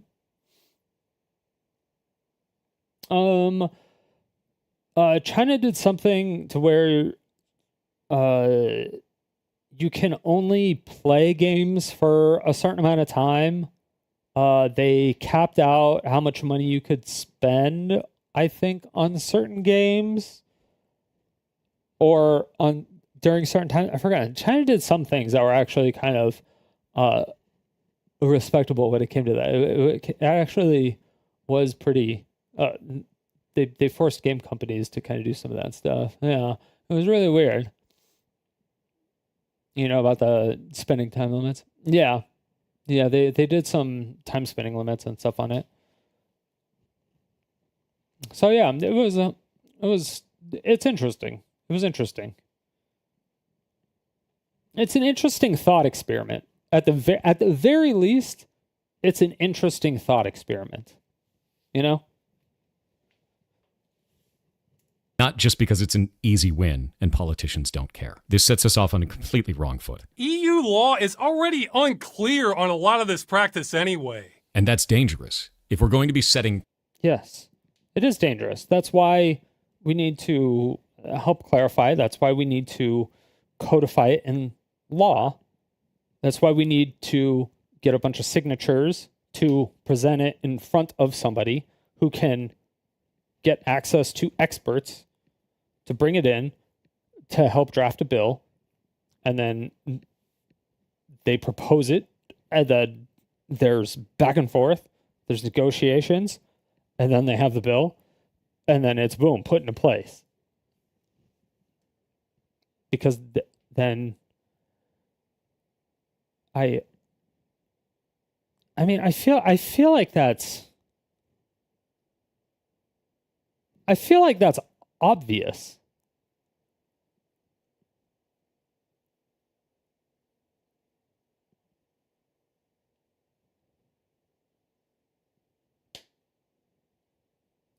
Precedent, which could change the way that law works all the way down the road, then we need to be sending the right message, which this is sending a vague message that doesn't cover the actual problem. So this is not a win to me. This is a huge risk. And we would be making it easy for them to settle it. It falls in line with other consumer practices. You know, how when you buy something, you're generally allowed to keep it? In the case of live service games, in the terms of service for those, you are not buying the game. You're buying a license to the game. And that's the part that's really different. Sometimes there's problems in a society, but the answer isn't always new legislation. Yes, I would agree. Yeah. Yeah, I mean, there's always going to be problems in a society. You can't do. It's always going to take. I mean, we have politicians, and we have. In the USA anyway, we have a bunch of politicians. They are always going back and forth. They're always, trying to negotiate on what's going to be best for this, what's going to be best for this. And then, they find a middle ground, and they get together and they do all that shit. And then they do that, and it takes time. They push it through. You can't legislate utopia. Well, yeah, because everybody has different feelings on everything. It's impossible. It's literally impossible. It's like a utopia doesn't exist. Utopia is a fantasy land. It's literally, it doesn't exist. It can't even, it's a literal imaginary world.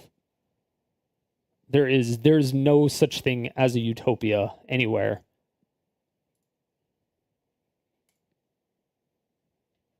You could, if I asked somebody to describe a utopia, I could probably poke so many holes in a utopia that someone described to me. I'd be like, that's not a utopia. You know what I mean? It's just like, it's a fantasy land. I know what you mean, but it's never gonna happen. You do strongly believe in owning games versus the game company saying you never owned your games. Yeah, I agree with that too. But it's not even that. That's not even 100% what this is. A lot of it, it is, but it's not like 100% of what it is.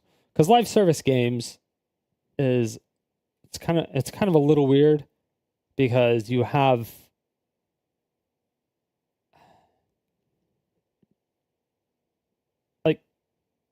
basically, if a game requires a network connection, an internet connection to be played, we want to be able to play it after the company goes under, or after they stop supporting the game, or when they make a sequel and they don't host servers and you can't play the first game anymore. That thing. It's like how they had, and Thor thinks it's impossible or it's unreasonable. But he doesn't give like exact examples. Like he's being kind of vague with his response as well, but it may just be because I don't know. It's hard to say, but essentially they're just saying, hey, we just want you to like release the code so we can make our own like private server, and we can run a private server and have people connect to it and then play it with the fan base that we have. Or if it's like literally a single player that just has to have an internet connection to check online to see, it's a DRM check. It checks to see if it's a legitimate copy of the game or not, and then allows you to play it as a single player game that has no like online functionality outside of checking the DRM, or has other things like purchasing skins and stuff like that. We just want the code to the game. We want to be able to play the game offline. But imagine if all this stuff happened in Mario, like classic Mario. Like you just wouldn't be able to play it anymore. You'd be fucked. It's gone. It doesn't exist anymore. It's like, bye.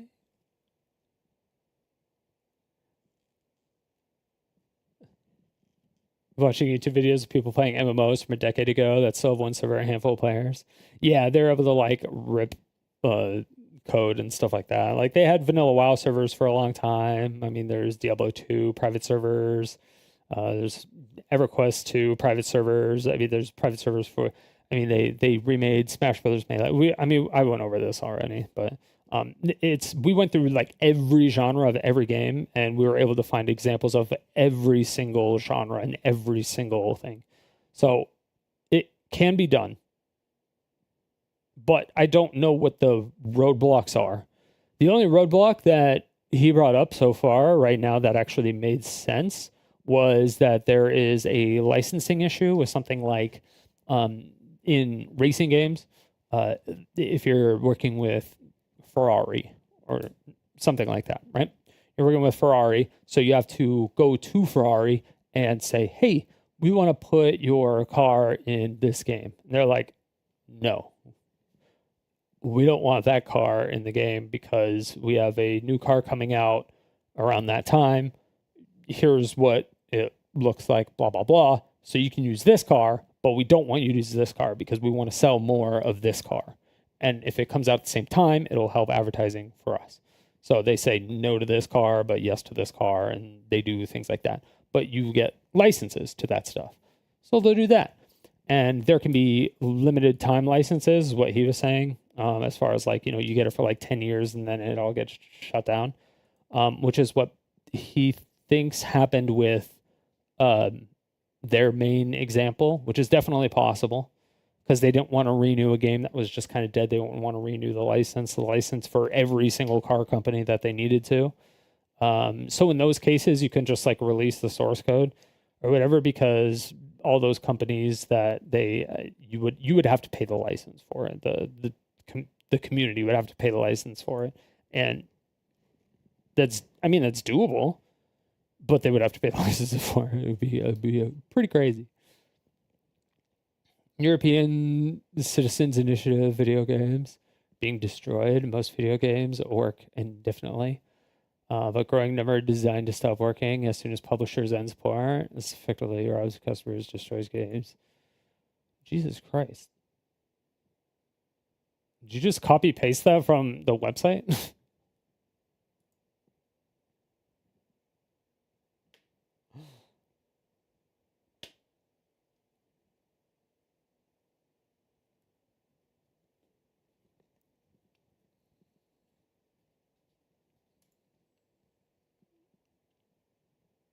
Oh, so people viewing the stream can read it. Oh, did I not pin the website?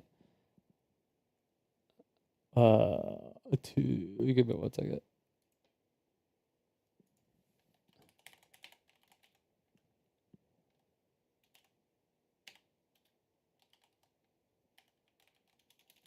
Oh my gosh.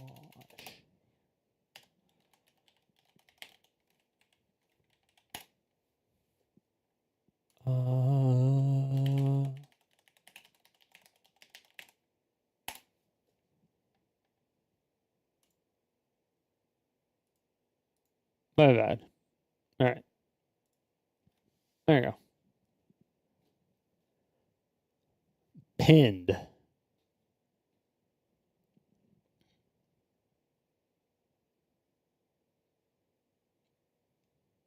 But yeah.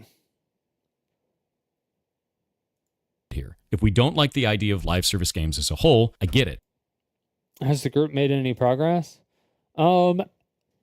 There's been a huge push recently, like over the last few days. I think it was at like I think it was at like 300K maybe 3 or 4 days ago, and so it's like almost doubled, I believe.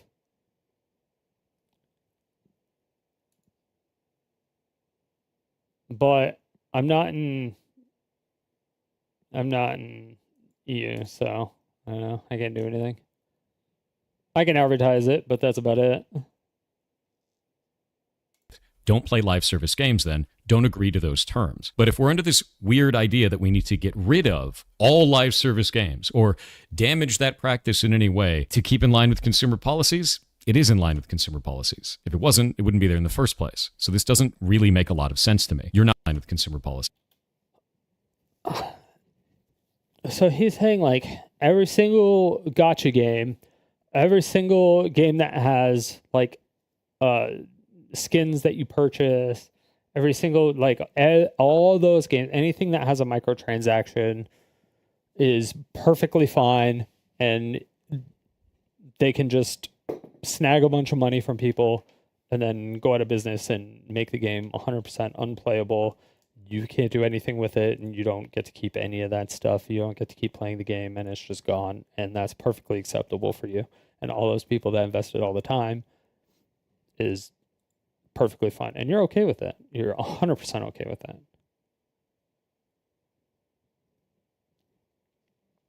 I don't understand. Like, I understand how a developer would be okay with that because they're not a gamer. They don't play games. They don't understand. And they just develop. They're just code monkeys. They don't actually know what they're doing. They're just like they're people that like went through college and passed with C's, and they just kind of know how to code, and that's it. They don't actually know how to. They don't know what actual game development is. They don't play games. They don't actually do stuff. They're not good at any. They don't actually play games. They're developers. They're not game devs. They're not game developers. They're just developers. So they don't know what they're doing. And I know like he has a game that he develops, allegedly. But I mean, I've seen his code. I'm not even a developer, and I know it's sloppy.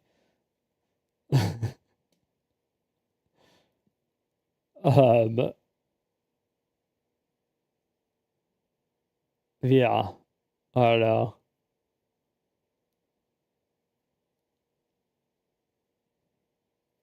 It's just, If it wasn't, it wouldn't be there in the idea that we. And that's the part that's really different here. If we don't like the idea of live service games as a whole, I get it. Don't play live service games then. Don't agree to those terms. But so you would never play online games. So if everyone stopped playing online games, there is zero. If literally everyone stopped playing live service games,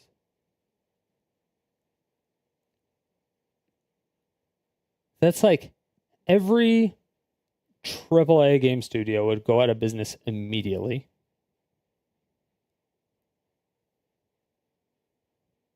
And so would the majority of indie studios.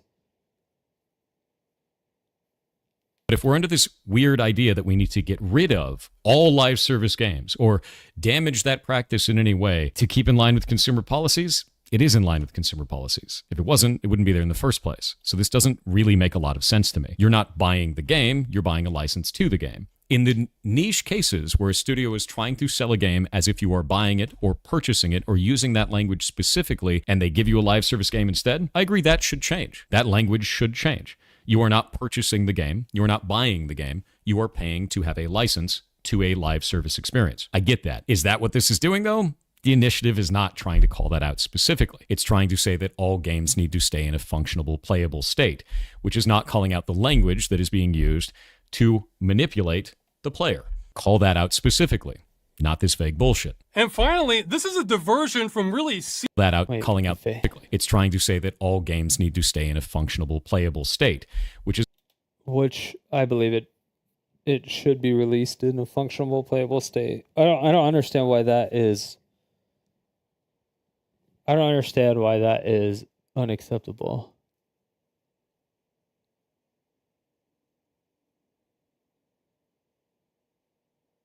It's not calling out the language that is being used to manipulate the player.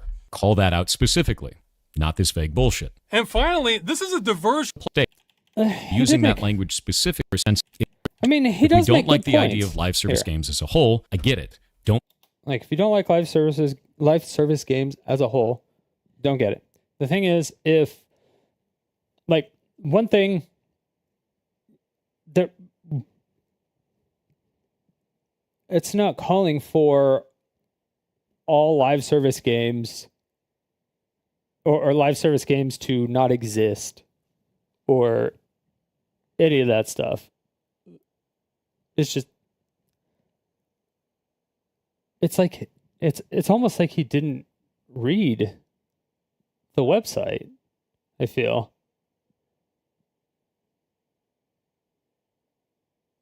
Play live service games. Only allowed to keep it? In the case of live service games, in the terms of service for those, you are not buying the game. You're buying a license to the game. And that's the part that's really different here. That's the part that kind of sucks, because when you buy a physical copy of the media and then install it onto your computer and then you play it, the terms of service then says you bought a license. But the license is just like a fancy license. You know? You're like, ooh, instead of a license just being like, you know, a string of numbers that you type in, like a CD key, like you would for installing Windows or whatever. It comes in, you know, a box with a disc and a little pamphlet and all that other stuff. And the data on the disc. But you're only buying the license? That's the part that I don't understand. Like, if you're buying a physical piece of media, I don't know why that would be a license. That doesn't make sense to me.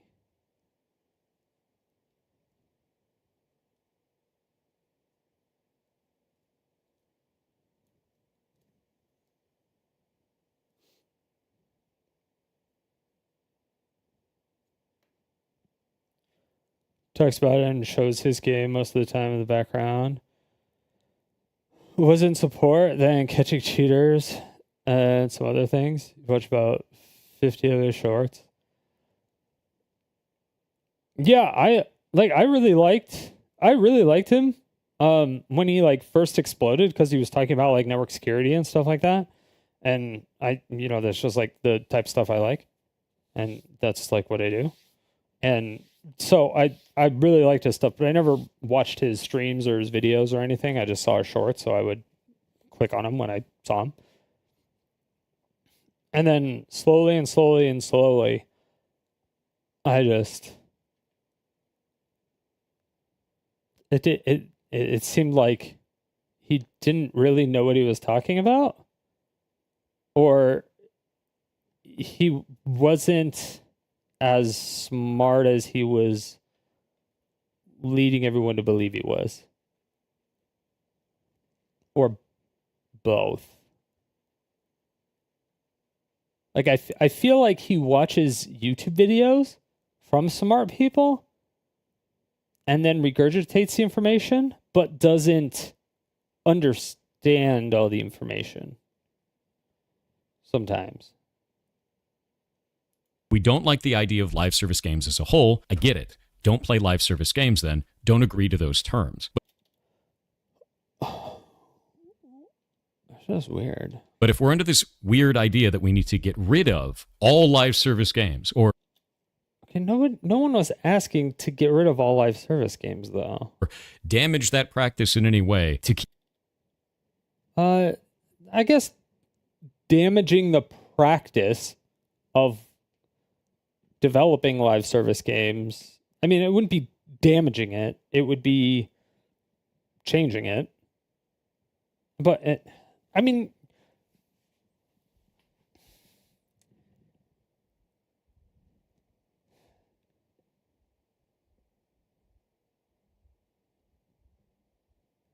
could you say the same thing about, like, Apache vulnerabilities in your websites? Because it has, like, overhead on developer work?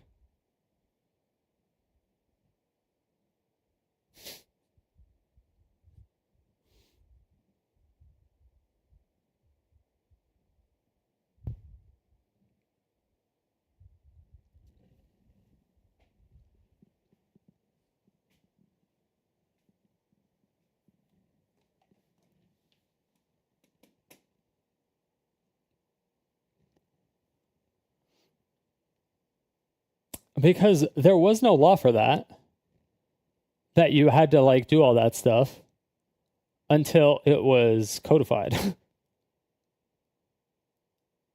That you have to, like, keep customers' information safe.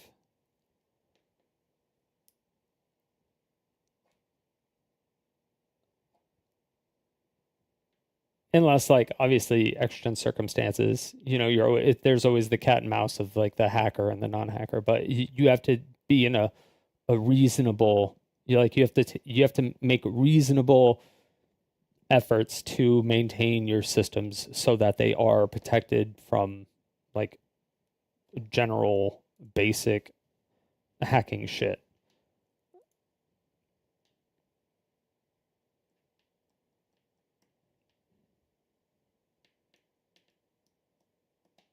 But that had to get codified because a bunch of people's identities got stolen. And then there was still a lot of leaks and a lot of passwords done. So that's why they have companies like SOC and PCI that came around so that they actually audit all of your infrastructure, being physical and digital infrastructure, for security reasons. And it costs a shit ton of money and takes a fuck ton of time. They make sure you're updating your policies. They make sure you're training your internal employees. They do all that stuff. And then you get certified. And so when you're trying to sell your product to other companies, you could say, hey, we're certified. So, you know, like, the likelihood of your customer information being released or anything is, like, slim to none. And it's almost required that you have to be SOC and PCI compliant at this point if you want to actually be a B2B company. But I don't know about, I don't know, like, video game development stuff. It's weird to me. You don't see the harm of telling devs they shut down all servers. They have a few months to release open source server project for those who want to run their own server, maybe for indie games past 20,000 license holders, or some debatable number. Yeah, there could be, like, I mean, yeah, that's kind of like what a thing would be. I mean, they gave a like a 3-month notice before they shut down that car game that they keep bringing up that I always forget what it's called because it's so irrelevant and there was, like, nobody plays it. But they gave people like a 3-month notice before they shut down those servers.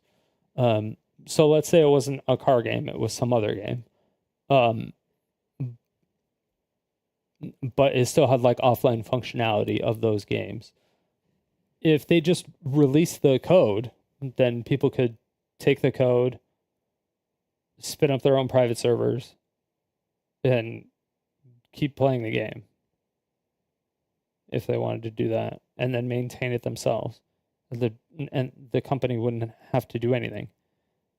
They would still own the intellectual property. They have all that stuff. It just I don't see the harm in it, and it doesn't take extra work for the developers, except for the fact that they have to know how to program. But that's the problem. The developers don't know how to develop. Or they don't know how to develop video games. Specifically. Yeah. Keep in line with consumer policies? It is in line with consumer policies. If it wasn't, it wouldn't be there in the first place. So this doesn't really make a lot of sense to me. You're not buying the game, you're buying a license to the game. In the niche cases where a studio is trying to sell a game as if you are buying it or purchasing it or using that language specifically and they give you a live service game instead, I agree that should change. That language should change. You are not purchasing the game. You are not buying the game. You are paying to have a license to a live service experience. I get that. Is that what this is doing, though? The initiative is not trying to call that out specifically. It's trying to say that all games need to stay in a functionable, playable state. Okay, so right now, if Valve just went out of business, right? And so no more Steam. Steam's gone. No more Steam. Or they just decided to shut the doors down, right? Because they can say, fuck it, bye. All right? Or they can just make it like unreasonably ridiculous and fucked up to where it's just like a shit show and it's a piece of shit application and it's just like it's fucked, right? And then it just makes it unusable or whatever.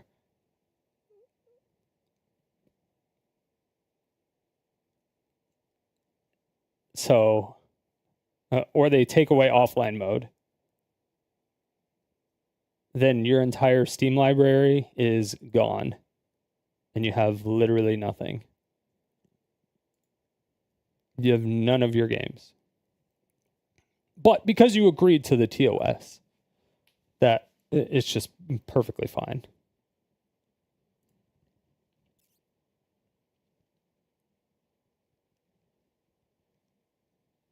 You're never going to get the games. You're never ever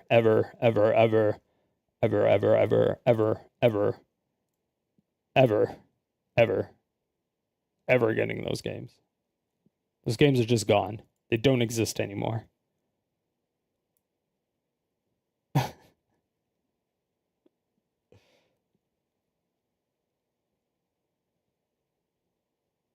Some TOS can be challenged in court being unreasonable. He could just shut the doors and fucking go to some country that you can't extradite anything. Okay, what are you gonna do now?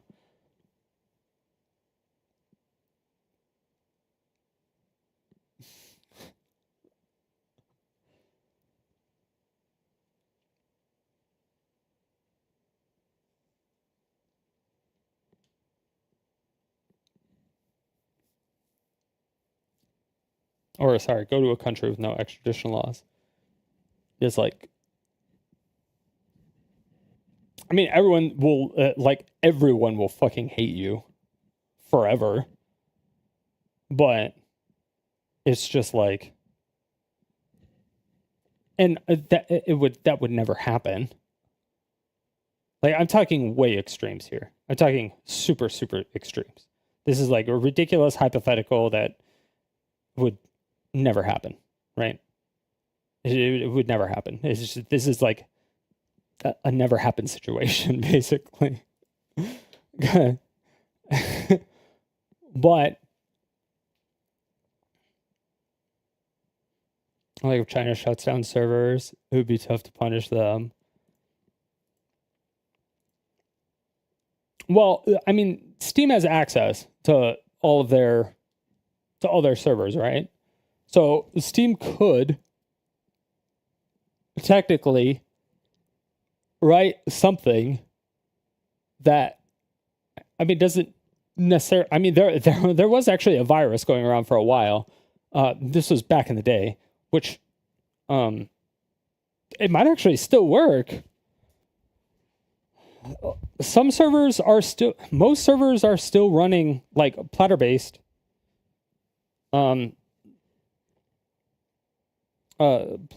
hard disks, because number one, they store more data, and number two, they last longer because you can read and write more frequently than you can on an SSD. But there was a virus that you could put on the computers that would make it to where it would spin the disk so much to where it would like overheat and it would like destroy the hard drive, rendering a lot of the data unrecoverable.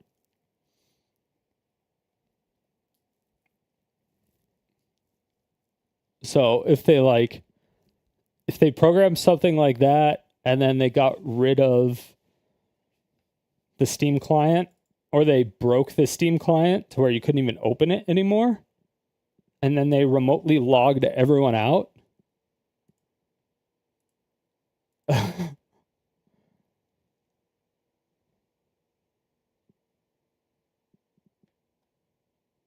and then he died of cancer the next day.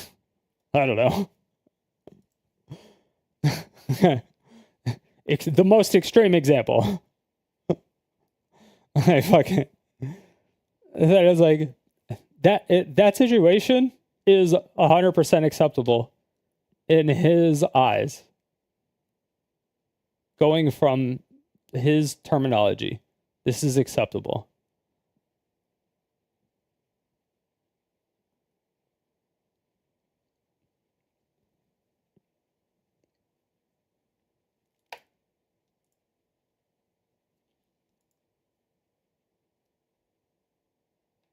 Because there are some live service games that were advertised as live. Well, no, because Steam is a live service publisher. So, although that would be okay with him because, you know, he is the director of strategy of a publishing company. So he would actually probably really like that. He would take advantage. Which is not calling out the language that is being used to manipulate the player. Call that out specifically, not this vague bullshit. And is he defending shutting down the servers? Defending shutting down the servers? No, he's saying that if there's an end of life,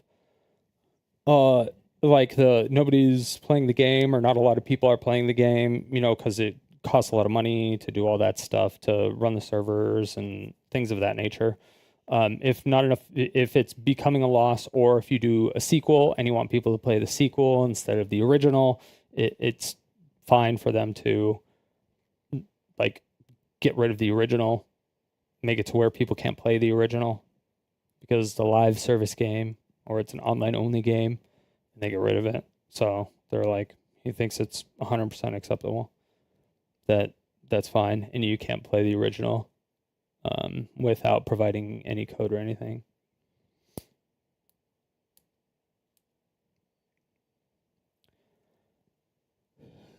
Did I know that his dad is a famous fat guy that works at South Park episode, worked at World of Warcraft? Yeah, I heard that he made like all the cinematics, and I heard that he worked at World of War or Blizzard like once, I think. I think he's mentioned it once. Finally, this is a diversion from really serious topics that politicians would prefer not to deal with. That's really gross to me as well. The idea that this is just a diversion from serious topics and they can get an easy win in and we can just push it through and there won't be a lot of pushback on it and they're not going to have to think about it too hard, that's crazy dangerous. Wait, this what? Politicians would prefer not to deal with. Manipulable playable state, which is not calling out the language that is being used to manipulate the player. Call that out specifically, not this vague bullshit. Okay, so there are things that he's saying that is correct, but he should take his knowledge and information and give that information to Ross.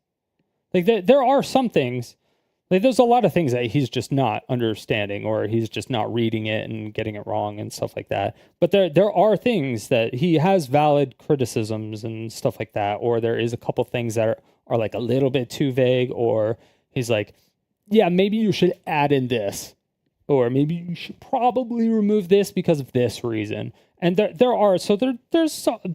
he's bringing up some valid points, but it's one of those like, overall, he kind of, everything he's saying seems to kind of like agree with it, except for like a couple things. And he's like, it's really dangerous, but it needs to be more specific. And then when he gets specific, it describes exactly what the initiative is. But whenever he's vague, it's what the initiative isn't, which is weird. It's very weird to me. And his dad worked at Blizzard? Oh, yeah, I think I heard him talk about that once. Yeah.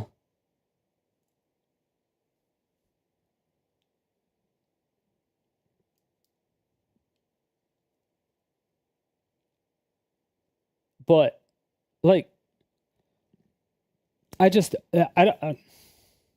as someone who is supposed to be and self-proclaims to be a positive figure in like the programming and gaming industry, he seemed to be very aggressive and very like dickish about this.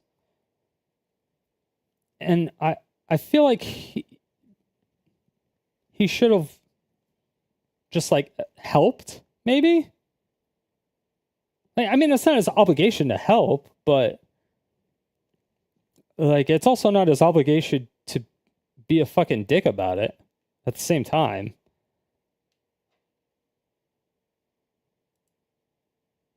But he's like one of the most prominent figures in the industry. Like, prominent as in like facial, like people kind of like know him from his voice or his face and stuff. Like, people just like know him, right? As opposed to like any other game dev at any other company, right? There's not a lot of other people that you know that are game developers that have a bigger name than him. So it's like, I would say he is one of the big faces of developers.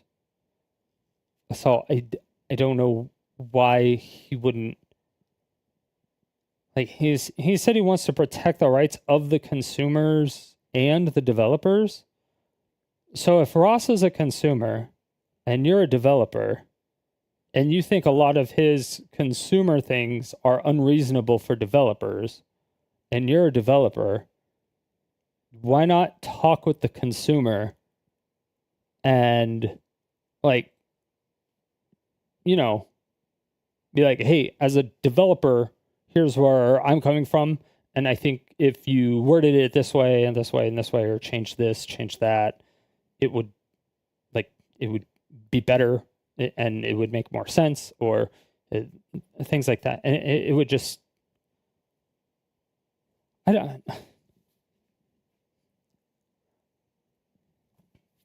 know. I feel like gamers should be like uniting on something like this, like with like developers. not like completely fracturing. And finally, this is a diversion from really serious topics that politicians would prefer not to deal with. That's really gross to me. This, I don't like that. Yeah, I agree with him. This is actually kind of gross. Well, the idea that this is just a diversion from serious topics and they can get an easy win in and we can just push it through and there won't be a lot of pushback on it and they're not going to have to think about it too hard. That's crazy dangerous, dude. If you're going to be setting precedent. Okay, dangerous is fucking no. If you're going to be putting forward something. Gross? Yes. Grossly worded? Yes. Dangerous? No. That you want to start a conversation to eventually become legislation, and these are the reasons for it, not only can I not agree with the initiative, but I can't agree with you. And I think that the tactics that you're using here are really disgusting. So yes, I won't agree with that, and I won't agree with Ross. There's no way around that. I think this is gross. To sum it all up, no, I will not be supporting the initiative Stop Killing Games. You're not going to change my mind on it because I find this language to be incredibly vague and damaging to the rest of our industry. I think that it will be bad for both developers and players down the line in the way that it is currently written. And I think that starting a conversation that doesn't get to the core of the issue is both wasted time and leads to potentially bad outcomes. So if we want to talk about this, let's talk about the actual bad business practices. Hey, thank you so much for the follow. I appreciate that, Maz. Welcome to Sodium City.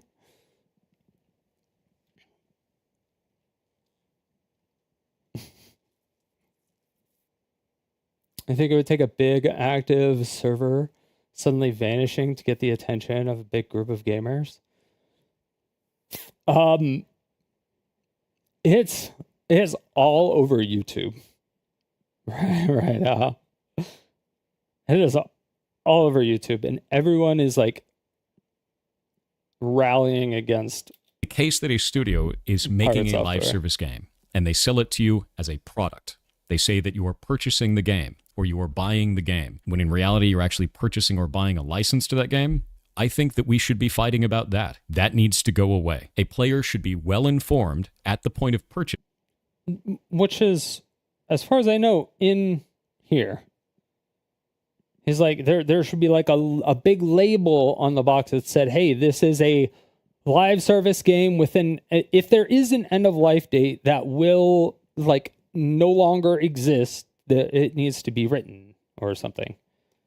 But even then, I don't really like it because some indie games will come out and then it's like, okay, well, this didn't really work out, or it's just like kind of coasting, but you don't know if it's going to pop off, or you don't know if it's going to be like super shit because the delusional people that were fighting for Concord that don't actually play games, Concord failed within like a week or whatever. But, and then everybody got the refunds for buying it. All right. But I'm sure there's people that like, even the people that didn't like Concord for like what it stood for or whatever. I don't know, the ideology or I don't know, whatever it was. I don't remember why people didn't like Concord, but for whatever, there were people that did like Concord. If they released the code for Concord and then people made like private servers, or if you only did, refunds and people could keep their copies and spin up their own servers and do stuff like that, I think I personally don't get the harm in that. But now it's completely gone and it's over. You just don't get it. It's gone. Now it's like the game never existed, ever. So the people that worked on Concord, like, how long did it take to make Concord video game? It reportedly took 8 years. So if you were a developer and you worked on Concord for 8 years, you spent 8 years of your life and it doesn't exist on the planet anymore. It's gone. 8 years of your life is gone. It doesn't exist. You have nothing to show for it. Literally nothing.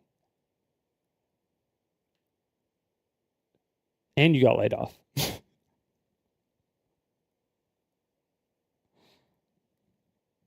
So it's like, that fucking sucks. Like, that actually sucks. 2 weeks, sorry. It was 2 weeks due to poor sales. Yeah. But I don't know. I think just releasing the code and being like, hey, you know, there was no good sales. Here's the code. We're done with it. And just like drop it. And it's gone. But it still exists. So the people that have 8 years that said, yeah, I was game dev for 8 years when they're trying to go for another job, the person could be like, oh, what game did you make? And you're like, Concord. And they're like, what? I'm like, Concord. They're like, never heard of that. Is that an indie game? And you're like, no. Oh, can I see it? You're like, it doesn't exist anymore. And then you just look like a liar in front of everybody because you have nothing to show. You have nothing. You have literally nothing. As a developer, you have nothing because you don't own the code. As the developer, you have zero rights to that code. And if you show that code or anything to anybody else, then you get sued. Because the company didn't release the code. And you don't own the code. Anything you did when you worked at that company owns. And so it's like,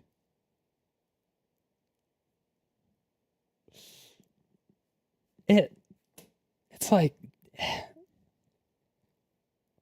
I mean, even if the game does suck fucking ass, it could be used as a learning experience for people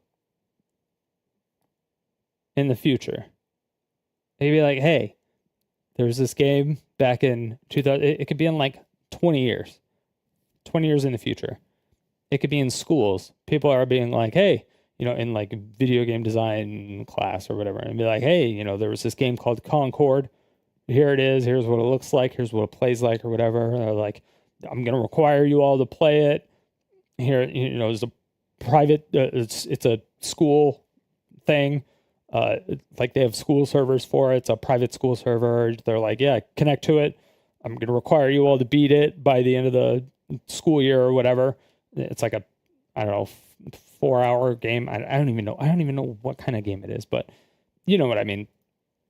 And then they're like, yeah, take notes on, you know, what they did wrong or what they did right and blah, blah, blah, and all this stuff, or what you think is good and bad. And then, you know, we can have discussions about it. And it's just like all of that stuff. But now you just can't do that. It doesn't exist. And then the same can be done with like movies. If the publishing company of like an old school movie that you really liked, like my personal opinion, I think Army of Darkness was a really good movie. Well, a really good B movie. It's like a cult classic, or like Hackers, or if you're going like older, maybe some black and white films. I don't know. There's like the super, super, super old school ones. But if they stop publishing it, then it's just gone into the ether, and then this stuff no longer exists ever. You saw Army of Darkness in theater when it came out? Oh, shit.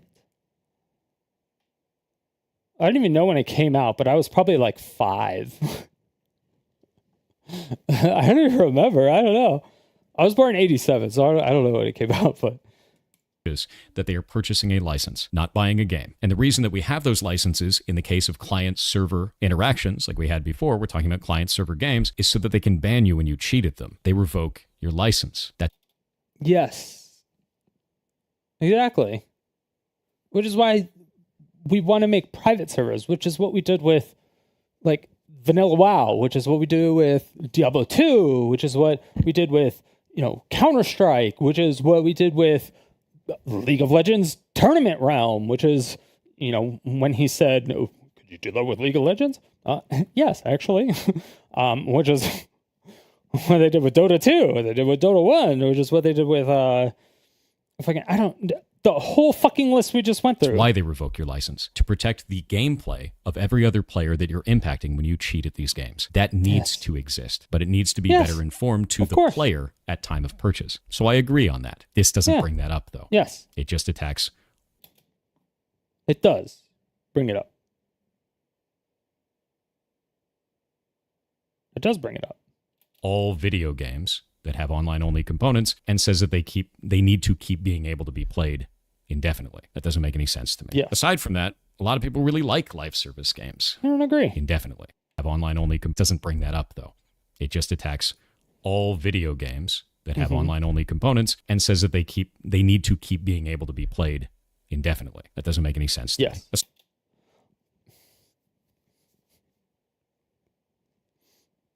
me.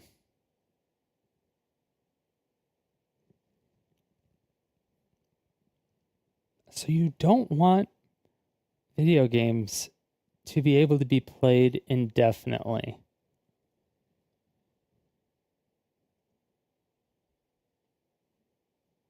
Why? Why don't you want, as a developer, an alleged developer,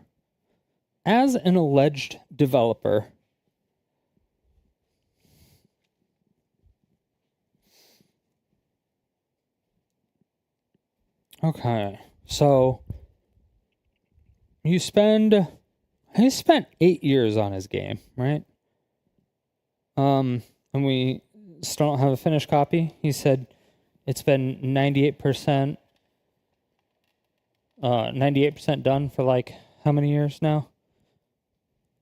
Like 2 or 3 years now. He said it's like 98% done. Just has to do like one thing and then it's good to ship. So he's been working on a game for 8 years. And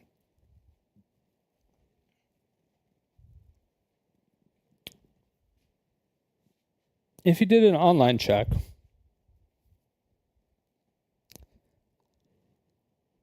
I mean, he actually has the GitHub, so he would probably actually release the code. Well, he actually would. The thing that's weird is that he actually like agrees with the majority of this.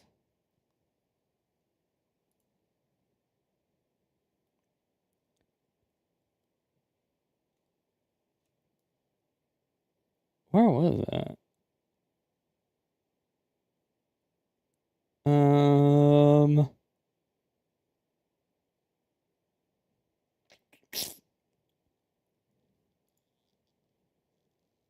Fuck.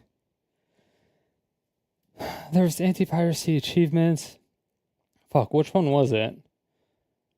It wasn't the banning the guild leader. Or was it that one? I don't think it was the piracy one. Army of Darkness is only in theaters for about 2 weeks. Jeez.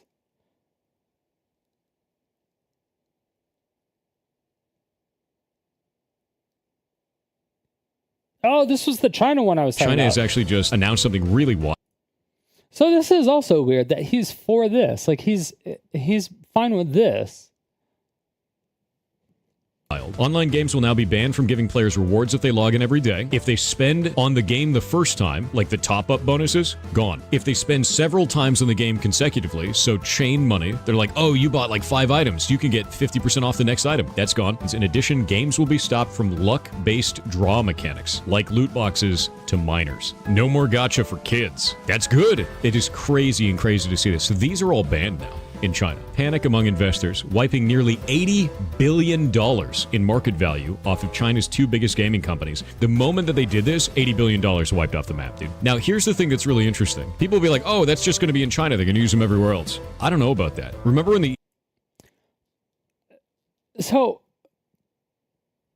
EU implemented all of its online laws and then every website does this? I think the rest of the market's going to follow suit. This is a rare China W for me. These are some of the most predatory dog shit business things I've ever seen in games. And it feels weird, but I agree with you, China. Please get rid of this shit. China is actually just... I also agree. But there was a video as well where he said, like, getting government involved in video games at all is, like, super dangerous, and he never like. Aside from that, a lot of people really like live service games as they exist now. So trying to kill off all live service games, as some people have said online, doesn't make any sense either. Live service games are a great way to get away from the real world. They are about social interaction between players. Some people get married in them. Some people met their spouse in them and then got married in them. It's a really cool thing for a point in time in which you're having that social experience. And to destroy that just because you don't like them is very weird. I don't think that makes a lot of... I met one of my girlfriends in a live service game, but it was a private server live service game because it was a Korean MMO, and Korean MMOs, like, you have to have a Korean social security number to sign up for it. But they were able to rip the code, and they spun up a private server in America, and so we connected there, and I met my girlfriend in there. But it was a private server, so but we wouldn't have been able to do that had, like, I mean, I feel like that's like the perfect example. Like, the game was already done as far as development. Korea wasn't doing anything with the game anymore. So the game was done effectively. Even though the game wasn't done, they stopped developing it. So, but we couldn't do anything with their developers and production people. So they got the code somewhere. It was Rose Online, Rush on 7 episodes. So, like, there's another production company, I guess, now in America that's picked it up, and they've done a couple things to it. But yeah, I don't think people, like, nobody has problem with live service games. Nothing in here is anti live service games. It's just like hey, we really want to play this game, but we can't. But we really want to. Sense to me. I also don't think it makes sense the way that Ross is posing this is why it's going to pass. I think that's incredibly inflammatory and could lead to a lot of damage to both what he's trying to stop and to games as a whole. To say that the government just doesn't care and this is an easy win and we're going to get it through is disingenuous. Yeah, that slide was pretty gross. Kind of talking about a multi-billion-dollar global industry. To think that the government isn't going to be meticulously looking through this and looking for flaws and holes is absurd. So I don't... Okay, they're not going to be... They have to make the bill, and then it has to be proposed. Like, this is just like a proposition and stuff like that. And I don't even know if that's what they were going to show them.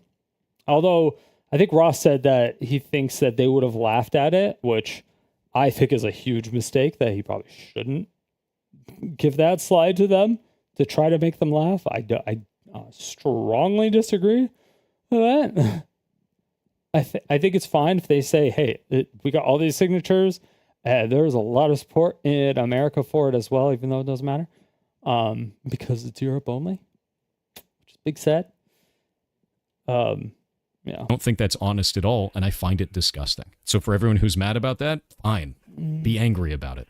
I'm not going to change my stance on that because I can't agree with this, both as a dev and a player. I see the danger involved, I see the vagueness in the language, and it doesn't make sense to me. If we want to fight for better conditions for players, then fight the actual problem. don't make new ones. Hi, Okay. my name is Jason Thor. What's the problem then? Tell us what your... Like, you said what the problem was. Why not... What's the solution to the problem then?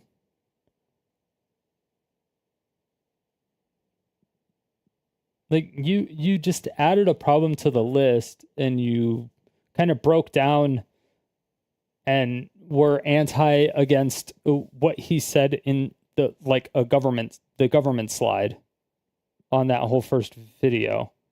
You didn't really say much about the actual initiative, and a lot of the stuff you got was incorrect and completely misleading.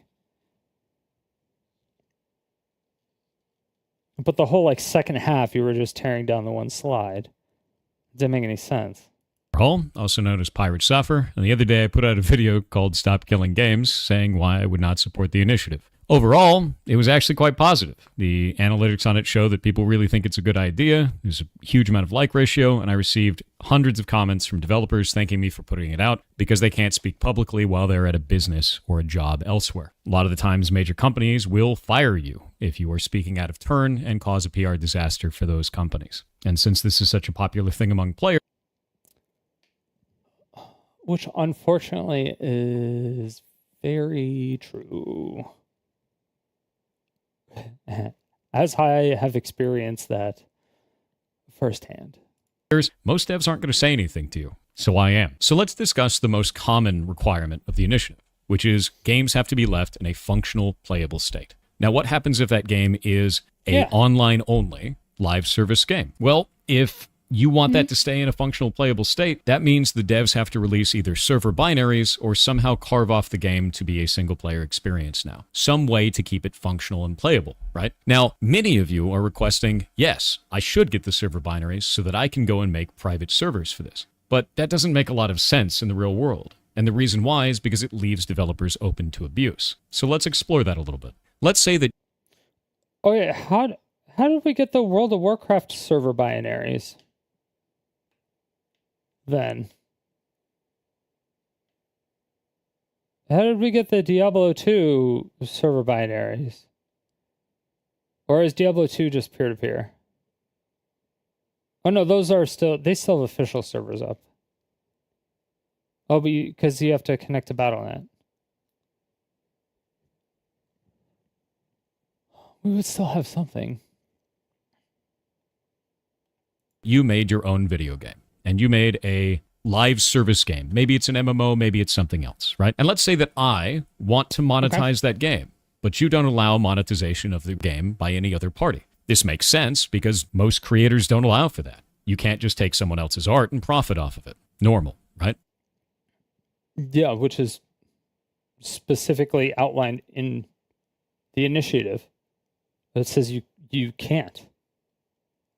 So then I go, well, how am I going to force you to do this? Under this initiative, you would have to release the server binaries or keep the game in a functional, playable state at end of life. So I hit you with a ton of bots. I hit you with a ton of exploits. I attack your community. I destroy your Reddit. I go after your business. I go everywhere that I possibly can to make this cost as much as it possibly can for you. And it's not hard to do this. We saw the exact same thing happen in TF2 recently.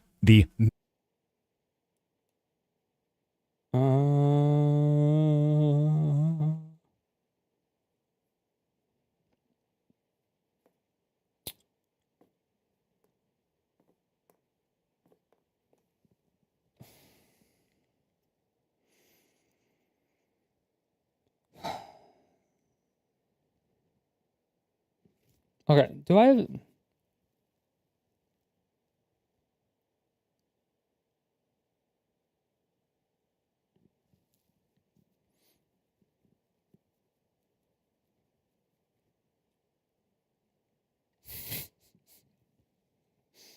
I don't know. Do I have to do I have to refute every single point he makes? Do I have to talk about it? Do I just show articles about everything?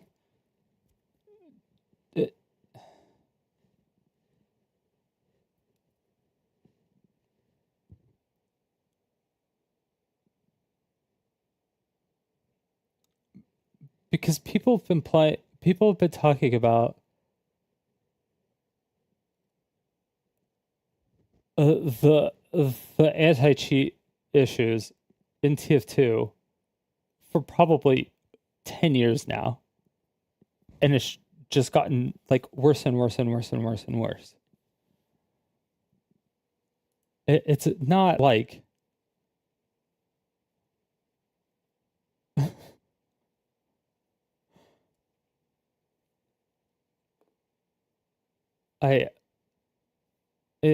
it's just like I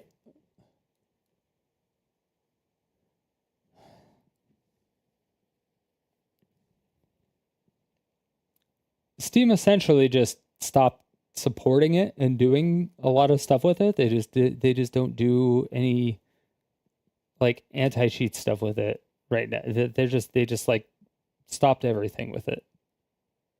They just don't care. They're not updating any like anti-cheat. Valve just doesn't care about it. They're like, like whatever. But like the TF2 people have been complaining about it for the longest fucking time. Like at least 10 years. And so the people that actually play it now, but massive amount of bots that were canned to make it, you would have to release the server binaries or keep the game in a functional playable state at end of life. So I hit you with a ton of bots. I hit you with a ton of exploits. I attack your community. I destroy your Reddit. I go after your business. I go everywhere that I possibly can to make this cost as much as it possibly can for you. And it's not hard to do this. We saw the exact same thing happen in TF2 recently. The massive amount of bots that were attacking the game. This is not infeasible. This is something that is very easily attainable today. And let's say that this goes on long enough that your game dies because you can't afford it anymore, and your studio has to shut down. At end of life, you now have to release those server binaries to keep the game in a functional playable state. At which point I take those, I create a private server, and I monetize it. And some people have said, well, simply don't allow monetization of the server. Well, who's going to enforce that? If you want a government...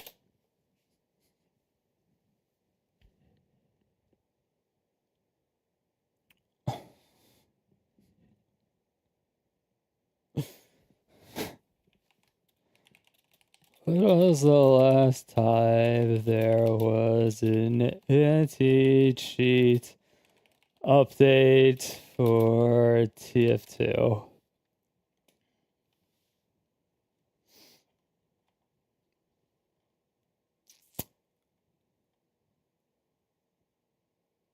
And there was a ban wave in 2022.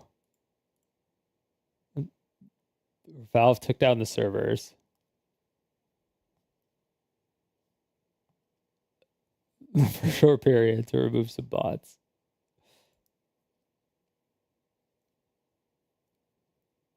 Yeah, it's just the normal vac ban stuff.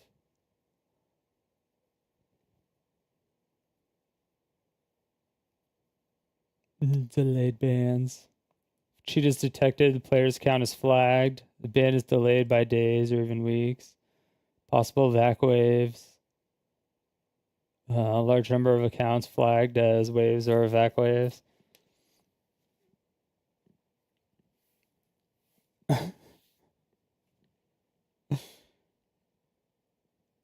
Removed anti-cheat? New anti-cheat coming? 8 months ago?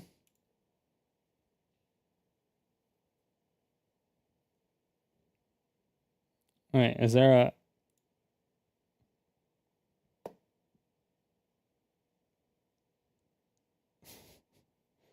Hold on.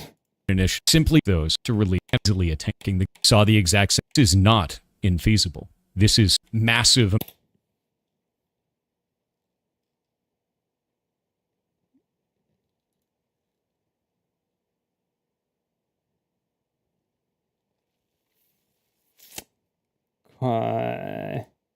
So this was last updated on June 6, 2024.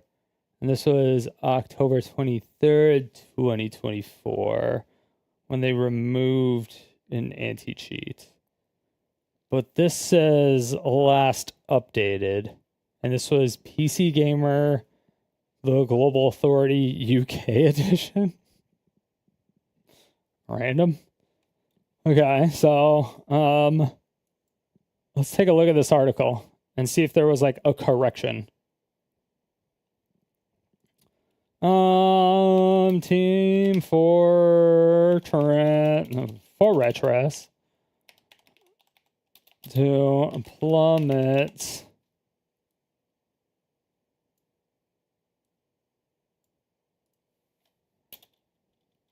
to overwhelmingly negative on Steam as its biggest fans stoke the righteous flames of anti-bot outrage. PC Gamer.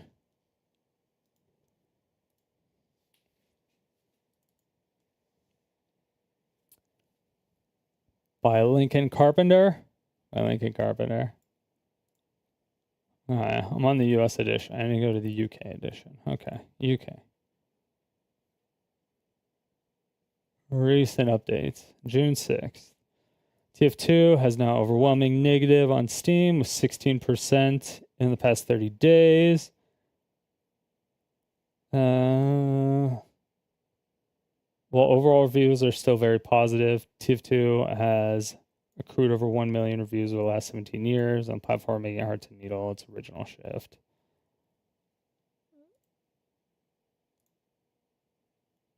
Open image in new tab.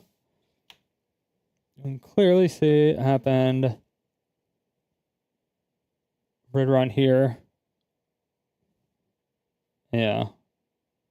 Like January 2024. No, June. Early June. I was like, it looks like January. Just, yeah. Okay, so June. Yeah, so it was that. It was a bunch. There was a big video that popped off, right?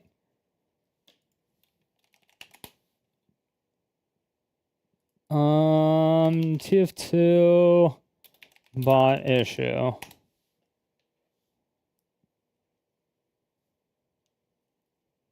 TF2 been a bot free for a year. All bots banned. Dark truth about the bot crisis.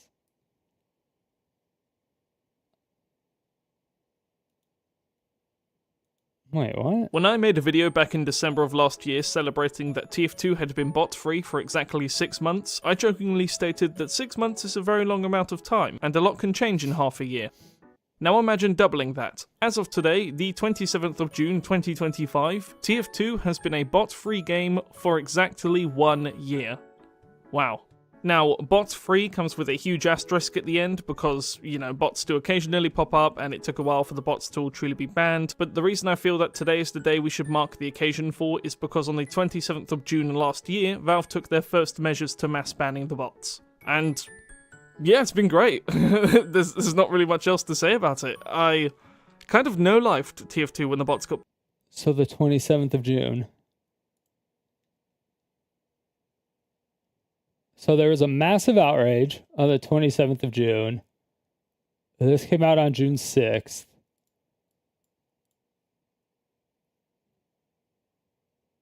Okay.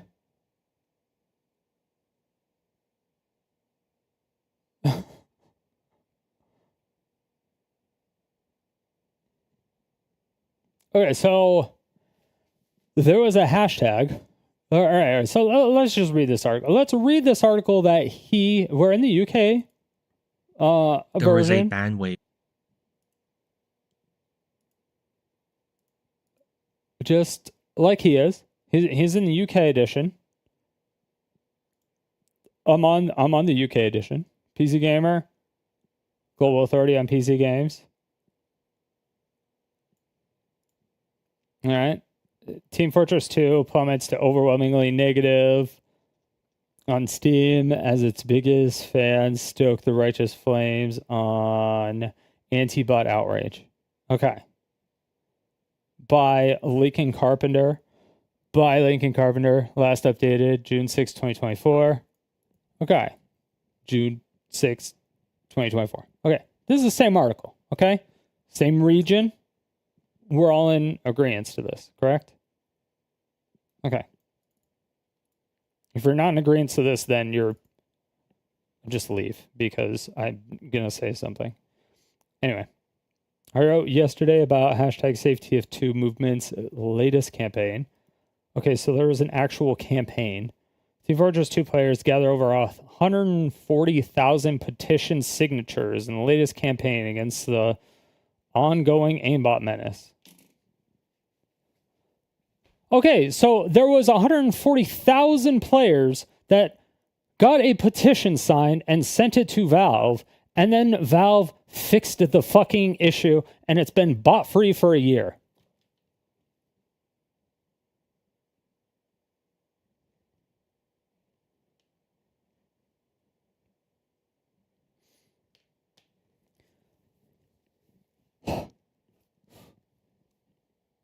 I'm trying so hard to stay calm because of how much I dislike this person. I'm trying so hard. But every example he gives,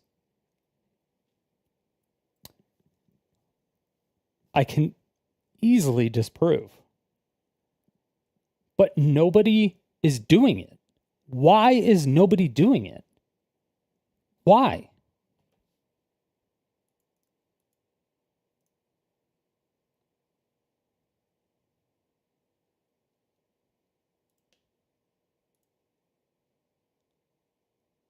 Yeah, look at that big ass dip. You dip, I dip, we dip.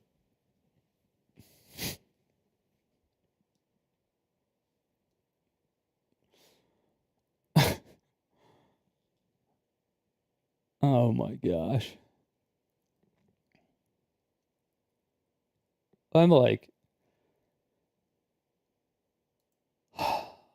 bad. I just did nothing but play casual for like 2 months straight, and I fell in love with the game over and over again. And I feel my modern day style of content was born from said rediscovery of love and appreciation. The discussion of whether the fixed TF2 movement actually did help with the bot crisis in some facet or not is one that the TF2 community really hasn't had for a long time, but I'd still kind of like a definitive answer on. There is no way in tea drinking hell that a bot banning of that scale was orchestrated and constructed in the amount of time we were protesting, but saying that our global coverage didn't do. but how?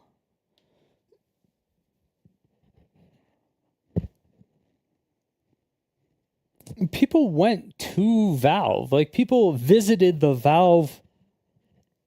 Like, people went to, like, the headquarters and talked with the developers about the issue.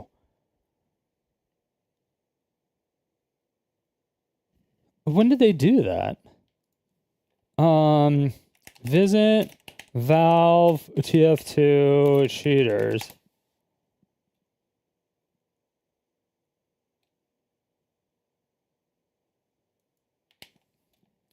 I visited Valve HQ.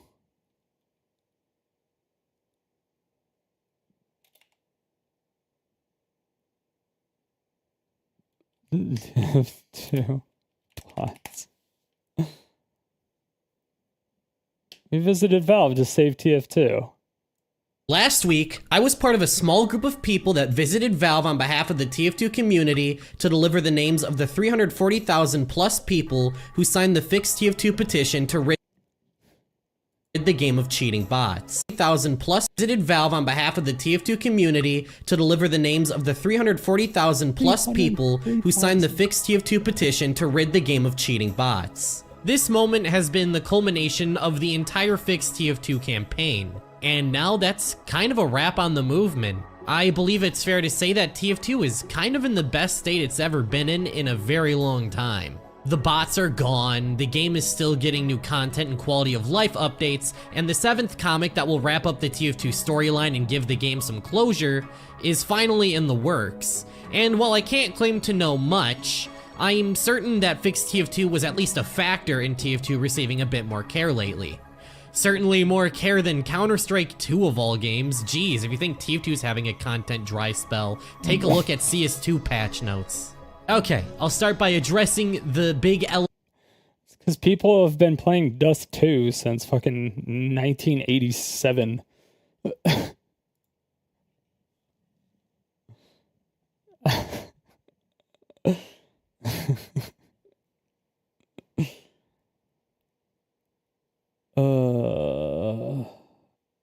The TF2 bots are back. The TF2 bots are back, and you won't believe how they play. Instead of going sniper and killing everybody with a simple headshot, they actually go NG and kill everybody with a pistol. I must say, fixed TF2, you did a good job at holding the bots back. However, it was only a matter of time. So far, I've only seen these bots on Harvest, but if you've seen them elsewhere, let me know in the comments. The TF2 bots are back. Huh.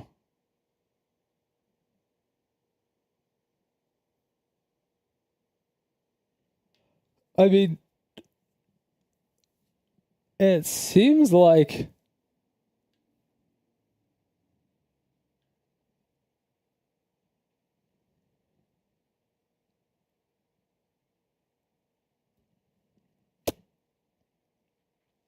one day ago, I mean, this is the first one got almost 1 million. Oh, this from this guy. Yeah, a year ago. Oh, bots got bad. Okay, this is a year ago, though.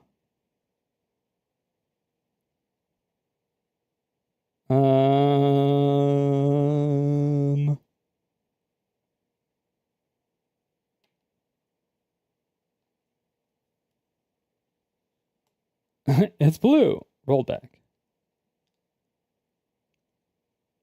Flying heavy.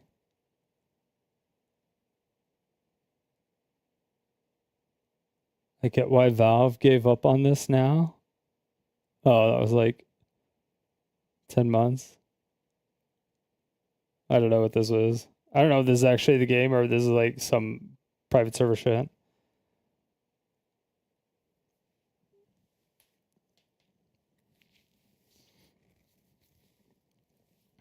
Bison! Back in July, TF2 updated. You could now get 100 people in one server. So I got 100 people in one server. Back then, I initially started out by renting from enterprise server hosts, which was a bad idea. The problem was that they expect you to be an actual business, so people looking to run websites and not, video games. So the servers they offer are tailored towards having lots of CPU cores, rather than having fast but less CPU cores. Yeah, that's it. Anyway, so maybe not. Maybe they still have a bot issue.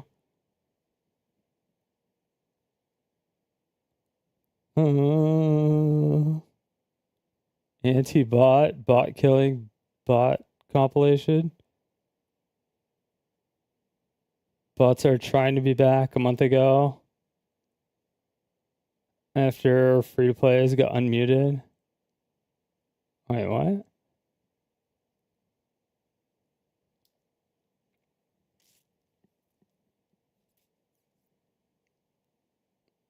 Their bots are trying to be back? TF2's bot problem 5 years ago. Dude, they've been complaining about it for so long. About the cheaters.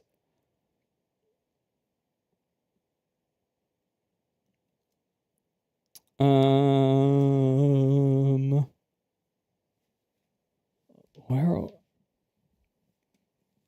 bots are gone? TF2 fixed? Question mark. Explained in 60 seconds. I don't know. I don't care about that. I need something like more recent. Are the bots actually fixed? Yeah, so if they recently removed the anti-cheat, there could be a new anti-cheat coming. That's definitely possible. But they did remove the anti-cheat.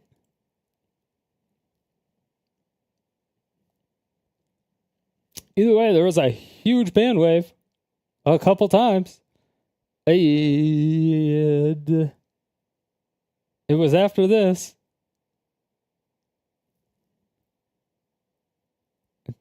Twitch disbands its safety council. TF2 drops a mostly negative.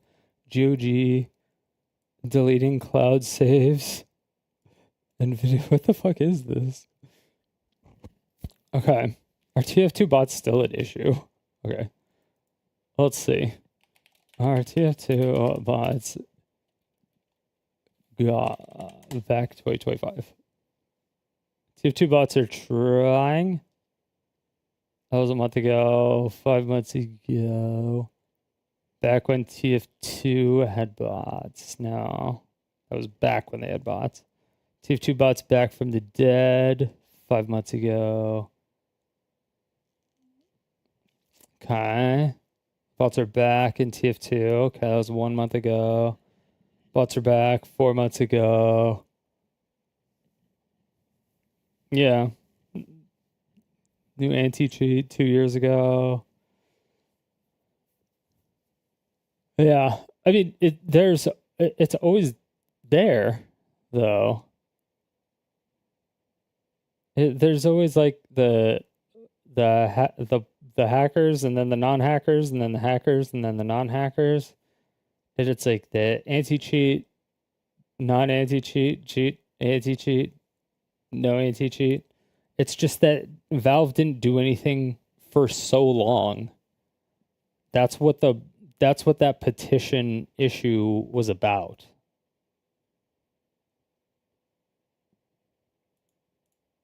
Amount of bots that were attacking the game. This is where you have to release the server binaries or keep the game in a functional playable state at end of life. So I hit you with a ton of bots. I hit you with a ton of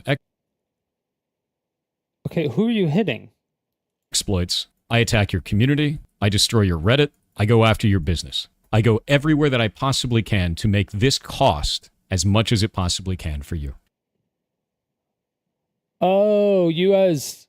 Okay, so if this is a private server? And it's not hard to do this. We saw the exact same thing happen in TF2 recently. Dude. So there's a new anti-cheat in 2022 because they were complaining about it for fucking like ever. There was a new anti-cheat update forever. Massive amount of bots that were attacking the game. This is not infeasible. This is something that is very easily attainable today. And let's say that this goes on. And it's in Counter-Strike. It's in like fucking every game. Look, what about World of Warcraft? Happened in World of Warcraft, just like you worked there allegedly. On long enough that your game dies because you can't afford it anymore, and your studio has to shut down. At end of life, you now have to release those server binaries to keep the game in a functional playable state. At which point I take those, I create a private server, and I monetize it. And some people have said, well, simply don't allow monetization of the server. Well, who's going to enforce that? If you want a government initiative to enforce that, that means the government has to build a registry of all of those games and all of that intellectual property that shouldn't be monetized. And then who's going to... Some people have said... The company and the people still own the intellectual property of those games.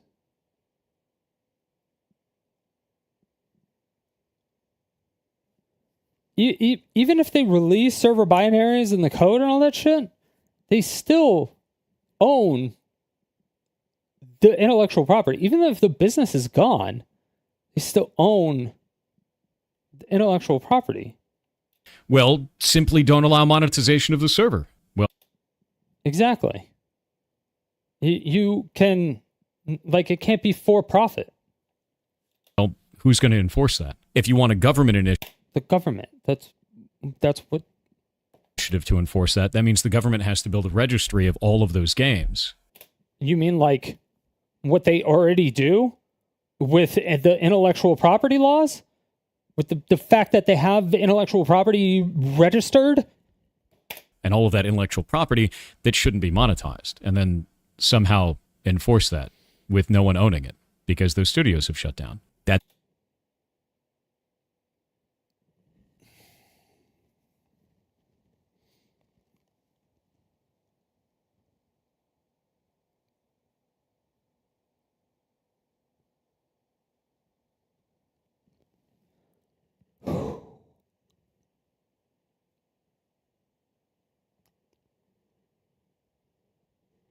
I'm trying so hard. I'm trying so hard to be good faith. But he's like, he's literally like the only thing he gets into is just lying. He'll get into the government side of things. That's what he will hone in on to, and he'll just lie about all of it because he has no fucking idea what he's talking about. It's going to be a massive burden. On top of that, if you want to go the other route and say the company has to go and control it, well, what if the company's not around anymore? Is that just able to be monetized now? Again, this was obtained through abuse of the original creator. I don't think that's a good route. And this scenario gets...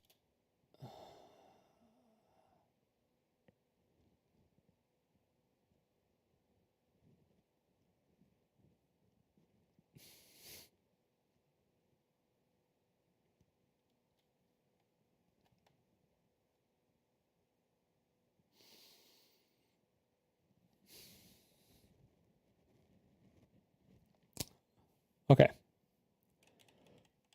Let's start this from the beginning. At end of life. So I would create a little bit. Let's say that you made your own video game and you made a live service game. Maybe it's an MMO, maybe it's something else, right? And let's say that I want to monetize that game, but you don't allow monetization of the game by any other party. This makes sense because most creators don't allow for that. Yeah, because I own the game. I own all the intellectual property of that game. So you cannot sell the intellectual property of that I own unless I allow you to. Yeah. You can't just take someone else's art and profit off of it. Correct. Normal, right? So then I go, well, how am I going to force you to do this? Oh, I like how he said art there. I like how he said that. I like how he specifically said art. Huh. I like how he specifically said art. Remember when he tried to sue that guy for using his voice, even though it wasn't his voice, in a video game that wasn't even released on Steam? He like threatened to sue that guy for like. Okay, I can't get into Under that. this Sorry. initiative, Okay. you would have so the creators you don't allow monetization of the game by any other party. This makes sense because most creators don't allow for that. You can't just take someone else's art and profit off of it. Normal, right? Obviously, so then normal. I go, well, how am I going to force you to do this under this initiative? Yeah, because I'm a piece of shit. You would have to release the server binaries or keep the game in a functional, playable state. Yeah, once the at end of life. So I hit you with a ton of bots. Yeah, so what I want to do is I want to say, okay, fuck this company. I'm going to destroy this company. Hit you with a ton of exploits. I attack your community. I destroy... By botting you, by doing exploits, or your Reddit. I go... destroying your community. Okay, so I am one person that wants to monetize someone else's game that they made. I am one person. I want to monetize this game because there's a shit ton of people that play this game and I can take advantage of it way better than the actual owners of it. And I know about this law. So what I'm going to do is me as one person, or maybe a group of like 5 people that are all like total scumbags and willing to break a ton of laws that are already in existence, by the way. What we're going to do is we're going to completely attack this company by DDoSing all their servers all the time, preventing all their business from even existing, preventing their game from working entirely, preventing anybody from connecting to their servers, preventing them from making any revenue at all, to the point where their entire company has to shut down. And a shit ton of people were playing this game. But we're going to make it absolutely miserable for all of these people that a shit ton of these people, they weren't even monetizing the game from, like, they weren't allowing other people to monetize it, right? So, but they wanted to. So what they want to do is they're like, all right, fuck these people. We're going to kill the game. The only way to do that, because if we kill the game, then we can get server binaries, do our own private server, and do whatever the fuck we want with it, even though that's not in the initiative. So we're going to make this experience for all these players that we can exploit and monetize the shit out of the game with like merch and all this other shit. What we're going to do is we're going to make the experience of this game a fucking living hell to the point where this company completely goes out of business.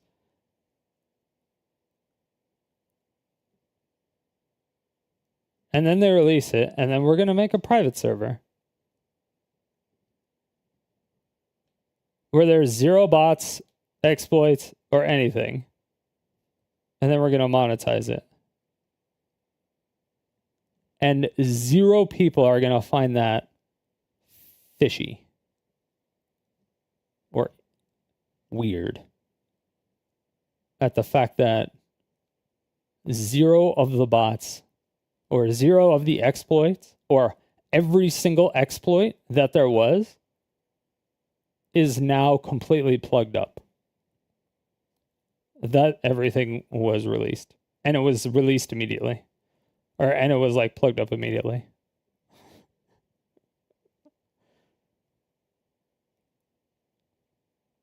But since you've after your business, since you have then destroyed their Reddit, you have destroyed their community. You now have no community because you have destroyed the experience of the game. You have destroyed their Reddit where they talk about the game. You have destroyed Twitter. You have spread propaganda about how shit everything is within the company or the employees or the devs. You have attacked everybody. You said like the community's shit. You've done all this stuff because you want to put this company out of business so that you can take over and then you can monetize it yourself. And then you're expecting all of these people, or maybe 50%, to go to your private server.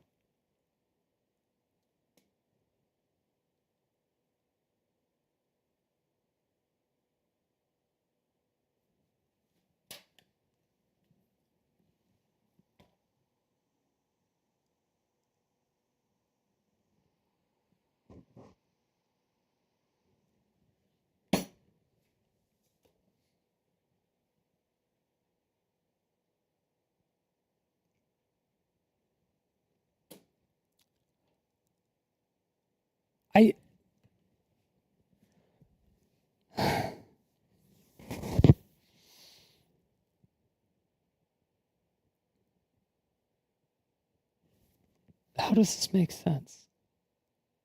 How does this even make sense?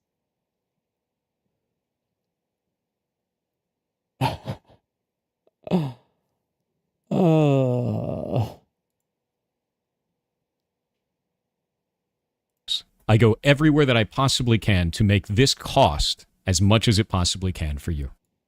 Yeah, and you're also destroying the entire fucking community and the game so that no one is gonna fucking play it anymore. And nobody's gonna buy shit. And then there's gonna be heavy investigation into you at that point. Because all of the issues that were present when the game was actually officially around are not present whatsoever in your private server. But they are present in everybody else's private server because you don't want anybody else to monetize it. You're the only private server with zero issues. Or with these specific issues.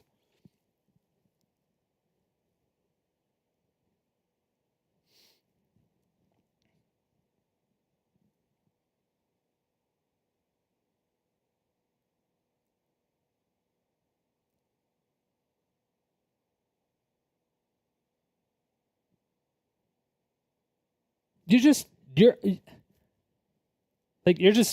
just destroying the game You're not like yeah, you get the code and stuff, but you're just destroying the game and you're getting a rabid fan base, and then you being put under the microscope because you already literally destroyed a company and broke multiple federal laws, and you're going to go to jail for a long ass fucking time because they're easily going to be able to figure it out, because there is no way that you're going to be able to run away from that. It is so easy to connect those dots. If you cannot connect like these 3 dots together.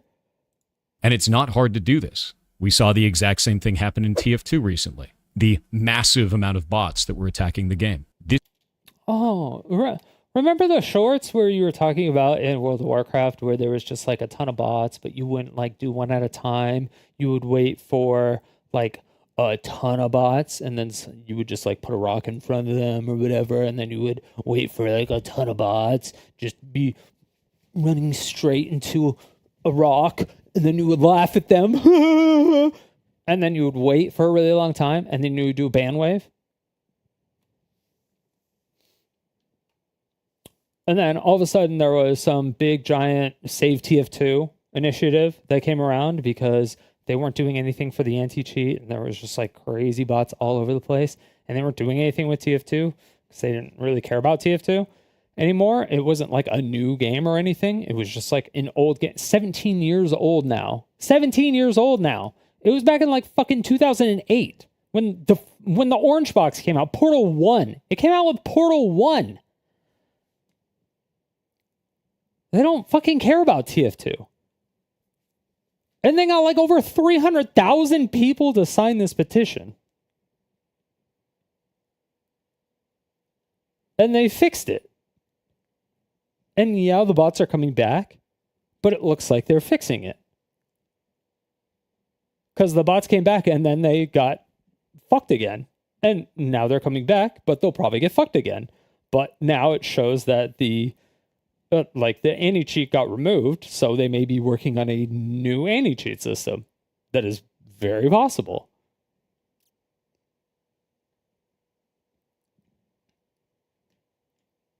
But it's like, this is not infeasible. This is something that is very easily attainable today. And let's say that this goes on long enough that your game dies because you can't afford it. It's easily attainable today. Easily.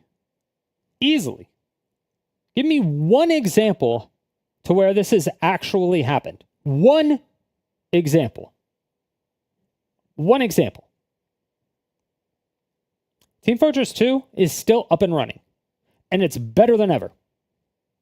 Give me one example to where the company, the studio, had to be shut down because people just did this. I know this is a hypothetical, but give me an example of to where this is so easy that people have single-handedly, like a one person or 2 people or 3 people, have shut this shit down.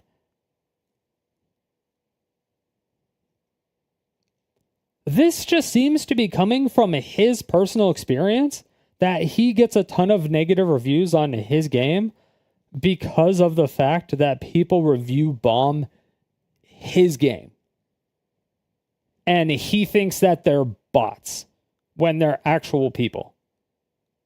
But the review bombs are like stupid because it's about like what he does and not the game. Even though the game is like buggy as shit. Anymore. And your studio has to shut down.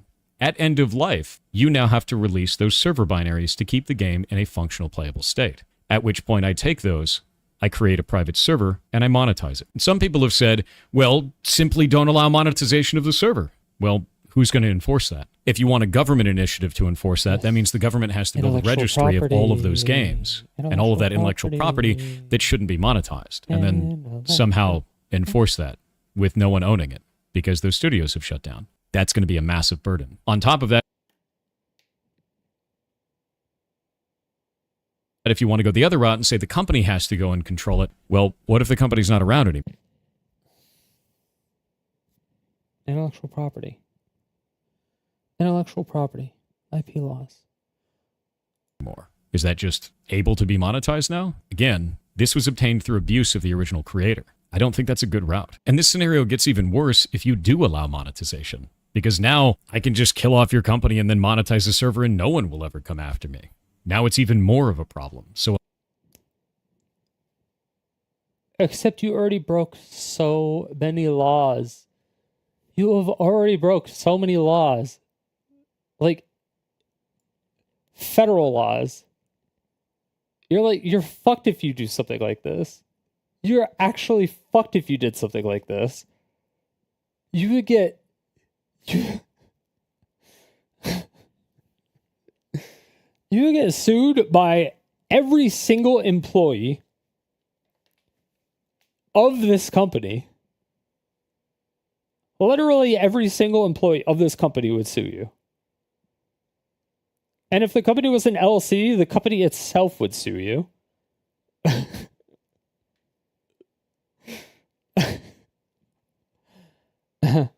And then, depending on how big the game was, it's cross state lines. It's international. It'd be a federal case. I mean, you'd be going to federal prison for many years.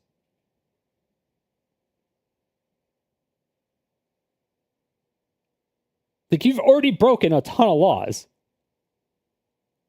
before this even, like, occurred. Before the release of this occurred, you've already broken a shit ton of laws. I don't understand this. Like, what is he... Allowing monetization of this work is strictly worse. And for those of you out there that say, oh, this can be done right now, I could just destroy your studio and take your stuff anyway. You could, but this allows a route for it to be legal to do so. That's the problem. After putting this out publicly and talking to people about it, this specific scenario on both YouTube and Discord and Reddit and a bunch of other locations, I got a couple of takes back. We're going to start with the most extreme maybe I pause position and kind of go from there.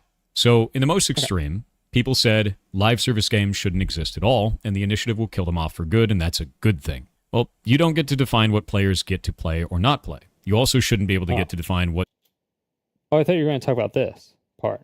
Developers build or don't build. You should not have creative control over the developers, and you should not have control over what is in my Steam library or on my phone. That doesn't make any goddamn sense. Aside from that, the initiative does not purport to kill live service games. It would just make it incredibly difficult to build said games and add a lot of risk to it, which is why I'm bringing all of this up and why I don't support the initiative in the first place.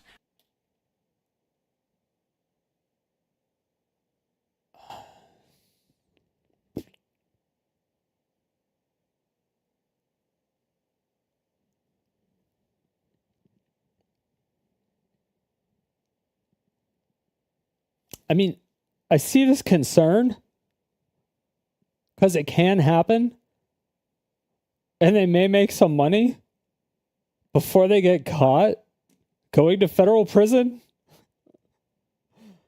But all the money they made is going to lawyers.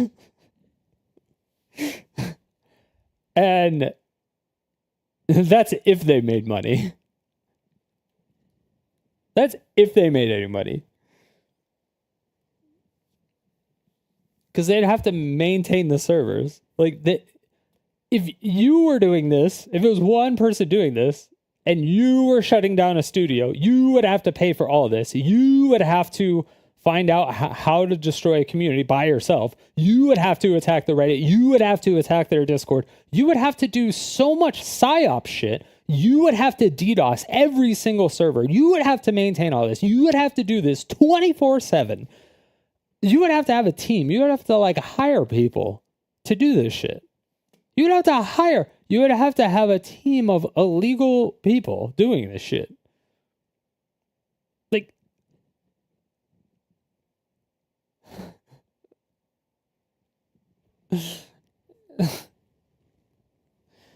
come on, dude. There's no shot you're this fucking stupid. A lot of people don't realize that this will slowly diminish live service games in the market because it's not an incentive for us to build them anymore, which means you get less multiplayer live. Okay, first of all, who cares? Who cares? Don't build a live service game. Don't build a live service DRM game. If it's a single player game and it has it has like you have to connect to a service to make sure it's a legit game or not, find a different way to do DRM. I don't care. Fuck you. Every genre of every single game has been able to do it. A ton of AAA games have done it. A ton of indie game studios have done it. Why the fuck can't everybody do it if it's codified in law?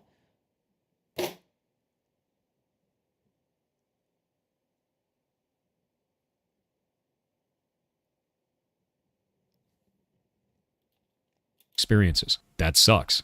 I like live service games. I enjoy playing things like Final Fantasy XIV. I enjoy going and playing in games in the past, at least, like League of Legends. These are games that are live service. They require a live service to run. And you shouldn't be able to take that away from people. And if that's your only position on this, not only are you disingenuous in what the initiative is purporting to try and achieve, but you're also aggressively attacking other players instead of trying to fix something. So the next one is that this is about games preservation, and that it needs to happen to preserve these types of games for future generations and for everyone to always have forever. But I would argue that this isn't actually preserving these games. Social games, It's not such preserving as, games? let's say, Apex Legends, require a number of players to be in the match at the same time so that you can have an experience that is only able to be obtained through lots of players interacting, right? It's a multiplayer game. You need a bunch of people. How many of you have felt negatively when an MMO dies? Or when a live service game dies? Oh, dead game. There's only 5 people online. Why would I play that? So why would you want to preserve a game in that state? That doesn't make any sense to me. You want to take down these live service games, put them up on a private server, and then play it with a couple of people. You're not bringing it back at its height. You're not taking a snapshot of what the game actually is. You're making it limp on in a way that doesn't make any sense. That's not preservation. And for those that may...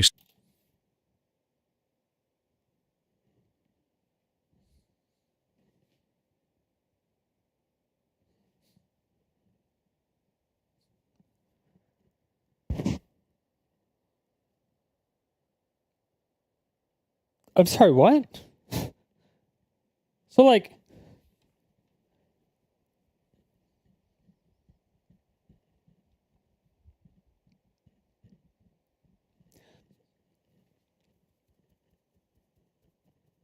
if I randomly want to have a LAN party, like with my OG, like old school, like 20 years ago friends, like we all decide to meet up, and there's like 10 of us, and we want to play Ricochet, which was like a Half-Life mod, kind of like Counter-Strike, but it was like it's terrible game, but it's like fun to play. It's stupid, but it's silly, it's fun, it's dumb.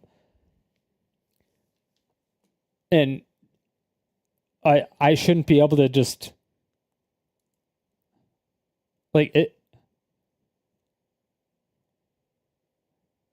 I shouldn't be able to do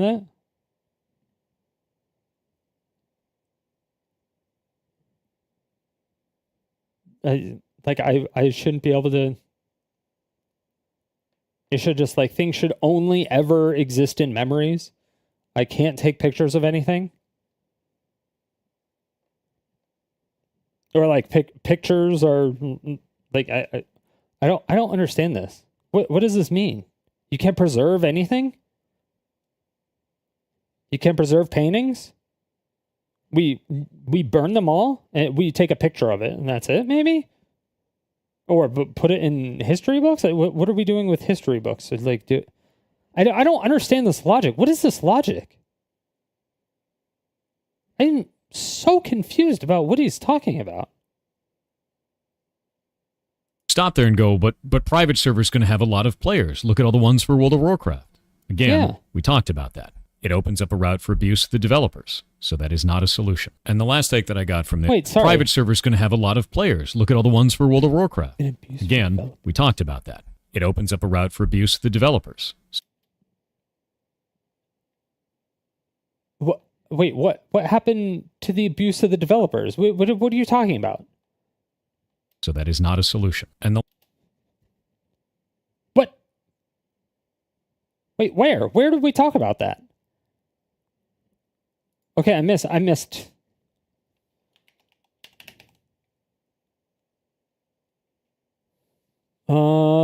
Because these developers open to abuse. Okay. Because it leaves developers open to abuse. So let's explore that a little bit. Let's say that you made your own video game and you made a live service game. Maybe it's an MMO, maybe it's something else, right? And let's say that I want to... Oh. Because we campaigned for Classic WoW for like, I don't know, whenever Cataclysm came out, 2013, but people were campaigning for Vanilla WoW for, I don't know, since then. And you never wanted to give it to us. You refused to give it to us. You openly refused to give it to us. They made private servers for it, and then you finally shut it down once you realized that it was actually like had people interested in it. So you made your own vanilla WoW servers and made money off of it and actually re-injected players into the game. So it hurt the developers by hiring more developers and making the stock of the company go up at the same time, and making the outlook on the company better. Okay, so they hired more devs, the stock of the company went up, and the outlook of the company got better. And there was Classic WoW.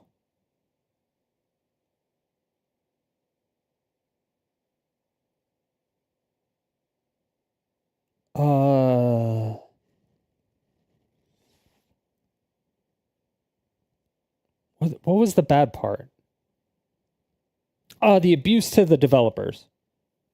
Okay. Oh, the sexual abuse to the developers. But that's inside Blizzard. That has nothing to do with the initiative. Okay, sexually abusing developers and shit has nothing to do with this.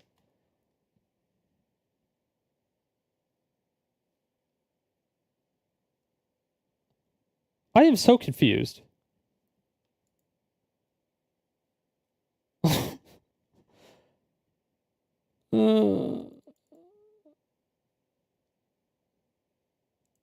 In games in the past, at least, like League of Legends. These are games that are live service. They require a live service to run. And you shouldn't be able to take that away from people.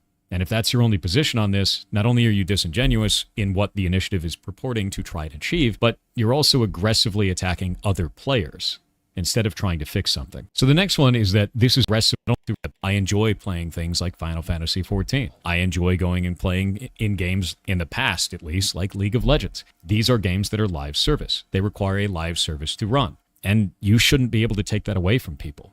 And if that's your only position on this, not only are you disingenuous in what the initiative is purporting to try to achieve, but you're also aggressively attacking other players instead of trying to fix something. So the next one is that this is about games preservation, and that it needs to happen to preserve these types of games for future generations and for everyone to always have forever. But I would argue that this isn't actually preserving these games. Social games, such as, let's say, Apex Legends, require a number of players to be in the match at the same time so that you can have an experience that is only able to be obtained through lots of players interacting, right? It's a multiplayer game. You need a bunch of people.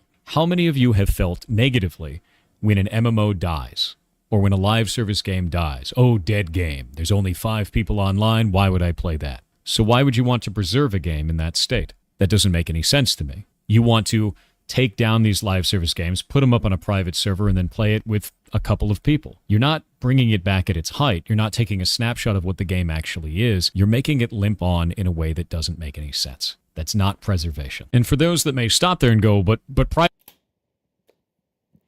that is by definition preservation of art. You are keeping it alive. You are making it to where it still exists. You are making sure it doesn't go extinct.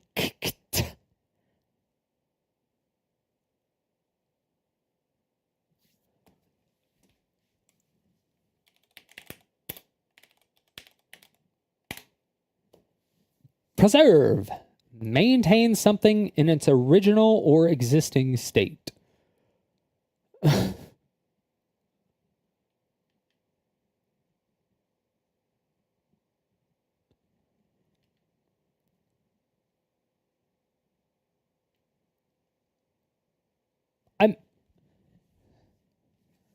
I'm pretty sure that's like the definition.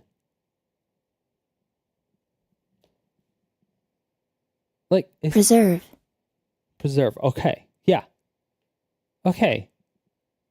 I'm not stupid. Private server is going to have a lot of players. Look at all the ones for World of Warcraft. Again, we talked about that. It opens up a route for abuse of the developers. So that is not a solution. And the last mistake that I got from this is All those private server people got cease and desist. If they almost got sued, if they didn't take down their servers.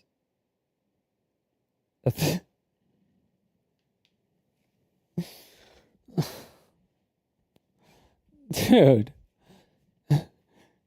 He's like, if you want a legal way out, there's no way to enforce the IP. Do you want the government involved?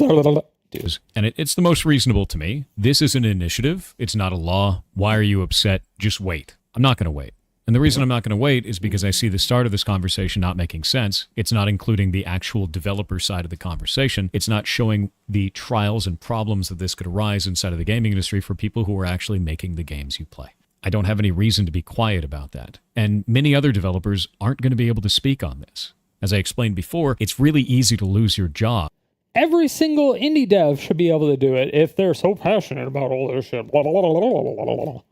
If you're working at a major studio and try to speak out of turn on something like this, especially with something people are so passionate about. Doesn't make any sense to stay quiet. And it also doesn't make any sense to wait until it's in a different form when I see that it has so many problems with the language as it is currently written. I should be able to be talking about this. In fact, I should be talking about this. I am a content creator specifically that is a game developer that has worked in this industry for 20 years. This is my wheelhouse. So, why not, when you watched the video the first time and you saw issues, why were you just like being a total dick, calling him like greasy car salesman shit? And then when he asked or said you misunderstood some stuff, or he thinks you misunderstood some stuff, whatever he said, and he wanted to talk to you, you refused to talk to him. And then you said he was being a dick. Is what I do. So for those who are calling for me to just be silent and sit in the corner, no. With all of that being said, I do think there's a consumer. Nobody's telling you to be silent. People are telling you to give your opinion, but people are just telling you to like talk to them. And also like help maybe, because it's super important. If you're the only developer in the entire fucking planet, because not a single developer in any, there's zero indie devs, there's zero AAA developers, not a single AAA developer, not a single one that has been laid off. The thousands and thousands of AAA devs that have been laid off, not a single one of them can talk about any of this. Not a single one can talk about any of this. Not a single one. Unbelievable. There's no way.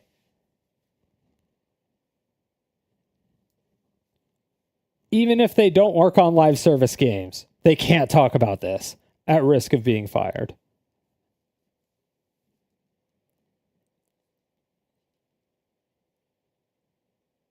It's only you. You're the only developer on the entire planet that could talk about this. And you also refuse to help.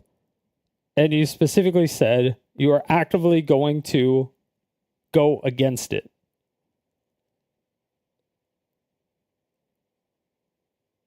I don't understand your logic. If you want to help the gaming industry, help the gaming industry, dude. What is your problem? You are clearly just like ass pained that the gaming industry turned on you because you're a fucking slimy... Okay, all right. Sorry.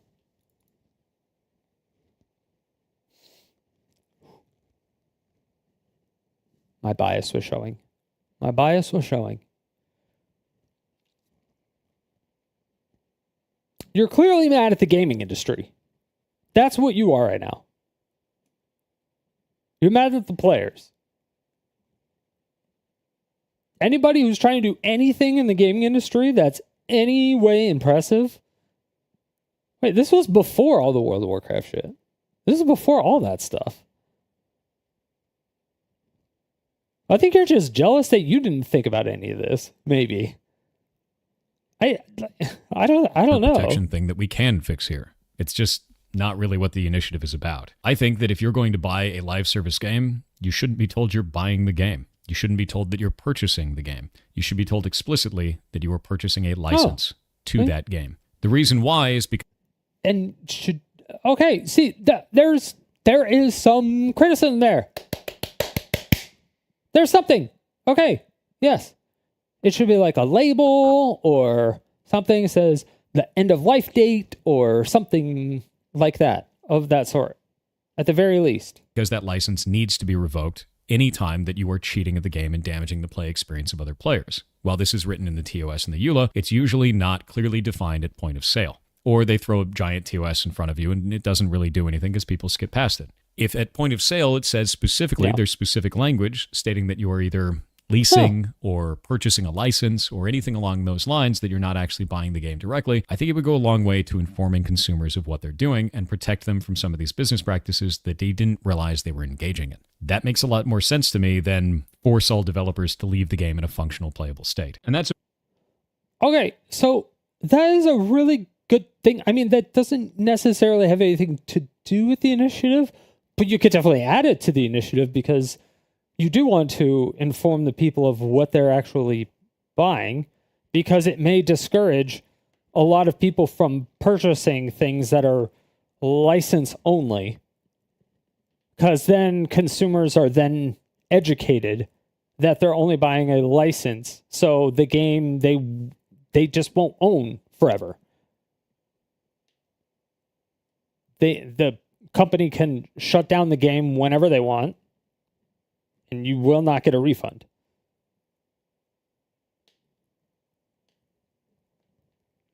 And if that was like on the box and it was like displayed and advertised that way, and it was required to be, just like the 18 plus like games, how it was mandated that it had to be on the box. And so there was a lot of companies that like toned down some of the stuff so it didn't have to have that, so that it could go to a broader audience, just like the PG-13, rated R, they have certain restrictions for each one, just like all of that. It was to like educate people, to show them what they're actually like getting, essentially what they're getting themselves into or what to expect. But so if they put something like that on the box, they're like, this is a live service game. The developer can shut the service off whenever they feel like it. There is no set end of life date. You're buying a license, not the game. This game could stop working at any time with no warning or something on it. Somebody could look at it and be like, there's no fucking way I'm going to buy this game. And yeah, sure. Why not? Why not? Sure. Not that. Put it in the initiative. Make that the initiative. Let's start there. Let's baby steps. Baby steps, sure. Let's start there. Let's see where it takes us. Let's just see where it takes us. I mean, that's not what the initiative is about, but it will help. Probably. That part would possibly discourage people from making live service games in that way. Or they could just simply release the binaries or the code and shit afterwards. They could do all that. You know, it's just one of those things. And then the developers, then it comes down to like the studios and the developers, and it's like, yeah, we're not going to abide by that, or more of a, yeah, we're not going to release the code. And then he would be like, yeah, then it comes down to this whole situation again, to where one person can attack an entire studio. One person can afford to DDoS all of AWS and the entire studio's load balancing and fuck up an entire community by doing some psyops and shit like that.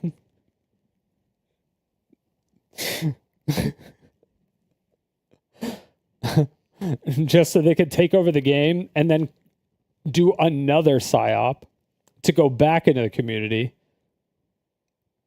and convince everybody that, oh, my private server doesn't have any of the issues that the original game has. Conveniently.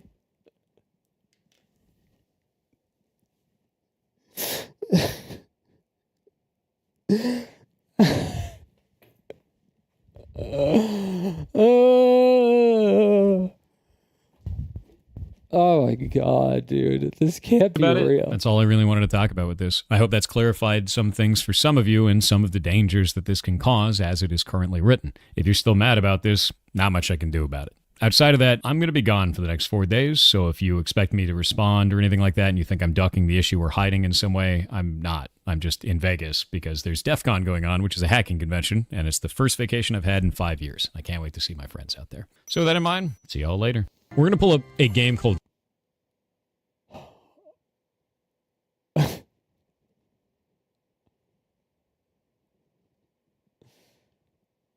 Fuck, it's 9 o'clock. Dude, I watched like 2 30-minute videos of him. I can't even get through a goddamn video of this guy. Like, every time I see a video of this person, these are like 2 20-minute videos. And it takes me like 8 hours. Just to tear down every single argument he has. Or to point out how ridiculous this is. It's not even like it's drama stuff. It's just that he's wrong. Especially on the government side of things. I don't know what the fuck. He's the director of strategy of a publishing company. He should know this. I know this. And I'm a fucking like, what the fuck?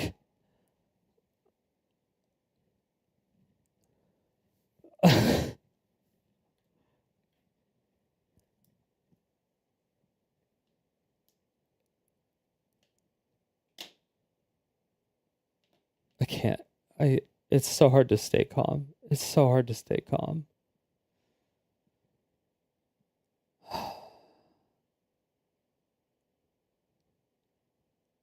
I tried so hard. It worked for a few hours. It worked for a few hours. It really did. And then once it got into the government stuff, that's when I had to start chirping up. I had to. I couldn't take it anymore. I literally just couldn't take it anymore.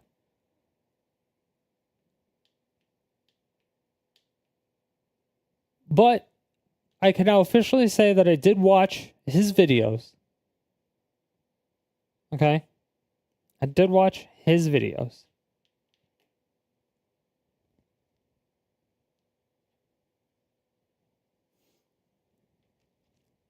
I didn't just watch drama videos. I watched his specific videos on the topic. In closure, I would say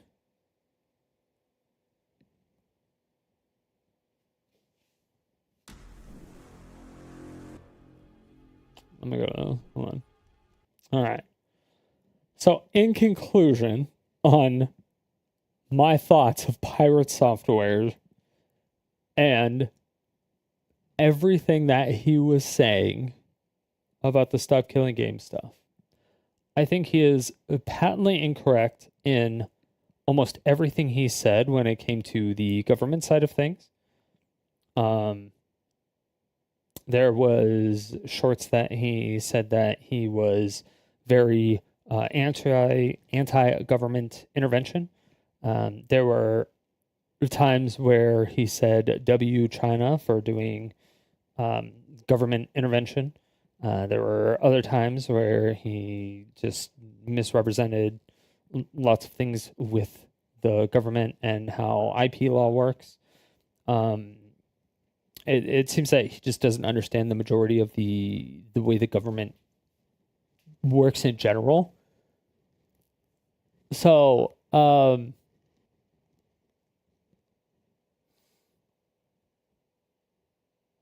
he's fine to have the opinion that he doesn't want to preserve games. That's his prerogative. I think that it's very odd as a developer that he wouldn't want to preserve games, unless you are a developer and you make terrible games. I can see why you wouldn't want all games preserved. That would make sense. That would definitely make sense. But outside of that, he didn't really seem to grasp much. And I really wish that he would have talked with Ross instead of just went hardcore aggro. Or I wish he would have tried to help with the phrasing if he thought it was super vague and changed it, because if Ross was coming from a player standpoint and Pirate Software was coming from a programmer standpoint, it's like, and then Pirate Software was hella aggro about a developer, but the gamer was like, why are you so pissed off? And the developer had a lot of information, but wouldn't talk to the player about why.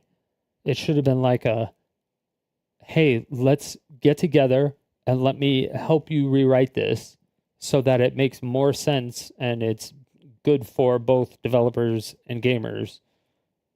And then it'll help, it'll help it pass through, and get codified, and maybe, it'll help the world, and it'll help all developers and gamers and everything.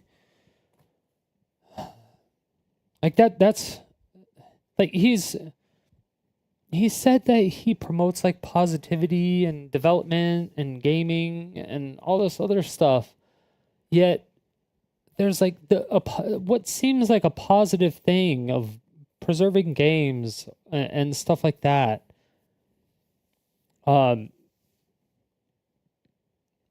He's against just seems odd. It just seems very, very odd. I just don't know why. And I just think he should have helped instead of been a dick about it. But those are my thoughts. That's basically my closing thoughts of it. But yeah, I know. Let me know in the comment section below if I missed anything. I still don't know. I know some of the back end infrastructure when it comes to NetSec and stuff and API hooks, but there's a lot of things in here that people just aren't saying anything. They're just it's just nonsensical stuff. Everything that everybody is saying is actually vague. And when I have legitimate questions to try to get actual answers, I'm not getting any answers. So I'm just trying to talk with a game dev because I only work with B2B software. So I've never worked in the game development software industry. So I don't know what the differences are. So maybe there's something there. Maybe that I could be missing something completely and I am wildly out of pocket. It's very possible.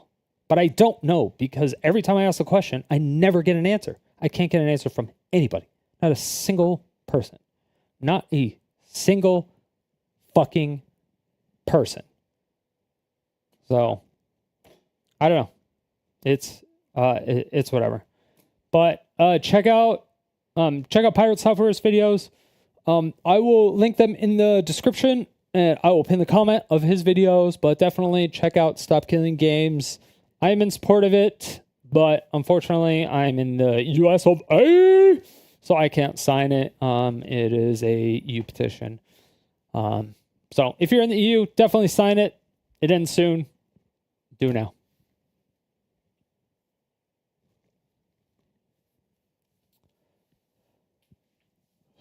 What up, Brack?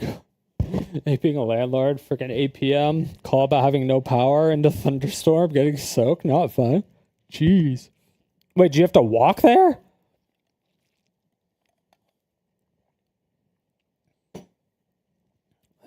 I know. No, I was just recording like an outro to a video. That's all. I'm not sure if I'm actually going to end the stream. I started late because I wanted to like help the Stop Killing Games movement. So I tell you more after tacos. I want tacos. So I'm hungry. I was up till 6 a.m.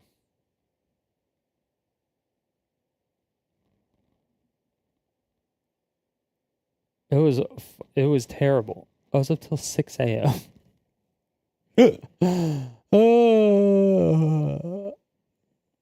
you gotta do what you gotta do. I was up till like 6 a.m. and then I got to bed. I woke up and then there was a bunch of stuff in the Stop Killing Games Discord server.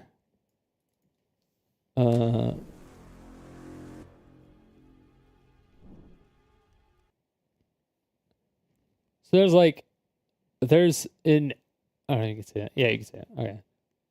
It's SKG Outreach.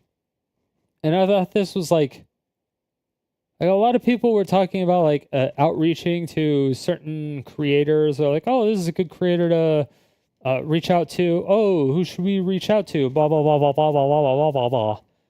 And so I was like, hey, are there any AAA game devs that I can talk to?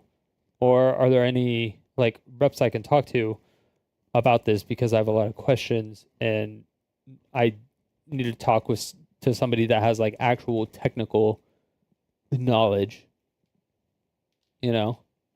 And they were, it was like, I don't know.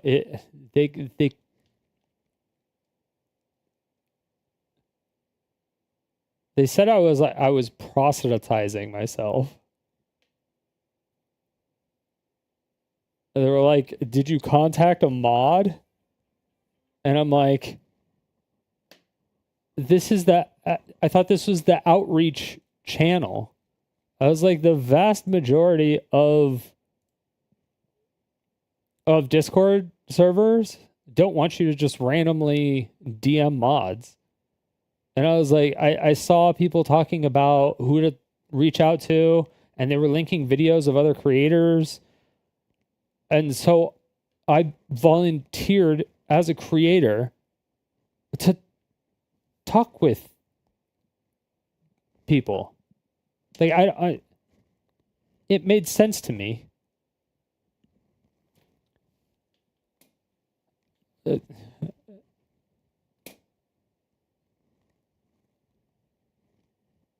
I was just like, dude, whatever. I don't know if it was just like random ass people.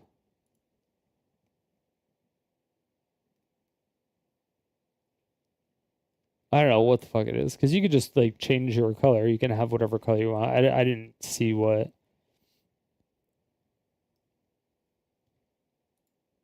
Yeah, I didn't see what like permissions they had, but yeah, I was just like, what the this is ridiculous. So I was just like, oh, okay.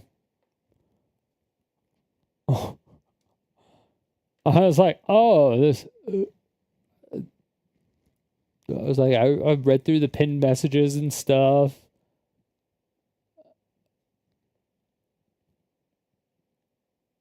And everything was just like, you know, contact these people or contact people. You can also refer this. It was like messages of like sample messages of what to send people and stuff like that. And so I was just like, oh, so this is a channel for people to outreach to creators, but not for creators to outreach to you because they want to get involved. Got it. I'll delete my messages. So I deleted my messages. I'm like, I was trying to fucking help. I just I don't understand. And they fucking they yelled at me. Try to fucking help.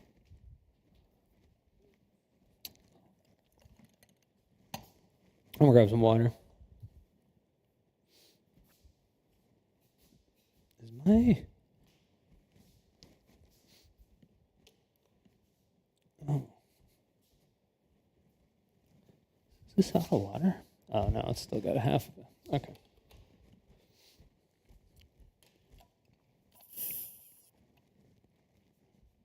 Yeah. But I don't know.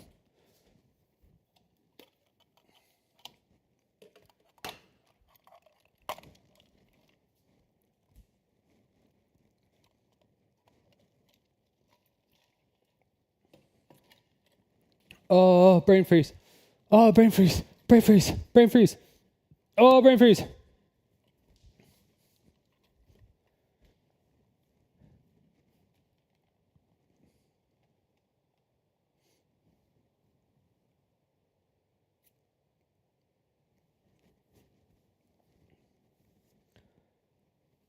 Dude, I don't understand.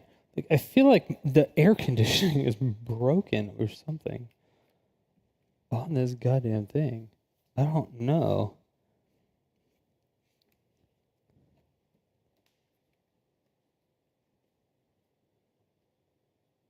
I don't know what's going on with it. Or like the pins aren't making contact or something.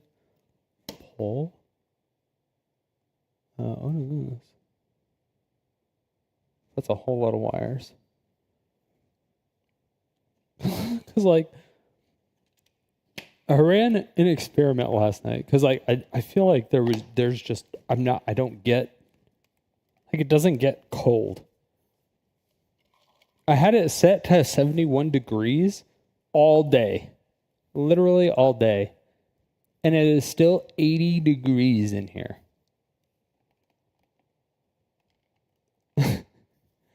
And so last night it was 85 degrees in here.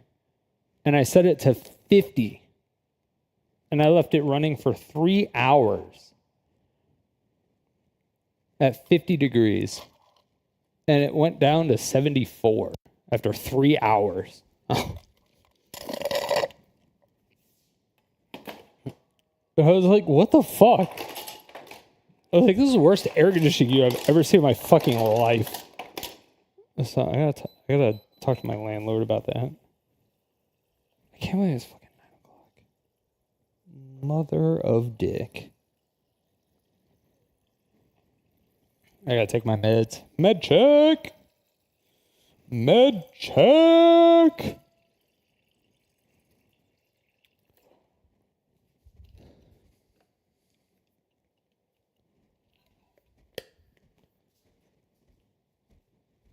Dude, I need to find a service that makes AI thumbnails because I want to make an AI thumbnail of pirate software.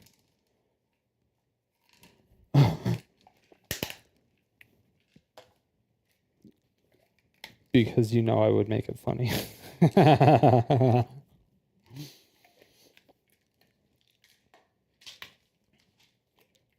I'd make that shit so fucking funny.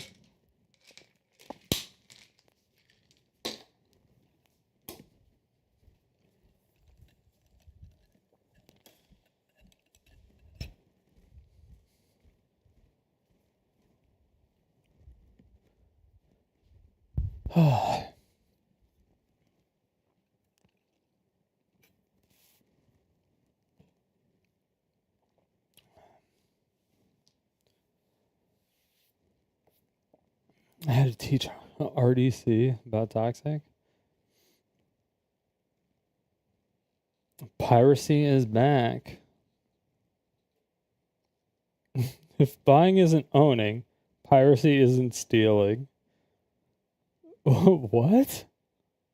So piracy is coming back. I think the reason why this is happening is the old quote from Gavin. Piracy is a service problem. The reason why piracy went down is because Big Gay Ben! there were services like Netflix, for example, that acted as a market replacement for piracy, and the amount of money that you had to spend was minimal enough to where you could get the value out of it, and instead of spending the extra time and the potential risk with piracy, you could just simply access the shows easily.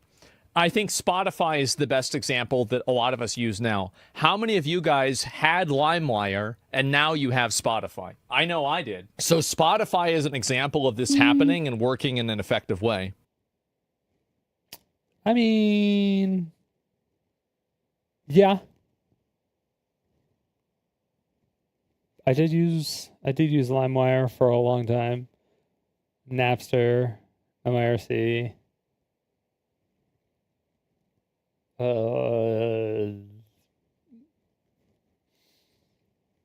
But that was when I was in like what? Aspen and I are like the same age-ish. So we were like middle school. We were like 7th, 8th, 9th grade for that shit. But most people like we use piratebay.asia because those are the most stable servers now. But the problem is that with TV shows and movies, there are too many mouths to feed, and now people are going back to piracy. That's what my opinion is. I'll watch the video and see what they say. The 2010s were the golden age of piracy. Oh, yeah. BitTorrent accounted for 1/3 of all internet traffic. Wow. LimeWire had That's more insane. monthly users than Facebook, and the Pirate Bay was the only all internet. The 2010s were the Online piracy's a great comeback. Online piracy, great comeback. Okay, what is this? The 2010s were the golden age of piracy. BitTorrent accounted for 1/3 of all internet.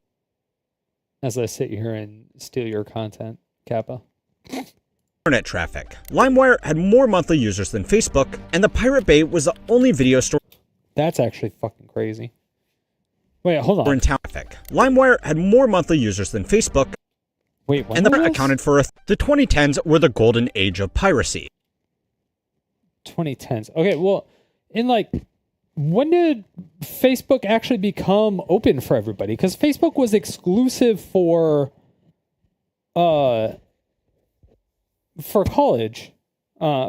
people for a really long time.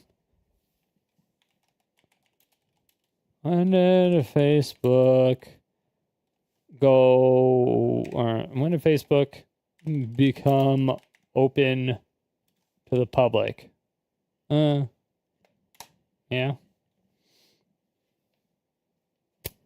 That was not 2006. Limited to students specifically. Okay. Open to non-students. I was like, I don't think that's right. Really? Non-students specifically? Anyone aged 13 and older with valid email address on September? Really? 2006? That was literally the year I went to college then. Because I graduated in 2005. Holy shit.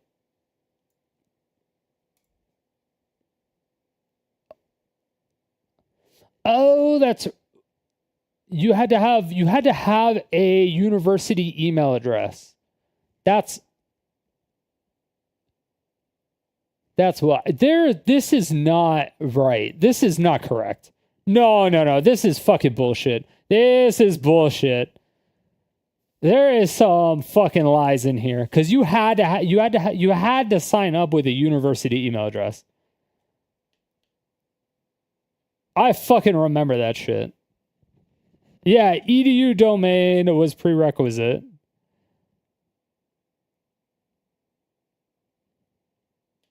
Yeah. 2004. Because I remember my friend John, rest in peace.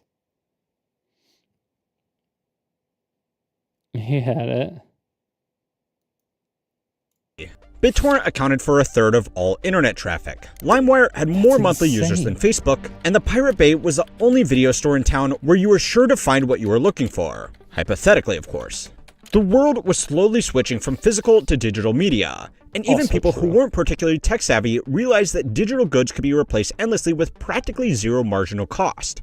At its peak, 95% of all music downloads were pirated because it had become cheaper and, above all else, an easier way to fill up large digital libraries that were being made possible by cheap digital storage.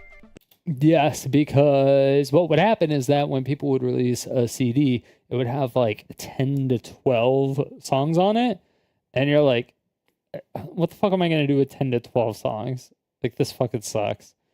And so you would want to put like 50 to 60 songs on a CD, and you could. And then they kept increasing the size of how much data you could store on CDs, and you could get up to like almost 100 songs on a CD. And you could just load it in your car and you'd be fine. You'd be good to go. On road trips to like California, I wouldn't even have to change CDs. It would just like go, and you'd be good for 5-6 hours. But then it just stopped. Since 2012, the internet has gotten faster, storage has gotten cheaper, and people have become more comfortable with computers, which should have just accelerated a growth trend. Storage is more expensive now. But it didn't. Since 2015, peer-to-peer file sharing has collapsed in popularity, and you might think you already know why. Streaming services like Spotify and Netflix were just a better, easier, and safer way to access content. And now, as these services have become markedly worse and simultaneously more expensive, piracy is making a comeback. It seems pretty simple, right? The only problem is that's not the whole story. Realistically, these companies knew this day would come. It was just really important that they could pretend it wouldn't.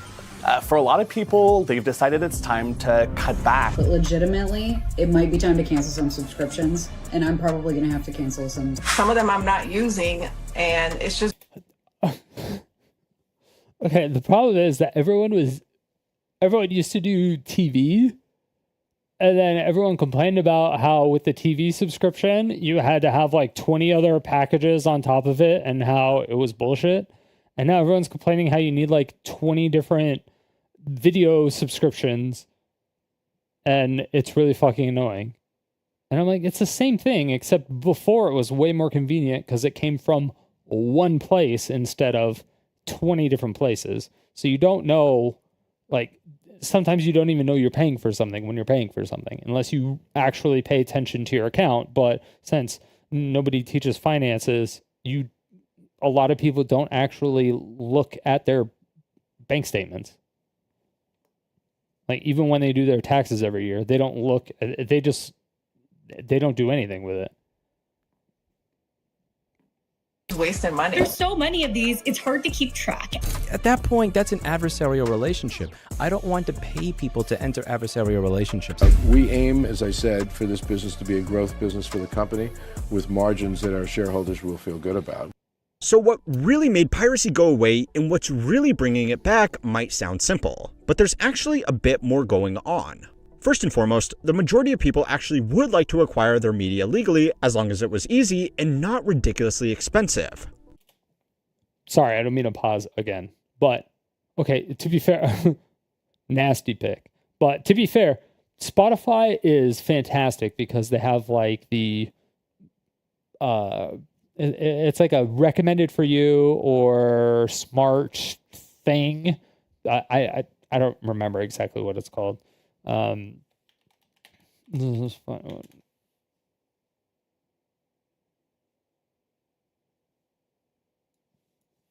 Oh, let me log in.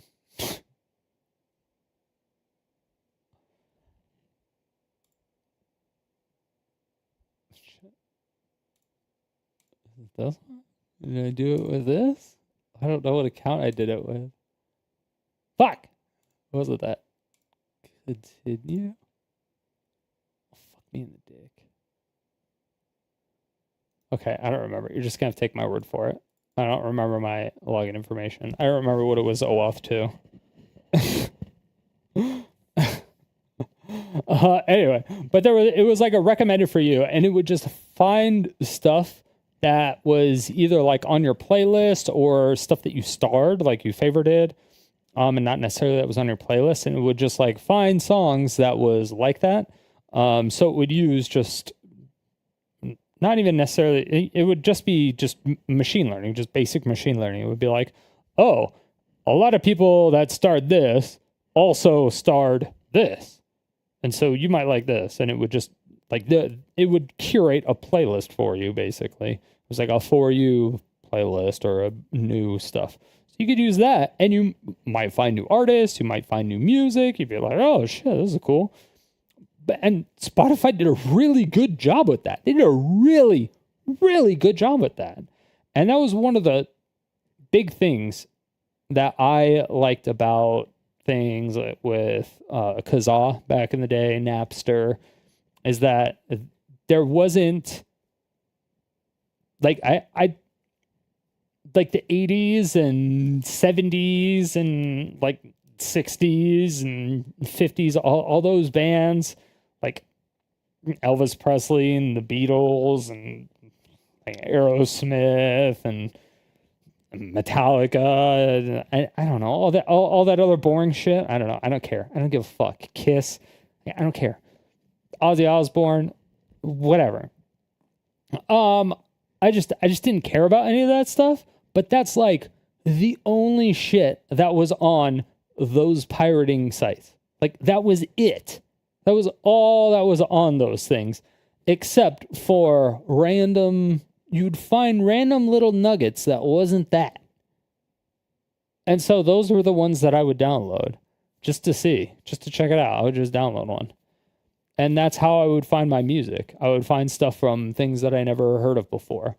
But it was because there was so little music on there that wasn't just like the radio, essentially. Because it used to be you pirate the radio. And it wasn't like you couldn't pirate indie music necessarily. You were pirating a radio station. It was just like, oh, fuck this. This is so stupid. But that's how I found a lot of the groups that I listened to back then. That maybe all of them, except for some that friends requested or friends recommended. But I usually found all the music and recommended it to my friends. I was usually the music finder. That was like one of the things that I did. But Spotify does a really good job at doing that stuff. But it doesn't have a lot of music as well. So that also kind of sucks. Most reasonable people understand that it costs time and money to produce a song, film a movie, or develop a video game. And the people involved in these projects do need to be compensated, or else they are just not going to make them. Even people who frequent the high seas, so to speak, know this better than anybody else. A survey coming out of Australia at the peak of online piracy found that people who pirated content were actually more likely to pay for it if it was available. In a finding that really ages the study, online pirates were far more likely to pay for movies and music. Yeah, do you know how like almost impossible it is to find like DJ Sharpnel CDs like anywhere?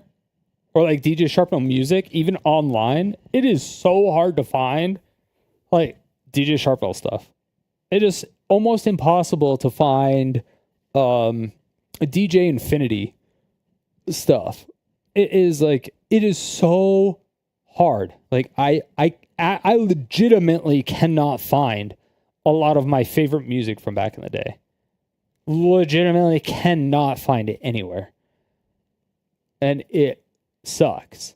And I wish I could find it. I honestly wish I could find it, but I can't find it. It just doesn't exist. But, you know, Pirate Software is okay with it, so, you know, I should be too. Through iTunes or Quick Fix. This was because people who pirated content were just more likely to consume content overall, and most of them would only make the trip to the Bay if they couldn't find what they were looking for more legitimately. So there were two things that changed after 2013. Sure, there were a few high-profile crackdowns on some of these sites, but even the regulators themselves knew they were just playing. I mean, it was really... I mean, yeah, Pirate Bay was like a huge target, but it was really just... It was Metallica, right? Metallica was the huge anti-piracy band that were actually like suing people and stuff for pirating their music. I'm pretty sure it was them, and HBO was habitual with that. They just like habitual. They're like habitual paper slingers. They were just throwing out lawsuits to everybody. A game of whack. More than fucking Ethan from H3H3. One of the most downloaded files on the Pirate Bay was the Pirate Bay, a complete copy of the site with all of the addresses that could be set up by basically anybody with some basic server hardware in the event that the authorities took down the original site. But then came along the streaming sites that, thanks to faster internet speeds, could let users watch content on demand without granting them direct access to digital files which could then be copied and shared illegally. The big thing was that these options were just so easy compared to piracy, and so cheap compared to buying songs or movies one by one that it just didn't really make sense to bother with anything else. Nowadays, that's clearly changed. There are dozens of streaming services that are each getting more and more expensive every year. The movies and shows that you watch are being split up over different providers. The services themselves are getting worse by introducing ads. Okay, it's not even that. It's like Witcher Season 1, Witcher Season 2, Witcher Season 3, Witcher Season 4, Witcher Season 5. So it's like they forced you to have all of these. It's so fucking annoying. Split up over different providers, the services themselves are getting worse by introducing ads and pushing less relevant content, and on top of all of that, it's just not that easy anymore. Even individual TV shows have certain seasons split up over different streaming services, and the first step in sitting down to watch a movie these days is to Google what streaming service has the 1984 release of Gremlins, and if you're unlucky, what streaming service plus what VPN combo will get you the movie you want to watch. Yup! If you're already going through all that effort, it gets really tempting to just replace streaming services with your port of choice, because in most cases, it will just be easier. So yeah, streaming services were cheap and easy, which killed the need for piracy. But then they slowly became expensive and terrible, which brought it back. Pretty straightforward, right? Wrong. It's easy to write this whole thing off as just dumb companies being needlessly greedy to their own peril. And while that's definitely part of the problem, there is a lot more to it than that. Yeah. Music streaming by comparison is decent. There are multiple services, but almost all of them have almost all of the music that you would possibly be looking for. They have basically As a all result, the same music. nobody really bothers to pirate songs anymore, which is particularly impressive when you remember that just 15 years ago, 95% of music was being downloaded illegally. Artists have not been thrilled about the lower revenue they have got from streaming versus physical album sales. Yeah, holy shit. Okay. Somebody was talking about this. I don't remember who. Artist talks about how much they make on Spotify.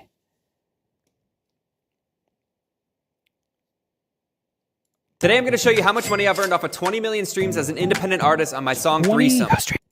Okay, 20 million streams independent. And maybe we could have a threesome. From 19.5 million streams on Spotify, I've earned almost $65,000. From 4.9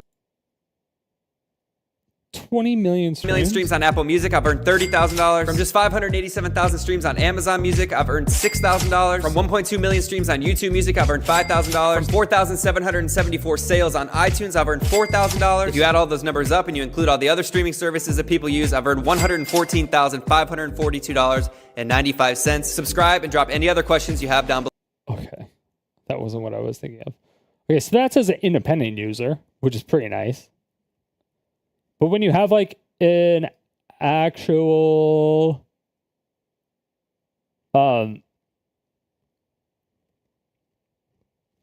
like when you are going through, can you a make studio, money off your music in today's day and age? As an indie artist, yes, of course. Right now is the best time ever to be an indie artist. You figure $50,000 a year is the average US salary, right? $4,200 a month. All right, all I need to make is $5,000 a month to live, right? 1.2 million streams on Spotify is $5,000. 400,000 streams on Tidal is $5,000. Apple Music, 650,000 streams is $5,000.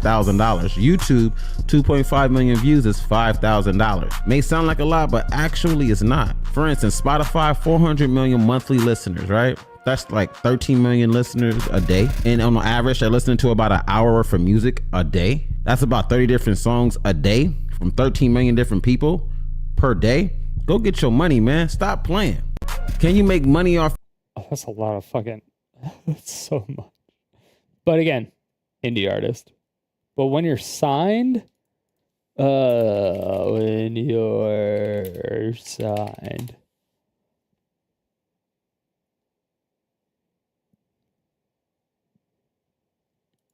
Even at $1 billion, you're making like nothing compared to like what it should be. I'll tell you what it makes. 1 million streams gets you $5,000. Wow. That's crazy. You gotta split that with the other people that you worked on the song That's with. crazy.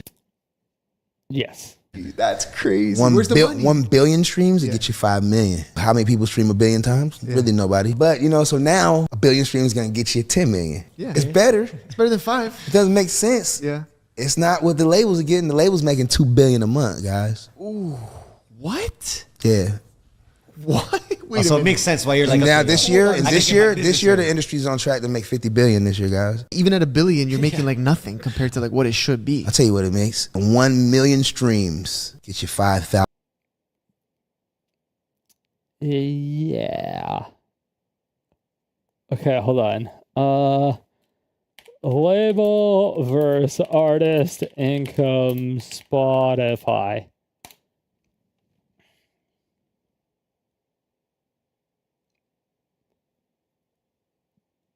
Okay, I need to touch on where's like somebody that is an actual artist. Oh, Spotify steals billions from artists revealed. They just sent me some shit from Spotify where I got 1 billion streams, right? My publisher hit me. I said, break that down. How much money is that? That shit wasn't even $45,000. The digital. $1 billion streams, $45,000. The streaming game is a complex playground where the rich and powerful use sophisticated vehicles to steal money. Christ. That was 4 months ago? That's not what he said it, though. This one had Jay-Z. This one had a bunch From the of less people. fortunate. Take streaming payouts, for example. If a song is streamed 1 million times, and let's use some of the biggest artists in the world with the best deals, like 21 Savage, Drake, or Kendrick Lamar. On Spotify, a song that was streamed 1 million times might generate somewhere between $2,500 and $4,000. In this example, if we say you got $4,000 and you're one of the superstar artists with some of the best deals on the market, you'd walk away with about $1,800. But if you're one of these regular artists, you'd be in the hole at that point. And that doesn't count what you've received as an advance or what you've paid guest appearances or superstar producers to work on your behalf. So when you see a clip like this from 21 Savage, what's your take on streaming? I hear Snoop Dogg say, man, look here, man, them streaming, you stream 1 billion and man, you ain't really making no money. What's your thoughts on streaming? I think it all depends on how your deal structured. Cause it's some money in streaming. It's money in streaming? It's just about like how your deal structured. And how much you stream. They gotta be making money because they giving me money. Right. So it's some money in that shit. Some real money in it. you know he's one of the few artists that's making crazy money, but you also know that he really doesn't fully understand how the money is being made. The checks are just so big that he doesn't have to care. Most artists are more like Lil Yachty. 50-50, we gonna have and have. Oh, you're in 360? I don't know. No, don't tell me you don't know. When you're signed to a major as an artist, they're able to negotiate better rates. Whoa. Checks are just so big that he doesn't have to care. Most artists are more like Lil Yachty. 50-50, we gonna have and have. Oh, you're in 360? I don't know.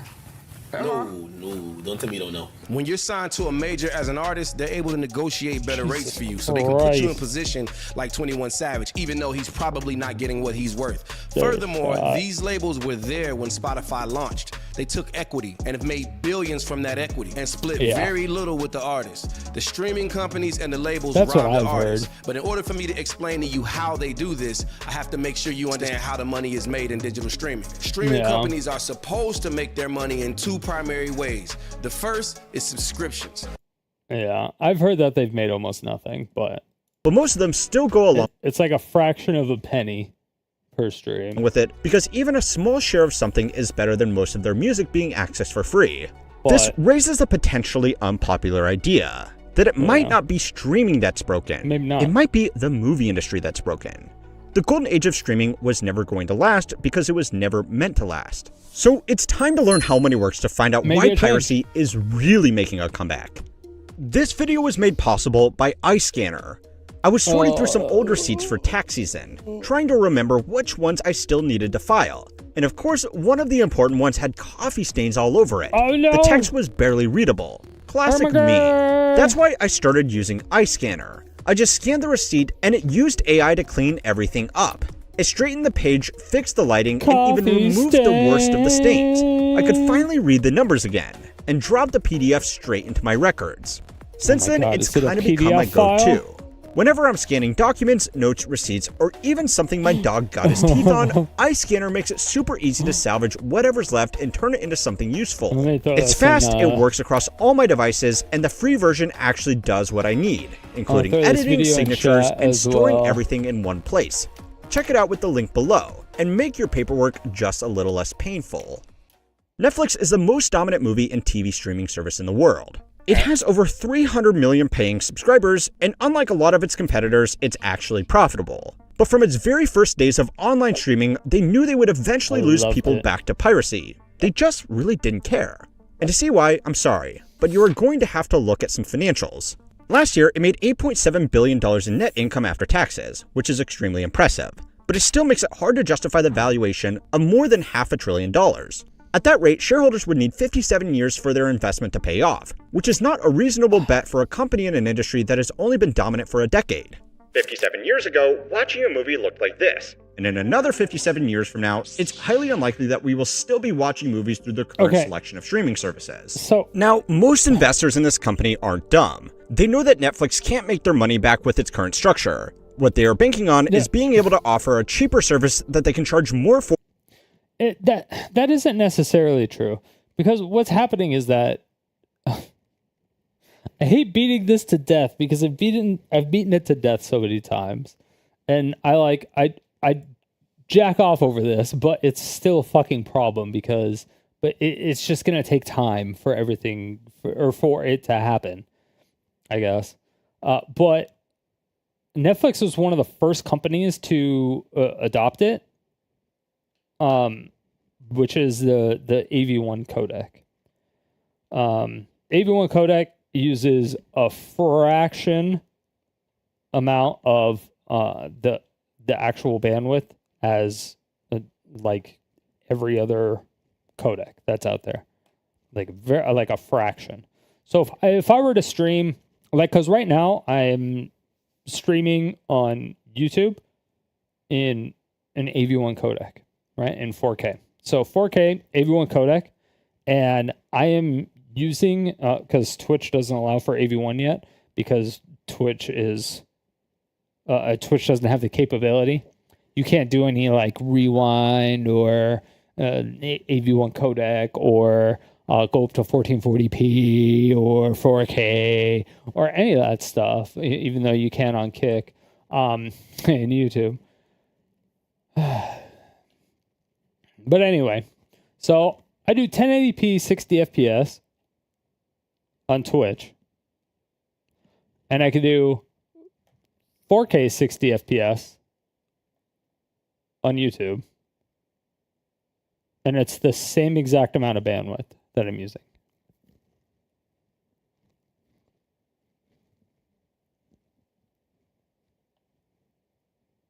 Same exact amount of bandwidth. I was like,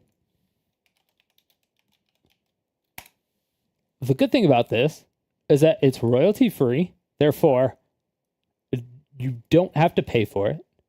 So a ton of companies actually worked on this, like Apple, Google, like fucking every company of the fucking planet, every big company. Many companies are a part of the alliance. Samsung, Vimeo, Microsoft, Netflix, Mozilla, AMD, Intel, ARM, Google, Facebook, Cisco, Amazon, Hulu, Adobe, Apple, Videoland.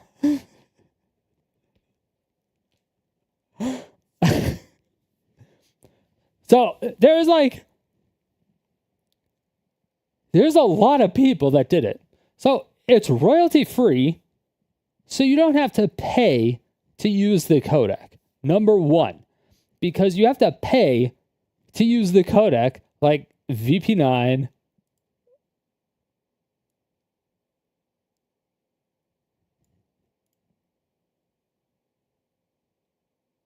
Oh wait, no, is VP9 free? But yeah, H.264 and H.265, which is which is the industry standard right now, uses like AVC and HVAC, right? It requires so many bits to actually go through and display the video. And pretty much everybody on the planet has a 4K, like a 4K TV now. Because they cost virtually nothing at this point. Even though the majority of them are shit. They cost like almost nothing. The thing is that the vast majority of devices right now cannot actually decode AV1. So every company still has to pay for the licenses for the AVC and HEVC codec because of the fact that they can't just like cut this and then hard switch to AV1 because they would lose like every customer.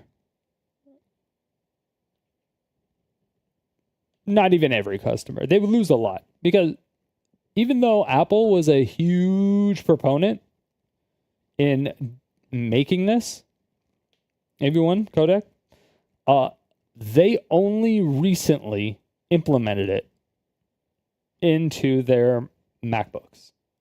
It was in their M2 or M3 MacBook Pros, where they were able to just decode it. They can't even encode AV1.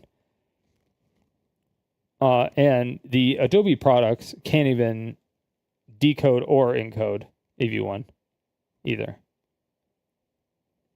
which is ridiculous. Which is why you use DaVinci Resolve over Adobe products 100% of the time. But yeah. And like, I'm hoping in like 5 or 6 years, that even before that, I mean,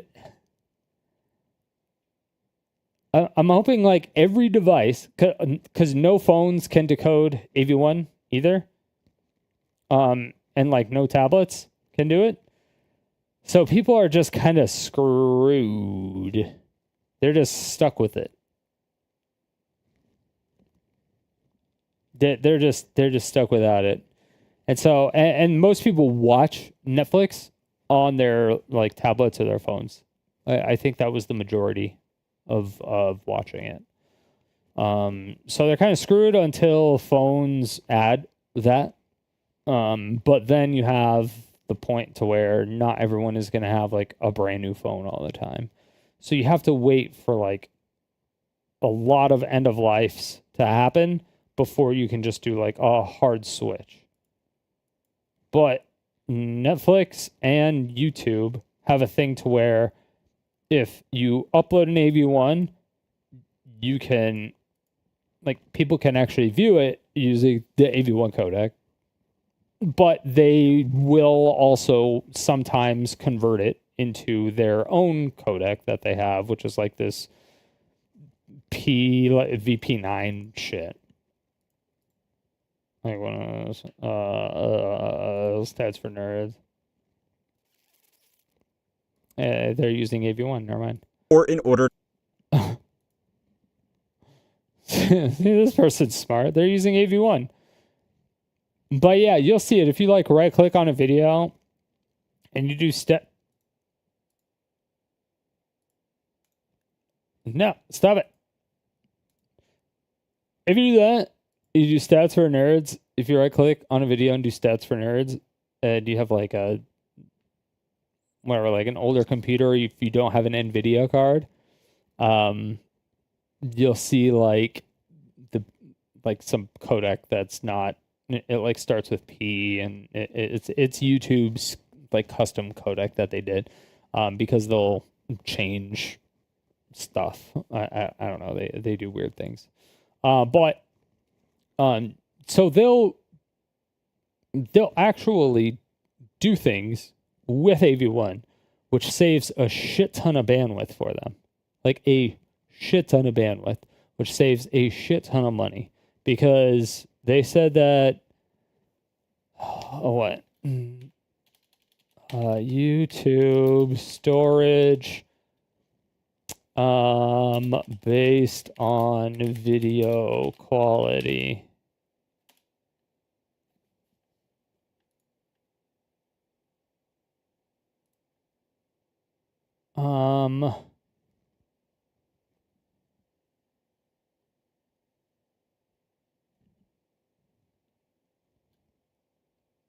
Shit.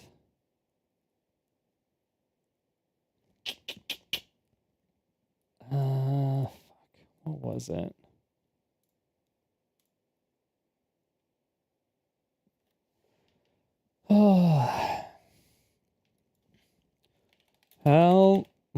What is the percentage of space that 4K videos use on YouTube?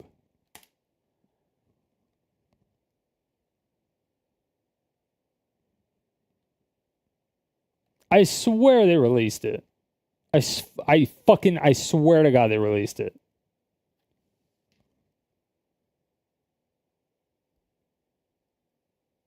I swear they did.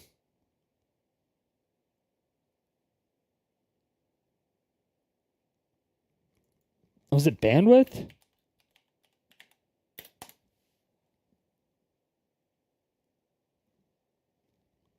It might have been bandwidth.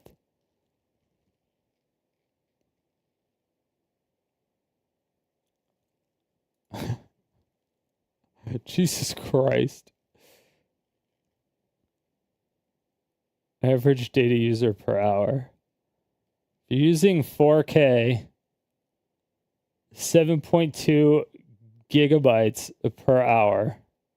If you're watching in 4K. If you're watching in 1080p, it's 1.5 gigabytes. That's ridiculous.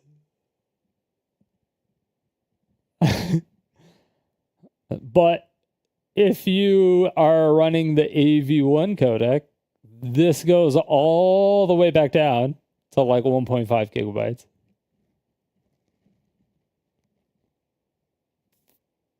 And then you're fine. You're like perfectly fine.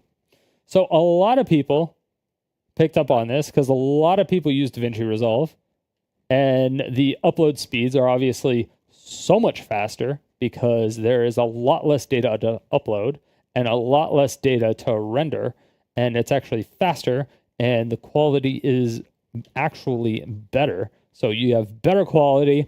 Like it just looks better in general. Like when you're editing, it's easier to edit because it's faster as well. It's just like everything about AV1 is just superior, period. And then, so the fact that it's free to use, so 0 license fees, they don't have to pay for any of that shit. They save a shit ton of money on bandwidth that they have to actually deliver to people's TVs by a fuck ton. Whatever this ratio is, 7.2 gigabytes compared to 1.5 gigabytes. It's whatever, four times.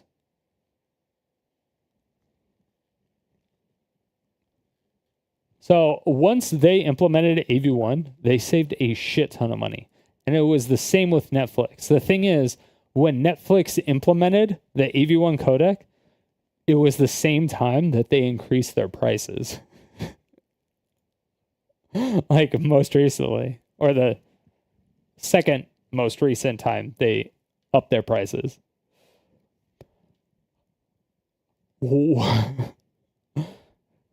So they're actually using less bandwidth, paying less money to do everything, and they're charging more. So they're making a lot more money. Okay? That to fatten up those margins are dumb through their current selection of streaming services years for their investment to pay off, which seem to have to look at some financials. Last year, it made $8.7 billion in net income after tax. Yeah. Which is extremely impressive, but it still makes it hard to justify the valuation of more than $500 billion. That is the thing. That's why you get the valuation that's so high. But again, it's just a valuation. That's not actually, I mean, that's just a valuation. But this person that's making the video probably is not 100%. Because like in 5 years, every device is going to have like the AV1 codec decoder at the very least. At least a decoder, not an encoder, but at least the decoder for it. At least. And then in like 10 years, they could just drop the license fees for the H.264 and H.265 completely and just say, okay, fuck all of you. Because they're going to be saving more money off of just using the AV1 codec than they would lose customers because customers can't view it anymore. Because the licensing for H.264 and H.265 is going to cost more than the loss of viewers. Or the loss of people. So it's just going to be easy. And people will just like upgrade their phones or upgrade their TVs. Do any of that. They'll just do that. And then they'll be able to do it. And it won't matter. So the valuation is only going to go up on streaming services simply because of that codec. Because they're going to save so much fucking money. Like a ridiculous amount of money. At that rate, shareholders would need 57 years for their investment to pay off, which is not a reasonable bet for a company in an industry that has only been dominant for a decade. They're going to save so much fucking money.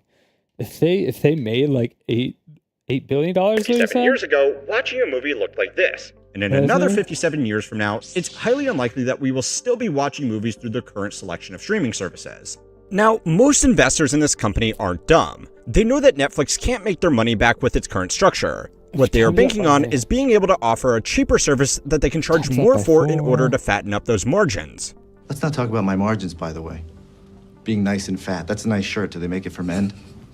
Anyway, cutting content, raising prices, and pushing strange features like mobile games within the app are not some surprise new rollout. They are part of a development plan that the company knew it would have to implement since it started offering online streaming. It would just be a lot better if they could do it without competition. Now, on the expenses side, there is some good news. As technology improves, network infrastructure has become cheaper for the same capacity, which means the actual cost to stream videos to users is getting better every year. Netflix's cost of revenue adjusted for inflation has actually been stable since 2022, despite adding almost 100 million new users in that time.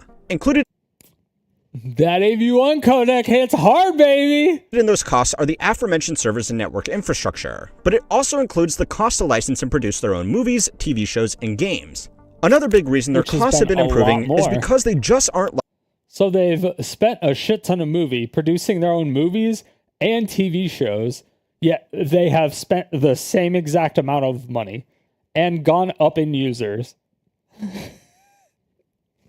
All because of that fucking codec. Do you understand where I'm coming from now? Licensing as much content as they used to, and that's for two reasons. The first was a business decision to cut down on a cost, especially for content that wasn't drawing in new users. The second reason is simply because they can't get their hands on as many titles anymore, because independent studios have made their own streaming services and want to keep their biggest IPs exclusive, so they can force users to either switch to their platform or shell out for 2 or more streaming services. Netflix is slowly producing its own titles, but that hasn't caught up to the content they are losing from licensing. So then why does this mean that Netflix doesn't care about piracy? Let's go! Well, publicly they say they do, of course, but piracy is going to hurt their competition a lot more than it's going to hurt them. If people can't find a movie or show on Netflix and then give up and pirate it, that didn't really cost Netflix any money, because the vast majority of content out there wasn't theirs to lose, and they most likely didn't spend the money producing it. A 2023 paper in the Journal of Economic Behavior and Organization did money, because the Is that Ukrainian? vast majority of content out there wasn't theirs to lose, and they most likely didn't spend the money producing it. A 2023 paper in the Journal of Economic Behavior and Organization titled Pirate and Chill found that when movies moved off Netflix to another platform, piracy of that content increased by more than 20%. Now, first and foremost, that's an amazing name for a professional journal article. But apart from that, it showed why Netflix hasn't been too concerned with online piracy. In a now infamous quote from the company's chief content officer, they said that in order for Netflix I like how they changed it from Netflix and chill to piracy and chill. I wonder if they know what Netflix and chill actually means. Because that's fucking hilarious. to be successful, we need to become movie studios faster than movie studios can become us.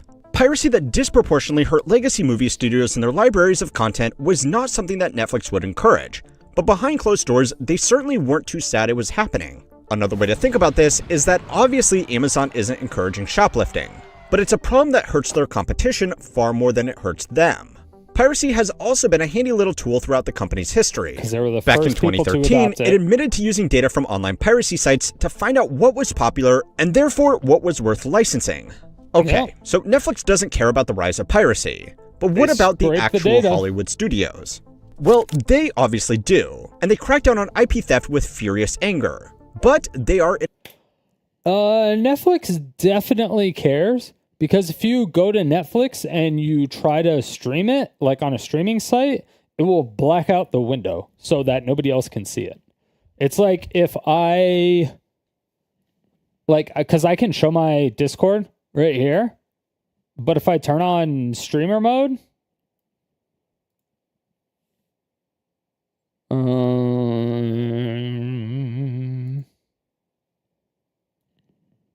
If I turn on streamer mode, boom. You can't see it. Boom. Boom. Boom. Boom. Boom. Boom. I don't know how they do it, but they do it somehow.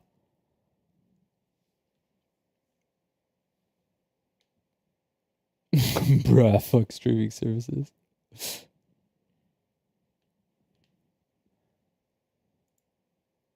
Dude, is it is my chat thing not working again? What the fuck?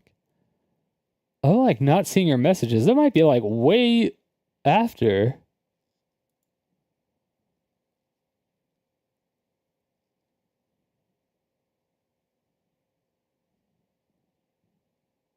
Like that shit's like hella late on that.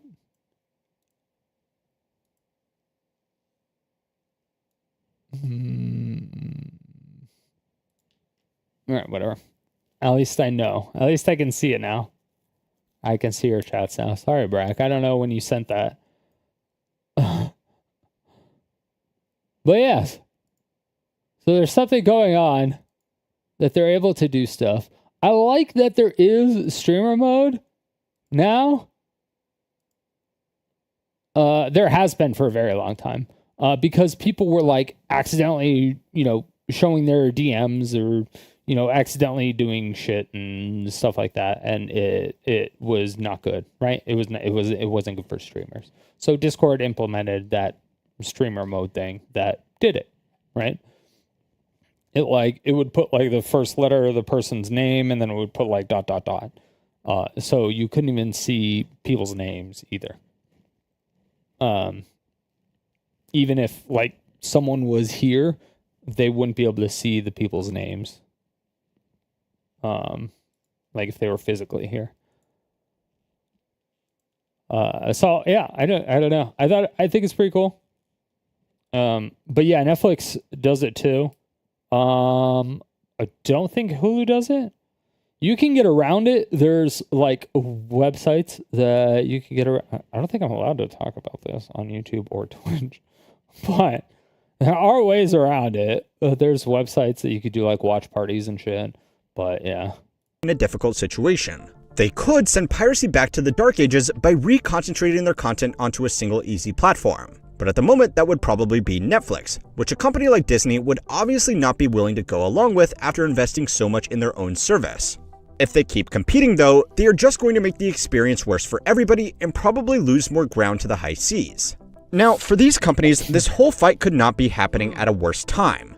There is a reason why music studios were able to play nice and make their content available just about anywhere while movie studios were fighting to the death. Music is simply much cheaper to produce, and there are far more sources of alternative revenue beyond just directly selling.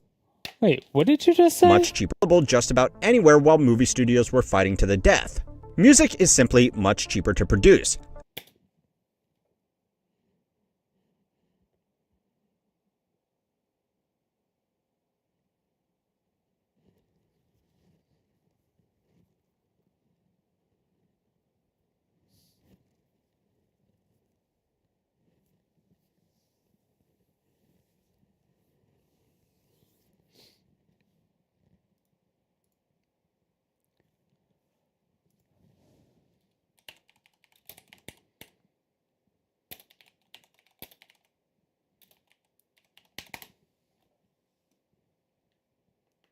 How much would it cost to get on the verse with Snoop Dogg right now? How much would it cost to get on a song? 250,000. 250? Yeah. So if somebody gives you 250,000, that means that you'll You jump get on. about 16 bars. 16 bars? Mm-hmm. And when it's time to do the video, I need to get another 250 about it. And you only got an hour, so get to filming. If it's family, then it's personal. Then that means I can give you how much you got? I only got, don't even worry about it. We're gonna work that out. Have you ever helped out a little guy and just like jump in the studio with somebody who's really couldn't afford it? All the time. I done verses for 10,000, 5,000. I done verses for 500, 750. I done verses on credit. My motherfuckers didn't have the money, and I just was like, I like your shit. How much would it cost to get on the verse?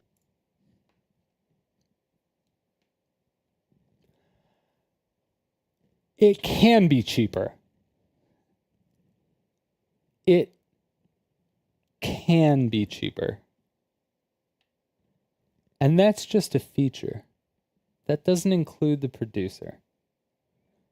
Unless you're the producer. And then you're making a fuck ton of money. But you have to know what the fuck you're doing. Because then you turn into then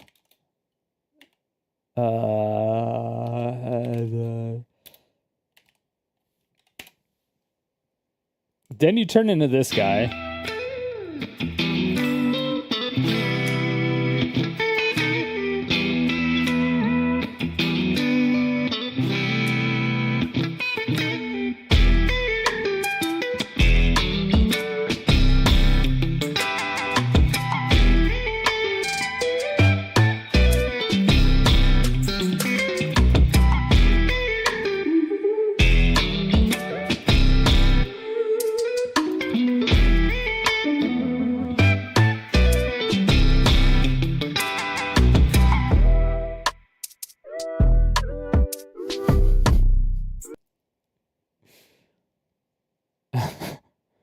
You're like, there's an extended version now? No shot.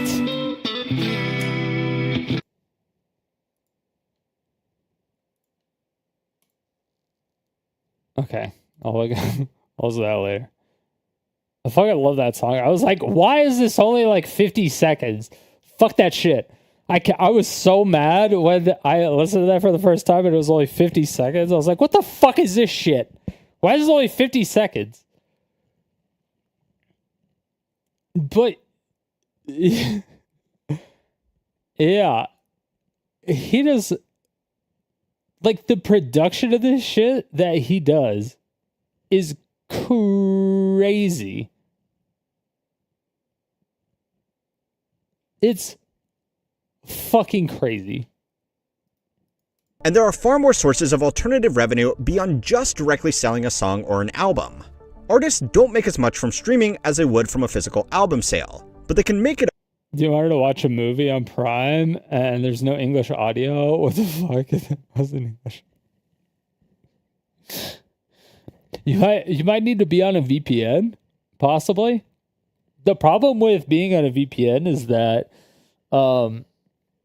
most VPNs have reserved IP addresses, and those reserved IP addresses are well known amongst companies. So there's a lot of companies that block those particular IP ranges. And so even if you have an IP address, like if you're connected to one of those VPN services, it doesn't fucking matter because it still won't work. So when people are like, oh, I use NordVPN, I can access all these fucking videos when I'm in Australia instead of the Canada or whatever.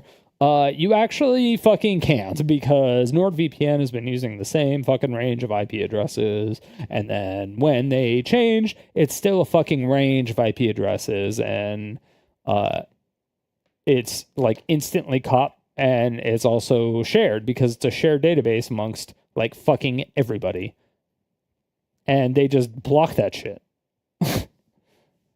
They're like, oh, you're on a VPN? Fuck you. It still doesn't work.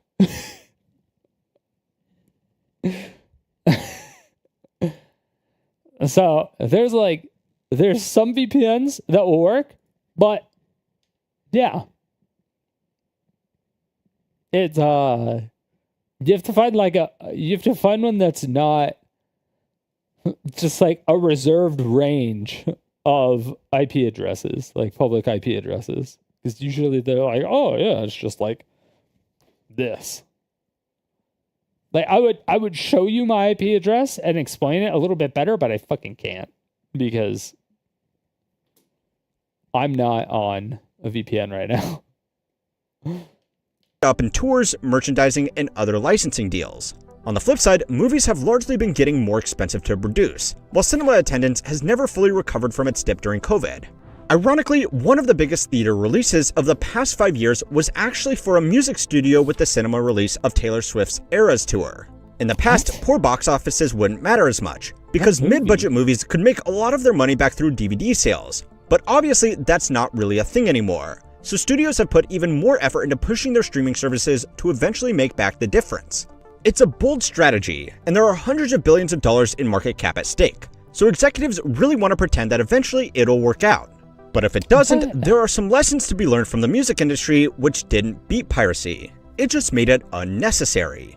The first is that movies have simply become too expensive for the current market.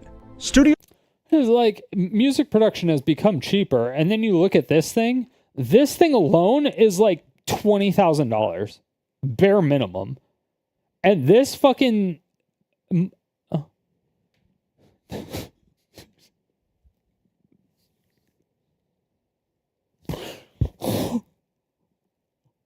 this microphone right here, this headset right here, $2,000. These custom in-ear monitors that I had to get molds for, like $1,000.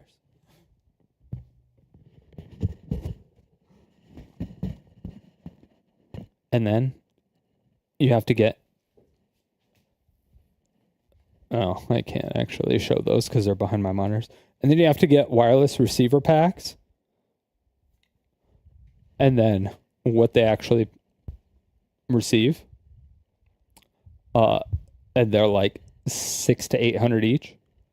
And then I had to get basically this part, like a little bit of it. like a quarter of this. And that was like $750. That's not even a quarter of it. That was like $700. Like, you can kind of see it, I think. It was here. I can't even pull it forward. I have my cable management pretty tight over there. But yeah. Shit's not cheap. None of that shit's cheap. Necessary. The first is that movies have simply become too expensive for the current market. Studios have recognized that people are only going to the movies for special occasion releases these days because it's expensive, the theater experience isn't that good anymore, and people can just wait a month and watch it for free on one of the streaming services that they were already paying for. Instead of making the whole thing cheaper and putting less of their eggs in a single basket, they have doubled down on producing mega blockbusters. Of the 20 most expensive movies ever made, 19 of them came out in the last 10 years after streaming was already mainstream. These figures also only count the production budget, not the marketing budget. And on the revenue... That's crazy. Well, like 80% of the... Well, that is just production budget. What is the advertising budget? Holy shit. Because advertising is... I mean, I know for video games, anyway, the advertising budget is 80% of like what they do. But I don't know about movies.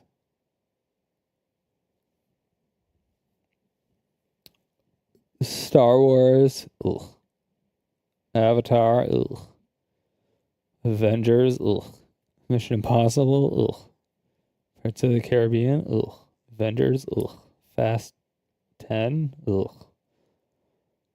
Solo, Star Wars story, ugh. Pirates of the Caribbean, ugh. Indiana Jones, ugh. Avengers, ugh. Justice League, ugh. Mission Impossible, ugh. Rogue One, ugh. Star Wars, ugh. The Marvels, ugh. Disney Snow White, ugh. Jurassic World, ugh. John Carter, never heard of it. Batman vs Superman, ugh. Like all these movies are dog shit. Dream. These figures also only count the production budget, not the marketing budget. And on the revenue side, the box office doesn't include the share paid out to movie theaters. With even extremely generous estimates of those arrangements, only about half of these releases made their money back. And some in particular, like the Marvels, Snow White, Dial of Destiny, and the latest Mission Impossible movie, are shaping up to be catastrophic losses. So far, studios have been able to justify these flagship productions to their investors by talking about their IP value, which can later be extracted by bringing in customers to their streaming platforms. But that isn't really happening. Customers who join because they want to... Dude, nobody wants... I hate that. The IP value... I mean, the IP of these things have been around since, what, 1920? Does anybody, like, care about this shit anymore? Watch a single movie didn't tend to stay subscribed for very long compared to those who enjoy a deeper library of mid-budget movies or TV shows. I don't know about you, but I tend to take my subscription to whatever streaming service is hosting The Office this month. These huge productions also put more strain on the business as these losses have to be made up somewhere, and that is... The best thing you could do is make a new Gmail account, sign up as a free trial for 7 days, binge watch whatever the fuck you want to binge watch, and then cancel your account. And then whenever you want to do one, just do the same Gmail account, but add the number 1 after it. But most streaming services, like if you do, like if I did striderstone@gmail.com or whatever, right? Then I would do striderstone +1. Is it +1? Or is it _1? I think it's +1. At gmail.com. And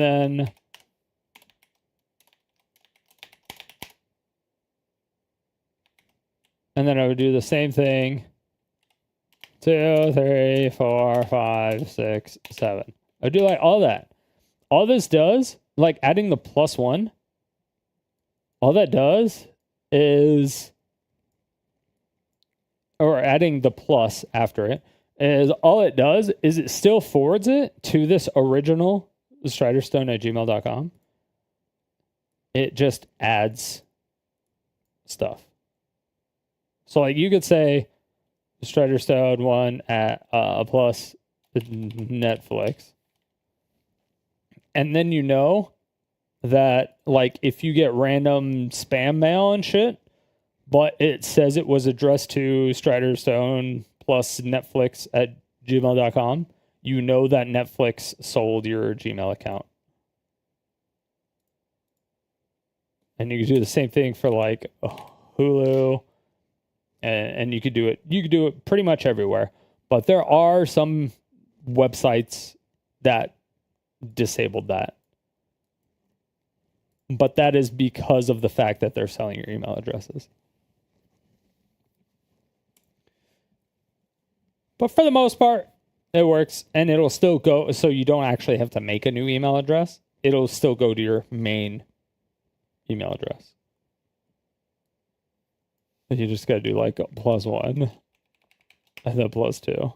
But if you actually care of where it's coming from or who's doing it, then you can put plus, like when you're signing up for the website, you do plus and then like whatever the website is, and it works that way. But yeah, that's the easiest way to do it. And then you save money because you're just signing up for a free trial. But then I know that some things are gated by stuff that you actually have to pay for. And so you can't access it through the free trial. You actually have to pay for it. And now that like Amazon Prime, when they started doing like TV shows and movies and stuff, like you had to pay for almost everything. You had to like pay to rent everything almost. And I'm like, why does this service even exist? It's like digital Blockbuster. It's like fucking stupid. But you had to do it for every single thing. And it was really annoying. And now they have like Amazon TV or something like that. I forgot exactly what it's called. More often but it's another service you have to pay for. It's different than Amazon Prime. It's like Amazon Prime TV or Amazon Prime Movie. than not, increased prices, more ads, and worse overall service. Now, I would forgive you for not feeling too sorry for Hollywood studio executives hosting The Office this month. These huge productions also put more strain on the business as these losses have to be made up somewhere, and that is more often than not increased prices, more ads, and worse overall service. Now, I would forgive you for not feeling too sorry for Hollywood studio executives, but they are really in a no-win situation here. The harder they push back against the changing media landscape, the harder they push people towards the high seas. So anyway, the problem is that they're not willing to take risks because of the fact that they're losing money right now. And they have been for a while. And a lot of the indie movies are making money, but they're not making like billions of dollars. But they're also not investing billions of dollars. So the risk is the investment is low, but the risk is higher. Wait, now might be a good time to shamelessly plug that these videos are being made available ad-free on Spotify. So if you would prefer to listen in or watch it over there, I have left a link in the description. And if you think it's just streaming services that have been getting so bad, go and watch this video next to find out why making junk makes so much money. And don't forget to like and subscribe to keep on learning how money works. Why making junk is so profitable? I have no idea. I already thumbs that up. I already put my thumb in it.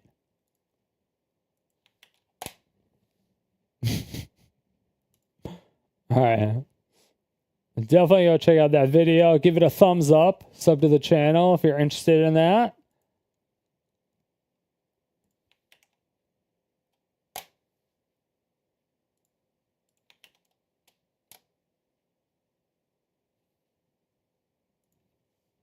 Hell yeah. That's interesting though.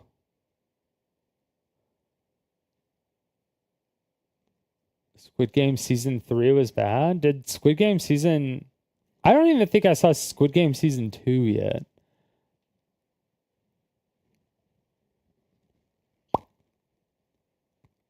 Which is probably bad. Suncry's bias and Ethan Klein lawsuit.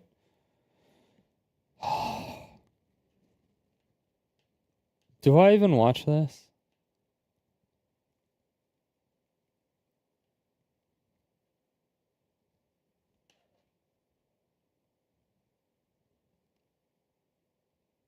AI stop. Dude, like, okay, AI talk drives me crazy too. Because the people that don't know the difference between AI and ML, it is like borderline everybody. And it drives me crazy. It actually drives me crazy.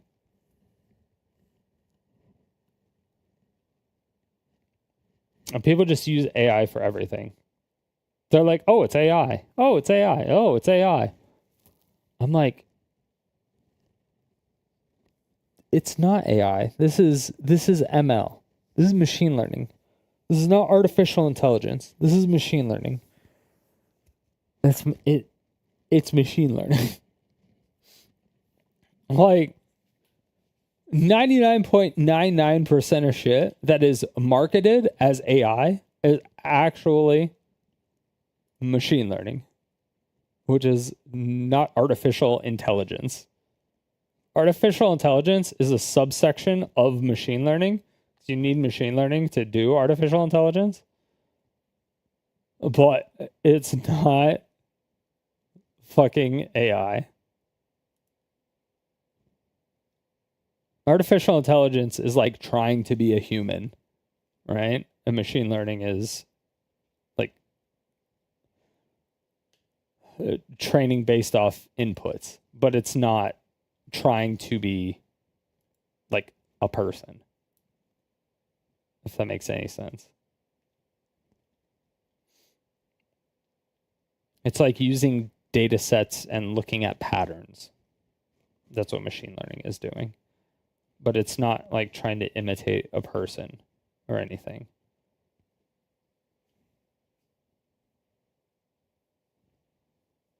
It's just they're just two completely different things. Not completely different, but they're just I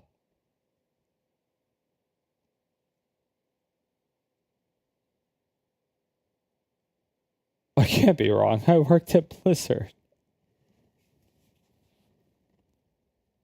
I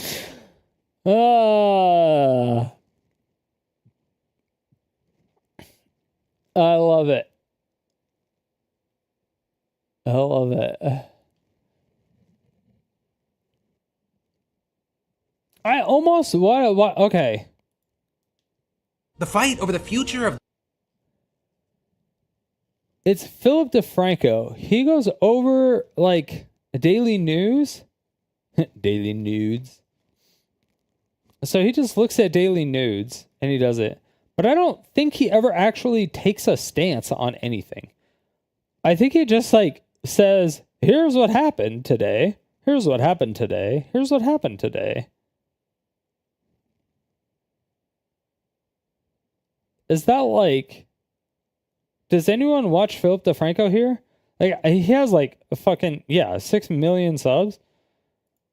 Well, I mean, he's been doing YouTube for like before YouTube existed. I think. I don't even remember. Only 8 years?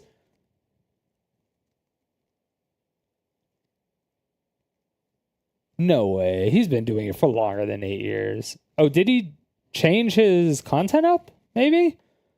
He had to have, because I have something to say or whatever.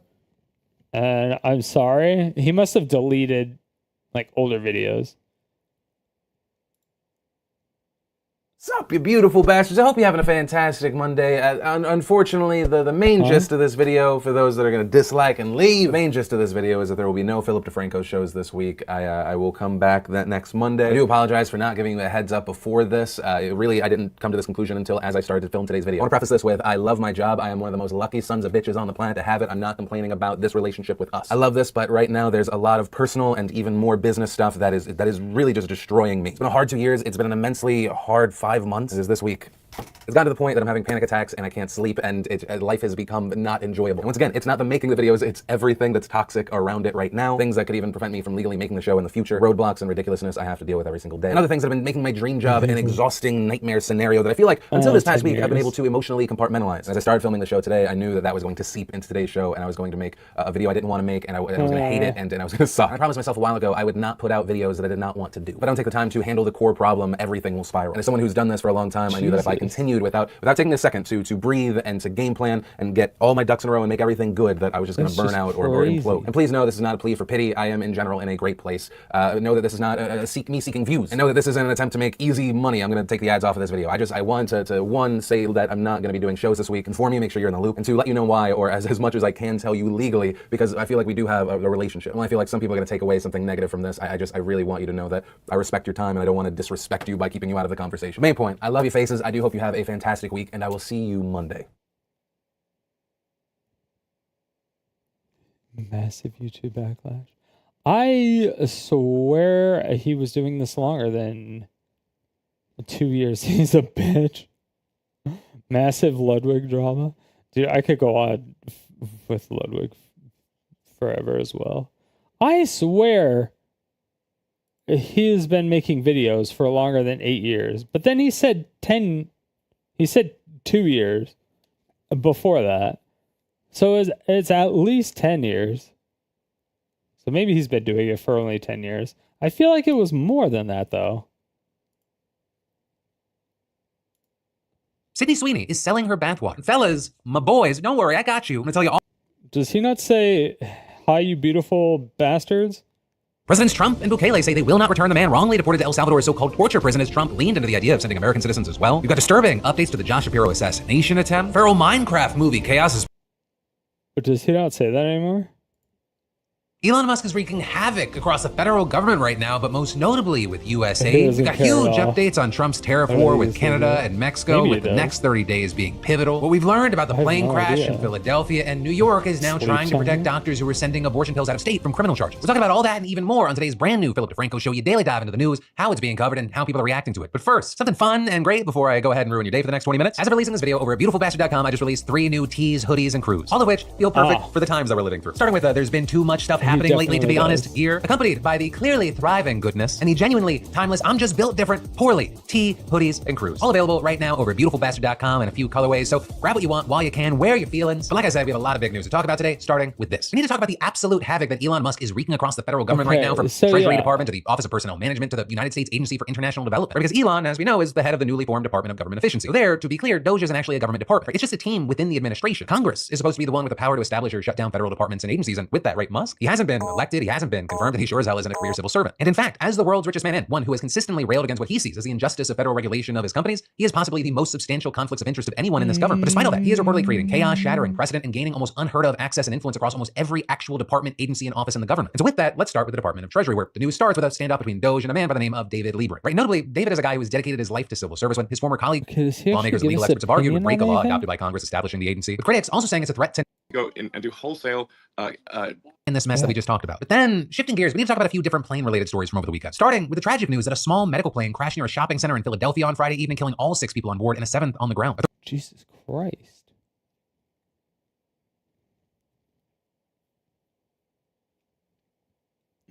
This is crazy.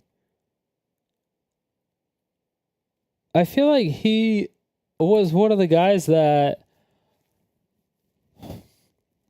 just like made videos that had news, but he never gave his opinion on it. Kind of like what he said, to where here's the news, here's what happened, and here's what people are saying about it. Sup, you beautiful bastards. Welcome back to the Philip DeFranco Show. You daily dive into the news. It is Tuesday, December 17th. There is a lot to talk about, so you just buckle up, you hit that like button, and let's just jump into it. This is a news show.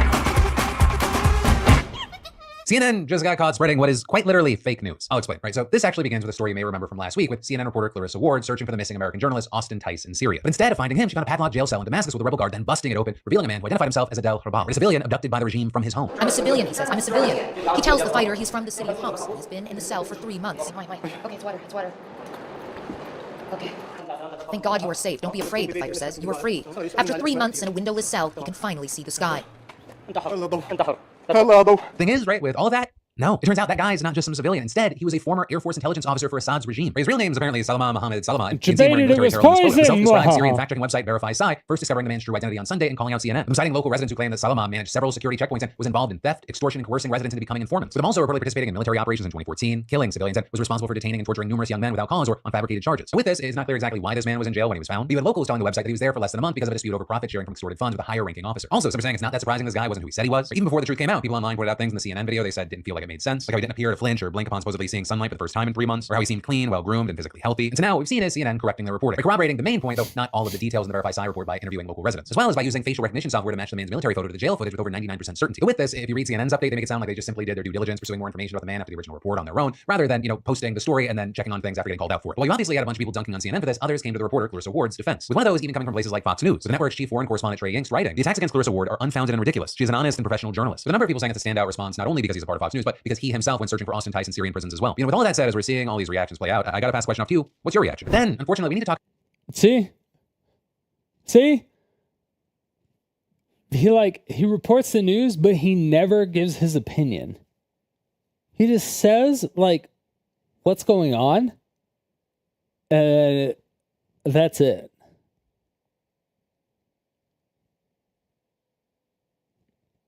And that seems to get a shit ton of subs, which is crazy.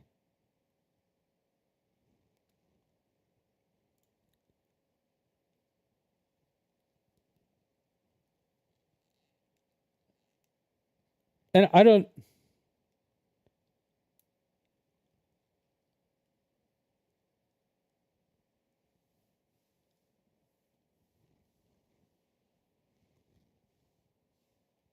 I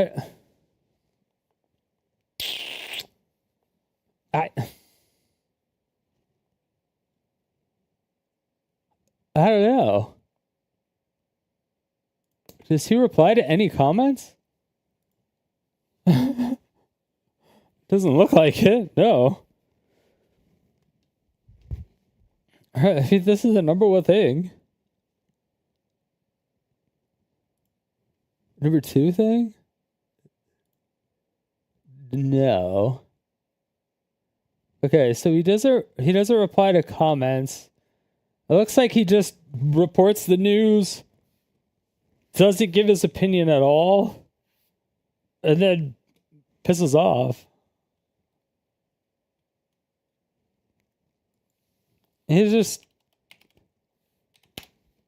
He reminds me of Omni.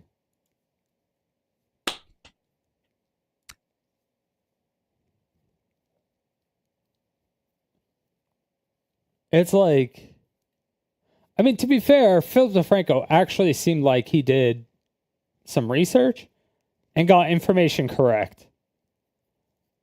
Omni, I feel, doesn't have...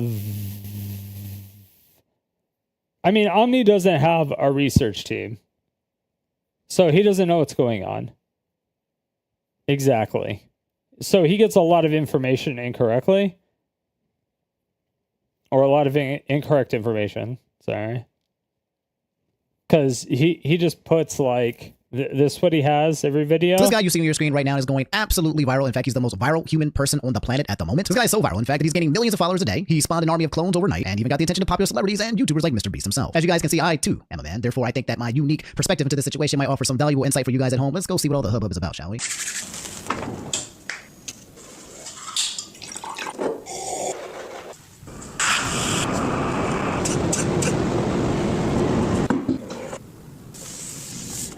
Oh, he didn't even do his intro.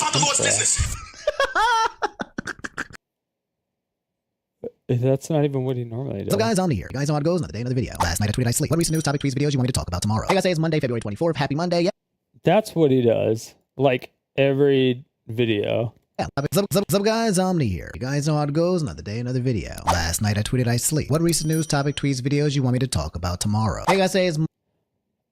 So he tweets that out, and then people just tweet at him with stuff, but they don't tweet like all the information, and it doesn't seem like he really he'll look at the tweets and that's it, but he doesn't actually like look into the information.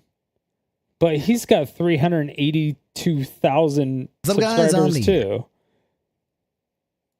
Like 382K.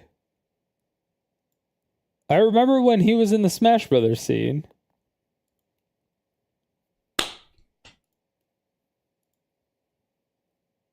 $14 years ago. Damn! He was not doing that shit though. But yeah, he just, I mean, now.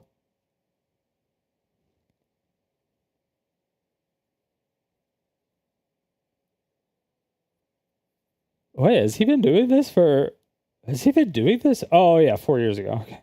I was like, what the hell? I was like, I don't think he's been doing it for that long.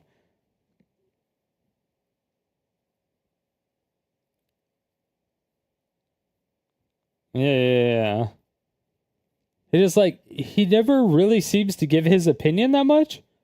He just like reports the news, or he reports what like his followers tweet at him and what he finds is most important. And then might do like basic research, but not like real research. But then at the same time, it's like, okay, how much research do you really put in? How much effort do you actually put in? Because then you become like a video essayist and you're spending like a week or two working on one video. And then it's not like a daily news update anymore.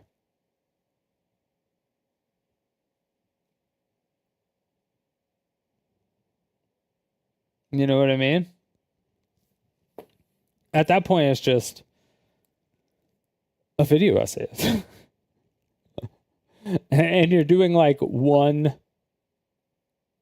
You're just doing like one video. Or you're covering one topic or one person. And it's usually like either very in-depth and it's usually hate-based, or it's usually very pro-person. I don't know. I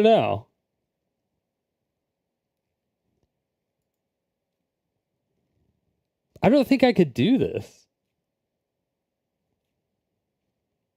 Like, I could...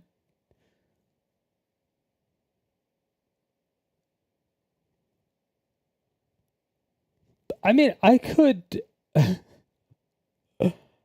report the news and everything. I could do a lot of this.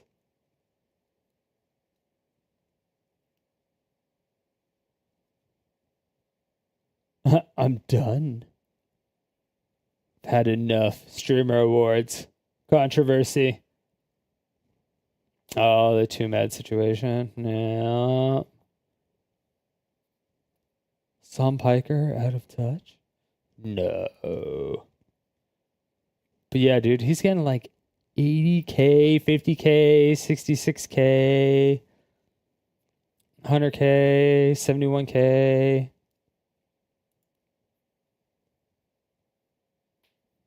Yeah.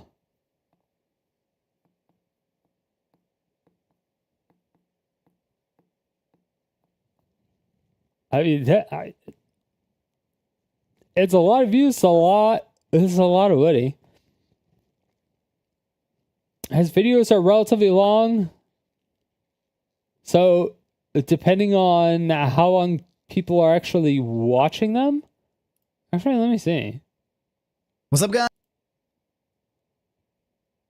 We got a most replayed here. Most replayed here and a most replayed there. So people are watching for like 21 minutes. So if people are watching for 21 minutes, there's an ad every like 3 minutes, but you won't do it until every like 4 minutes. So 5 ads, you'll probably get a pre-roll ad and then 2 ads during the video. So each person will get about 3 ads if they watch 20 minutes. So if you get 3 ads in 20 minutes per video, times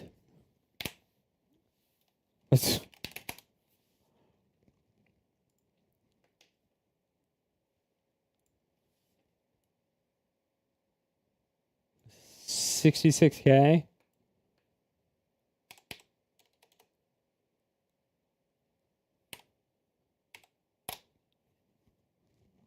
$198,000 ads.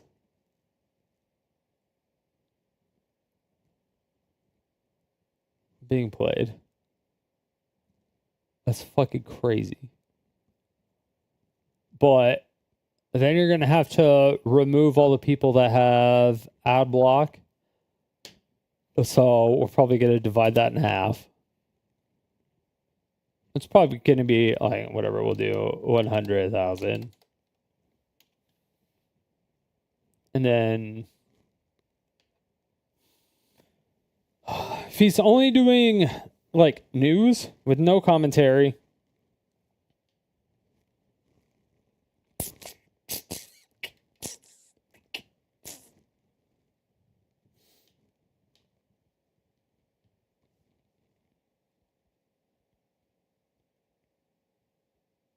well, it's going to be CPM. It's going to be clicks per melee. But it's still going to be based on ads. Because the longer form is going to be better. So yeah, you're still going to have it based on ads on some level. But yeah, if you're going to do that, you're probably going to have what, like average CPM for YouTubers reporting news.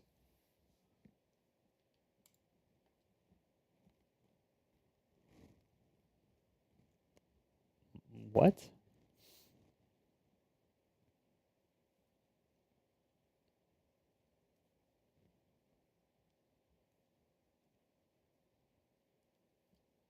Yeah, and CPM is significant based on fact, dude. If you're getting $2 per fucking 1,000 views, you are like, your content is fucked. Highly competitive or niche industries like finance, technology, or CPMs. Well, if you're in finance, like if you're doing finance stuff on YouTube, you're gonna get like 50 CPM. That is crazy.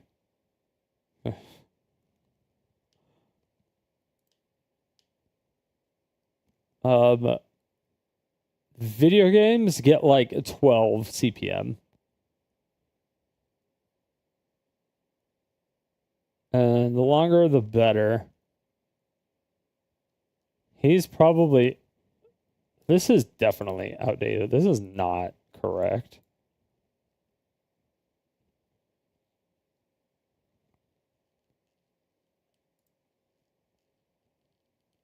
How much YouTube pays creators?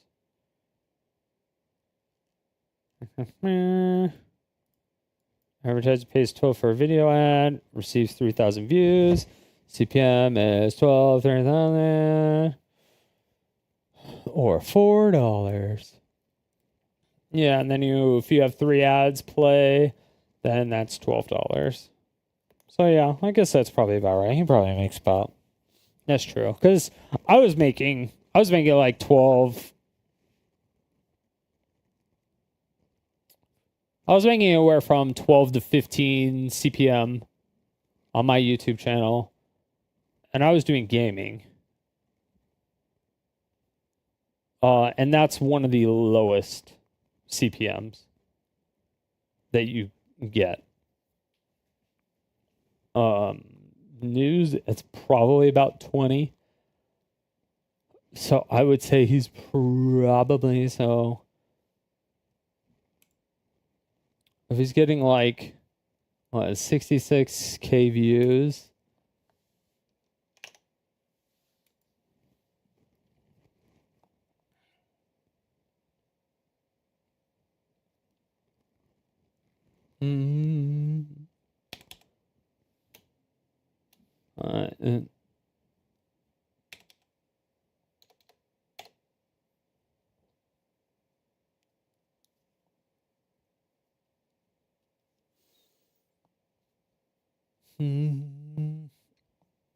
And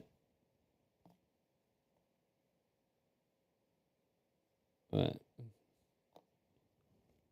$12 per 1,000, right?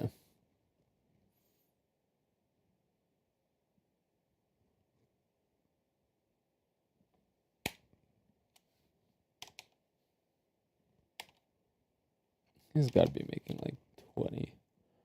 Yeah, so every video he's making like, he's probably making around $1,000 to $2,000 per video. And if he does daily videos, if he does daily videos, he's making a decent amount of money. He's making a decent amount of money. Let's just put it that way. He's making a decent amount of money.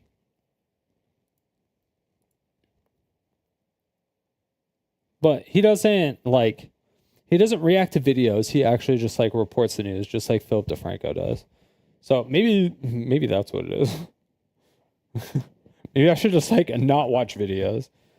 Because when I react to a video, it just takes so fucking long because I pause so much. But I like have to, because I have to make it transformative. Because if I don't make it transformative, I end up getting sued by Ethan Klein. I don't really want to have like $1 million lawsuit and shit against me. Even though I have a lot of opinions on a lot of different videos, like all the videos I watch end up being really long because they do pause a lot. But once I get the anime channel going, which is like what I was supposed to be doing today, that's going to be like uninterrupted, like 100% uninterrupted, but I'll be reacting to that. So you'll still like hear my voice and stuff. And I'll be talking over it. So you see that, but most of that will be on Patreon, because you can't do that on YouTube. You'll just get clapped. You just get fucking clapped, and you can't like monetize it at all, but you can monetize it on, you can paywall it, but behind Patreon. So I'll start doing that. Well, yeah. All right. That's gonna be it for me tonight. It's fucking, I've been streaming too long. It's fucking late. I haven't eaten. Oh, it's been at fucking 6 a.m. I got like 3 hours of sleep. I'm sleepy as fuck. I gave Pirate Software too much leniency, and I got a little bit salty at the end. So it's probably time for me to calm down, wind down, and I probably have to clean and maybe get some sleep. I don't know. I don't know what I'm going to do yet. I don't even know. What am I... Can you show us the tattoo? Which tattoo? I got a lot of them. I got a pirate ship. I got like a circular black hole. I have a compass. Over here, I have a unfinished map. And then on this side, it's just all alchemy. So this is the symbol for like the god of silver. And then these are the symbols. Oh, these are the symbols for fire and earth. So it's like lava. And then it has like electricity going. And then this is like kind of scars tattoo from let me reset the camera. This is Scar's tattoo from Full Metal Alchemist, and it's essentially just like an amplifier. And then this is the god of electricity, and then it just has more. And then this is a Tesla coil, and then I have one on my chest. I have that one on my chest. That's a transmutation circle. That has a symbol of my one of my deceased friends on there, which is like kind of like the inspiration of the whole tattoo, which is still not finished. And then on my leg, which I don't think it's gonna zoom in on it. But on my leg, I have the Bahamut from Berserk. On my kneecap, I have Zod the Immortal fighting the Skull Knight down there. I have Slan,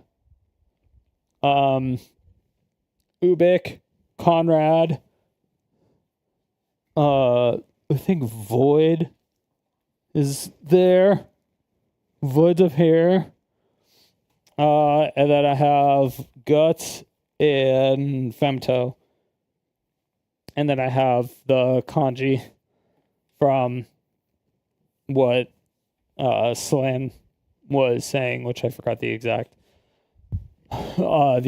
like paragraph of everything. And then I have like I have my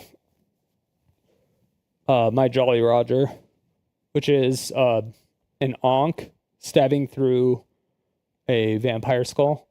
So it's like the symbol of life and the symbol of death. So it's like eternal life versus eternal death, I guess.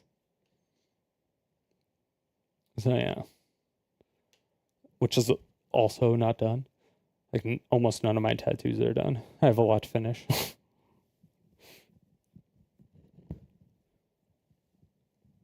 But yeah. Those are my tattoos.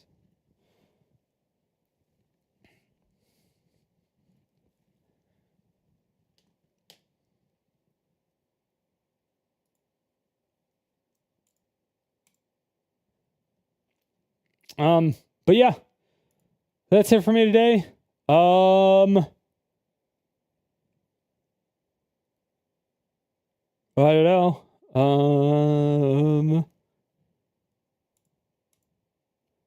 I don't even know who.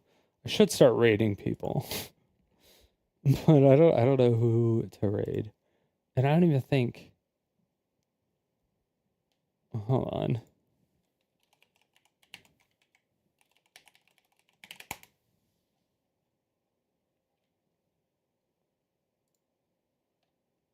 Oh, yeah.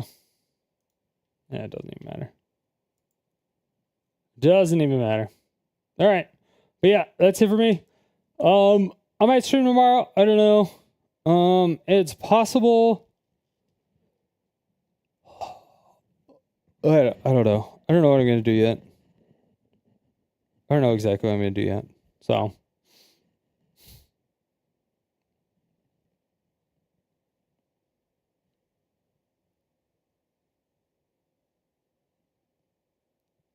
I don't know. Join the Discord. Join the Discord if you're interested. Obviously, follow the stream. And and stay salty.